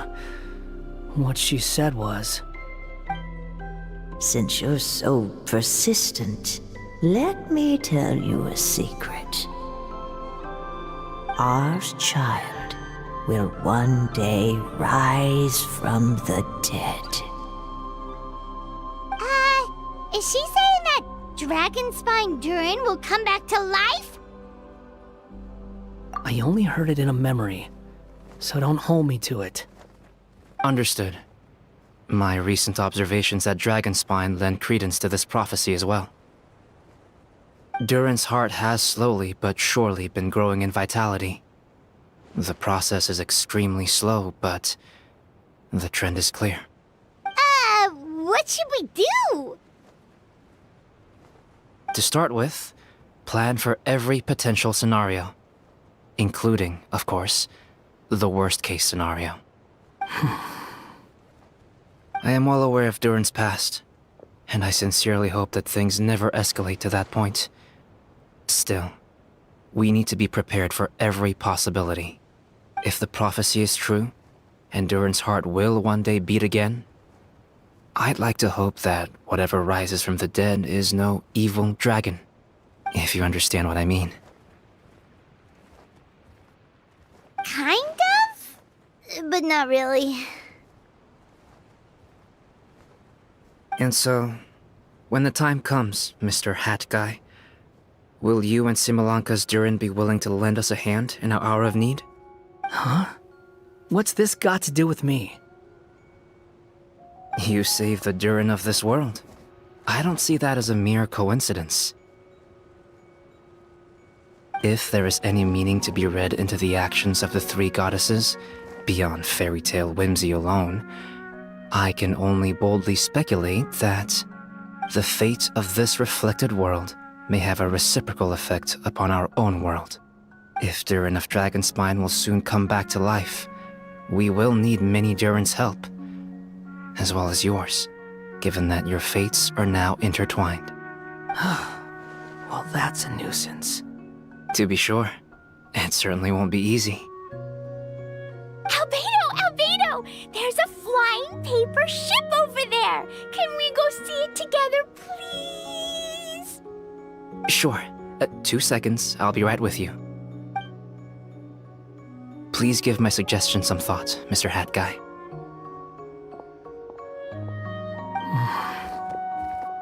Hat guy, I'm back! Huh? What were you guys talking about?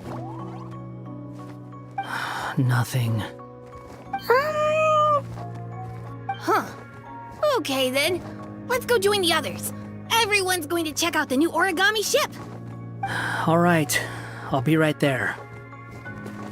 Why would I be? Do I strike you as someone who cares about other people's issues?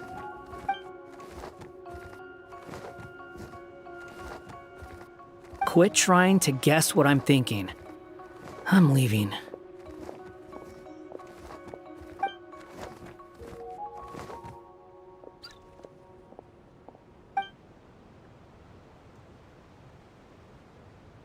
Aww, what a lovely little boat! The forest fairy helped us make it. Paimon just realized there's a lot fewer people around the Broken Sea now. Guess most of them have made their way back to the Metropole. Does this boat have a name? I can't see one anywhere. Huh? A name? Every boat has a name. At least, all the ones I've seen before. They're usually symbolic names that represent something aspirational.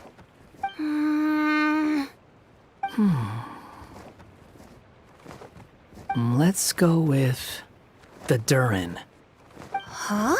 You want to name it after me?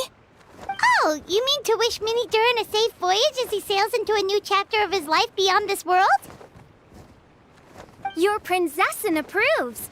Let this vessel bear the name of the most esteemed dragon of the night. The Durin. Let's call it that then. Thank you, Hat Guy. Also, can I ask you a favor? Go on. Remember how Mom's friend said I should be able to leave this world? Well, I want to pay a visit to your world. Just a quick trip, can we? Huh? Is that a no? Paimon thinks that's a great idea. If the people of Simulanka are allowed to go to Teyvat, then what's the problem with taking Mini Durin there for a visit? I'm assuming I'll have to be your bodyguard while we're there. I can protect myself. And I'll do what you say.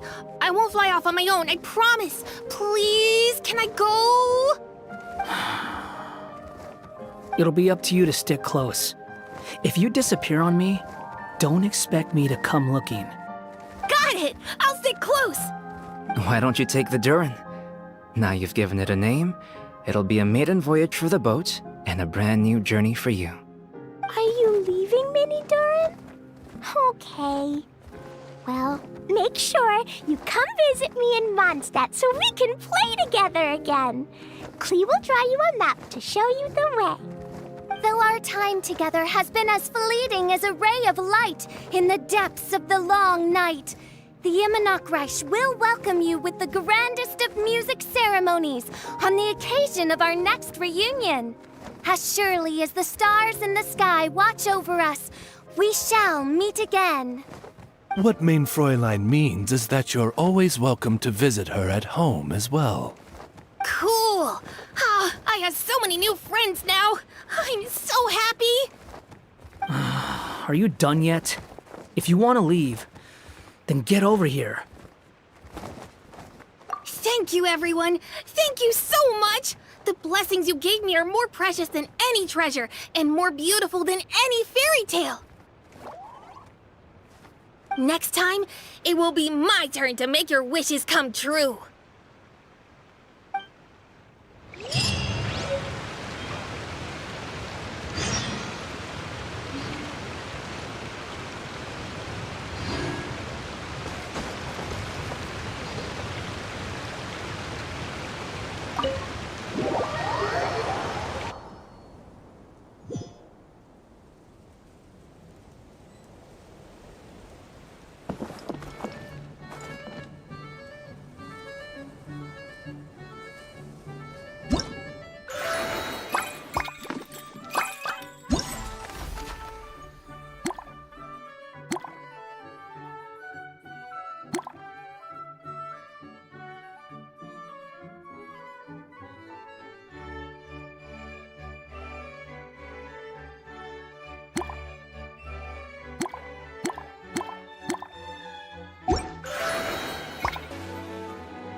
Take it easy.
Take it easy.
So,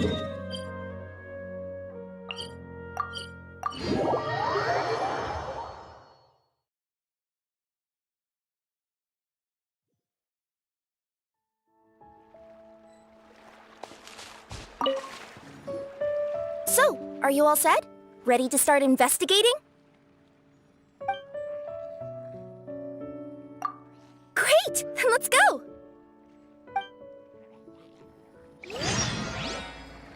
I've delivered packages all over, but I've never seen a mysterious fairy tale world like this before. Looks like nobody has gotten around to repairing this house yet. Ugh, even I wouldn't dare to sleep in there. It might suddenly collapse in on you.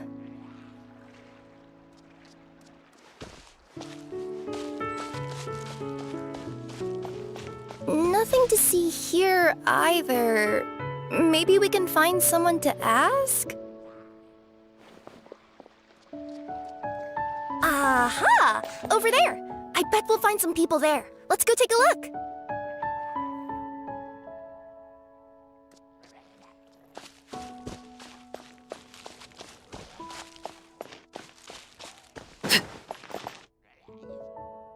Uh-huh. I was sure there'd be people here. There once was a goddess who ruled over fate. Before she died, she left 3 riddles for the kingdom she had created. What? Who said that? Long story short, on this day, a sentient feline, an outlander, and a diminutive pixie arrived on the scene. They saw a narrow path off to the side. Okay, but which side? Yeah, if you gave ambiguous instructions like that to a Comania Express courier, they'd give you the parcel right back and tell you to write the delivery address more clearly. Despite how obvious the answer was, the perplexed pixie and the flummoxed feline struggled to work it out. Although, perhaps a small part of the blame could be attributed to my dull narration. Alright, let's try this again.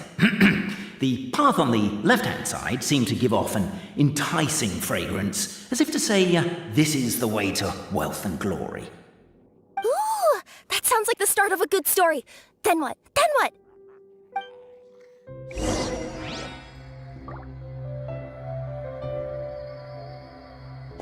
At the end of the path, the motley crew would soon spot a secret stone room. A prophecy had once foretold of a marquis who shall one day venture inside, and thus it is named the future Marquis's Abode to Be. You like it? The future Marquis's Abode to Be? Got a nice ring to it, doesn't it? That was a little bit boastful. But, are you sure you don't want to hear the rest? I'll keep this brief. Firstly, the place ahead of you is a secret room whose purpose, per the legends, is to await the arrival of a certain marquis. For that reason, it's called the... What's going on? Oh, hear me out, all right? I'm sorry for resorting to extreme measures, but I'm trying to help here. Don't worry, the fencing will disappear as soon as I'm done talking. So are you some sort of fence-spotting yokai?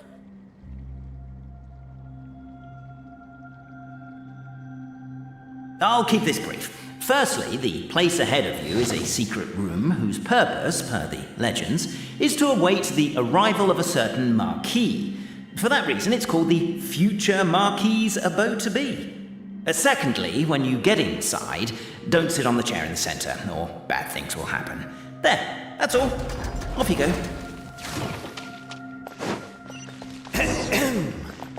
So many summers, winters, springs, and falls, and now at last a hero hither strides. This realm knows not what lies beyond its walls. Its secrets mystify the world outside. Wait, new voices. Who are they?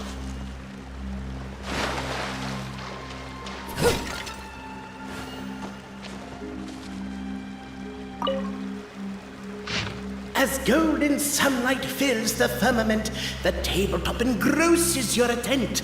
Perhaps, perchance, peruse these pages thence. They captivated by the epic poetry and enthralled by the outstanding storytelling.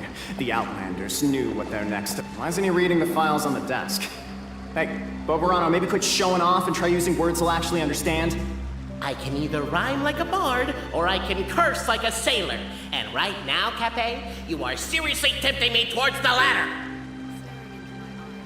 Namely, to remove the clockwork key from the raised platform up ahead. Cabe, I just realized you said we all had to speak like bards, but every time you open up your mouth, I don't hear any rhymes. Perhaps the Outlanders are worried that something drastic will happen the moment they remove it. Maybe that's why they're investigating the area thoroughly first. Can't fault them for that. With wood and earthenware strewn all around, the demon feline's fury can't be quelled, reducing them to rubble on the ground. No, you don't.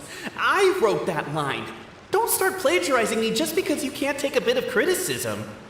Look, let's not put form over content here. It's not about the rhymes. It's about making sure the Outlanders focus on the clockwork key on that platform. I told you already, stop calling me demon feline! Yeah, I noticed that too. It's one standard for us and another for you. That's not fair, Cape.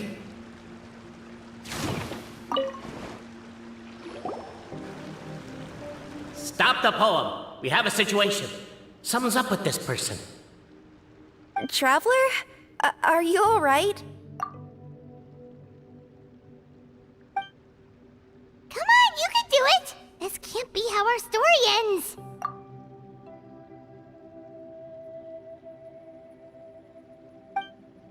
Can I give you a hand, or a tail, even?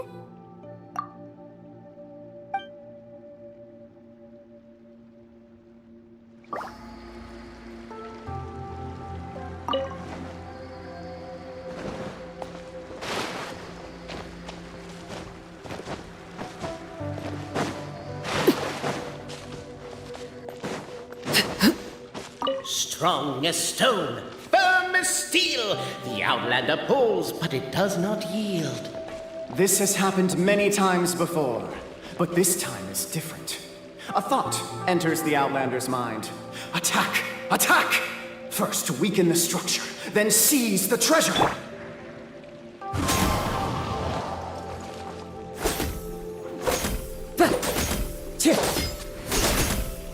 The attack now over! Only one final step remains. Now it is the time to seize the key. Yes! Finally! Come on, move your butts! And your legs, assuming they're still in working order. It's showtime! No hard feelings about your lack of poetic contributions? Oh, let it go!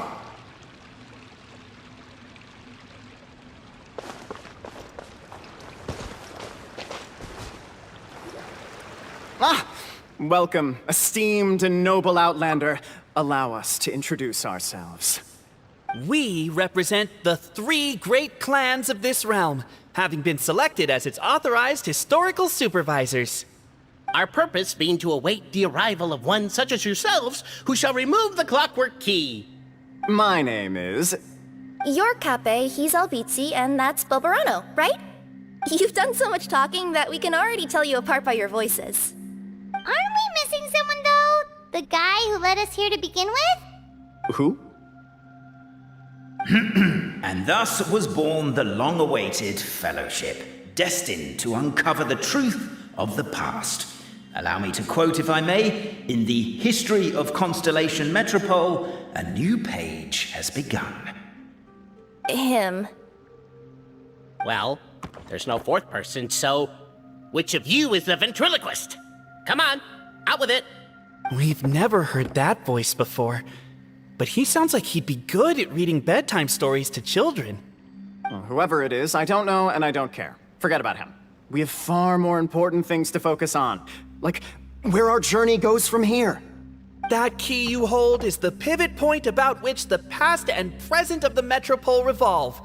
However, between our 3 clans, there is some dispute over the historical record. Each clan has its own version of history, detailing the clan's origins and the tale of the Dragon of Old, and unfortunately, we don't know which one is the truth. Dragon? You mean the one that's been acting up recently? Oh, no, not that one, you adorable little pixie. When I say Dragon of Old, He means a dragon that would be really, really old if it was still with us today, but it was defeated in ancient times. The new one has nothing to do with our clan history.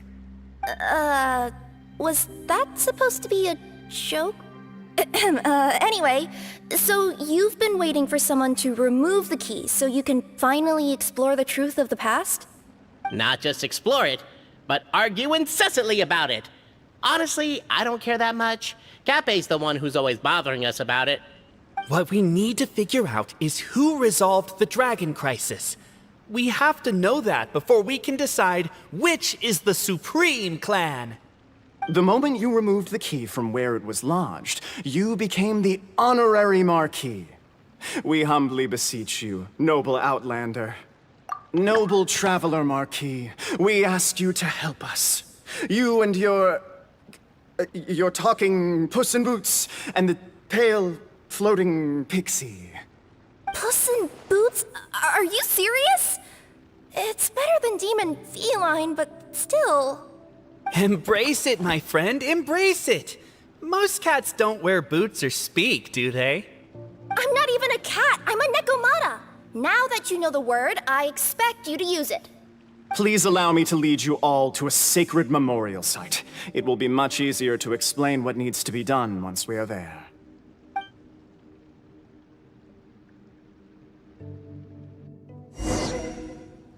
This place is sacred to my clan. It's where our brave forefathers once took up arms against the dragon of old.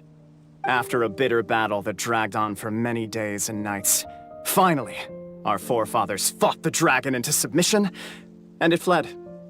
They took turns, though. Some forefathers worked the day shift, while others worked the night shift. So they say. It's just a legend, though. Wait a second? Did I just hear you admit that your clan's history is just a legend?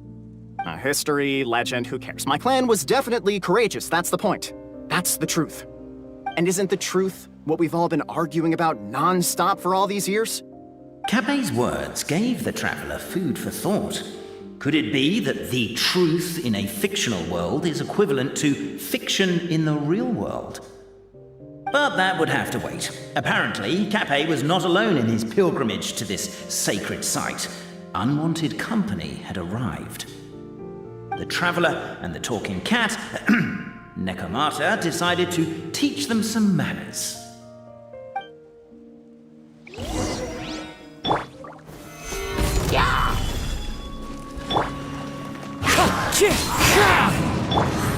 Gotcha. True display of heroism and valor. It was as if your martial prowess and show of courage are a more vivid reenactment of my ancestors' feats that suit the modern aesthetic. Now, let's get down to business. As we all know, time is but an illusion. Time may flow line by line, page by page, or frame by frame, but usually it flows in the form of springs and gears. And that clockwork key you have in your hand can turn back time and make the past reappear. Well, actually, my view is that the illusion of time is more of a problem of consciousness. Gears power the body, while the body is the vessel of the conscious mind. But the mind cannot understand the dimension of time, so we experience instead an endless continuum of moments as the pinion of now turns along the rack of ages. I'm getting flashbacks to when I was delivering packages to the Sumeru Academia. A teacher once asked Albizzi what his greatest fear was, and he replied, dragons. Boberano was asked the same question. He replied, time, and repeated the argument we just heard. The teacher then turned to Cape and posed the same question. He replied, Boberano. The manuscript that tells the truth of the historical record, the blueprint to all of creation, the work of the great mage themselves. It can be found at the beginning of the gear rack, and on the very first page of the book.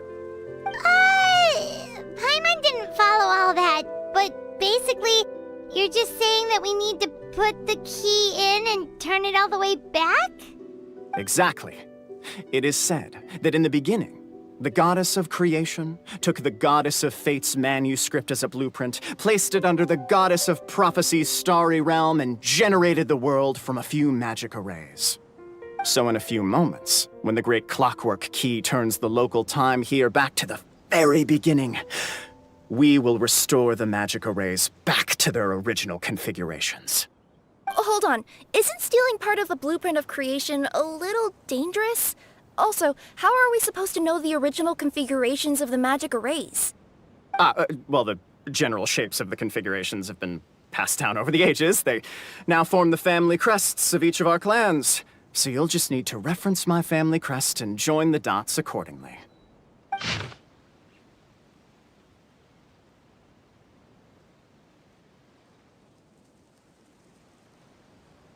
To address your other concern, when the house has already been built, do you really think that taking away the construction crew and blueprint will cause it to collapse? The Traveler Marquis prepares to insert the great clockwork key into the nearby keyhole.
Follow the wind.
Strider.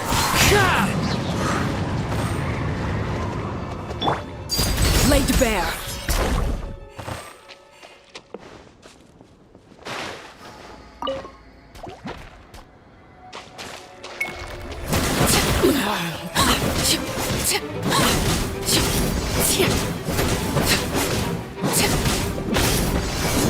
Overruled.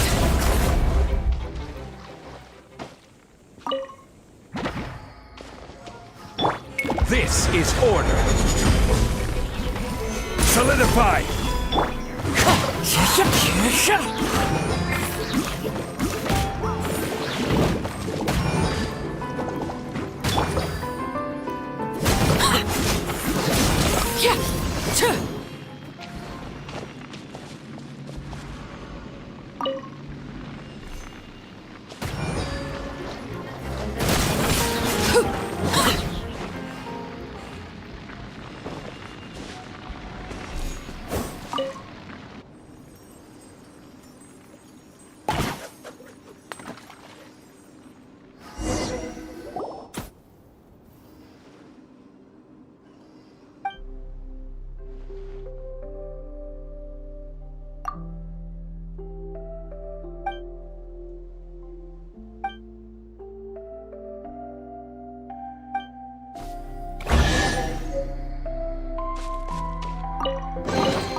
What greater pleasure is there than the unexpected?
Good roll.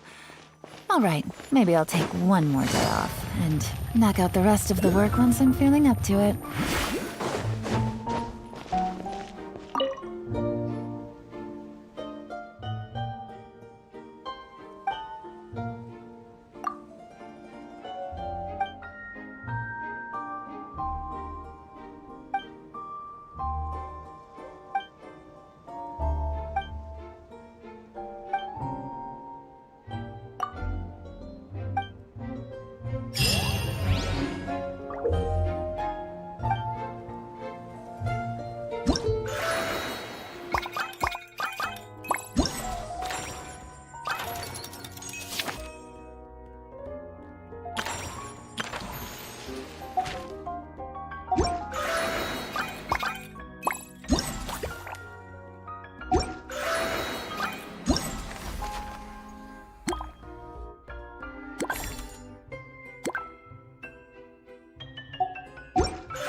Gather!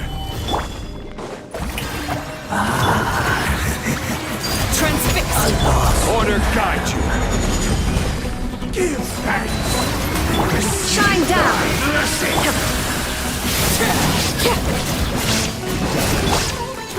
Solidify! Everlasting as the moon! Overruled! There is no escape! Torn to oblivion!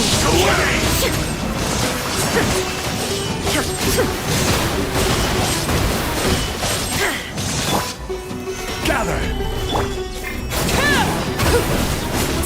I will have order! Illusion shattered! Transfixed! One more sin upon your soul! All sin must pay! Mobilize! Yoo-hoo! There is no escape! Lay bare! Your salvation!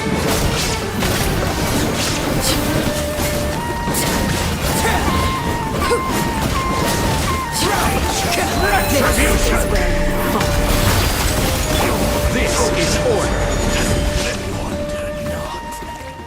Pray.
There's things I can't seem to let go,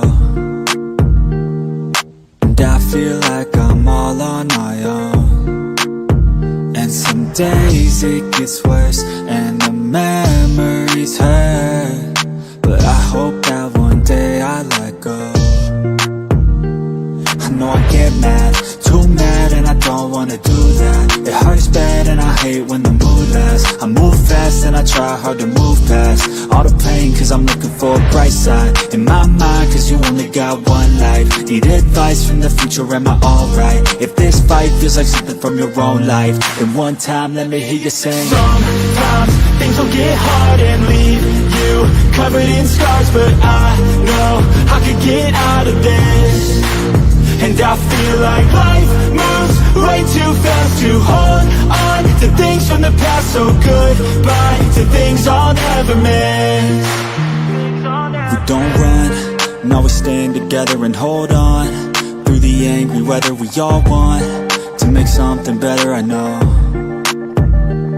And my trust has been torn and shredded, it's been rough, but I try to forget it and move on to a place where I can grow. It's time, not holding back, I'm coming and coming fast. I know what I wanna have, the dream is to detached from all that is bad, the things holding me back, the people that didn't ask, the evil that kept me mad. This is my life, it's my time to do things just how I like. My runway for the lights, I'ma take flight, and my God is my purpose and my fight. If you feel the same, let me hear you say. Sometimes things will get hard and leave you covered in scars, but I know I can get out of this. And I feel like life moves way too fast to hold on to things from the past. So goodbye to things I'll never miss.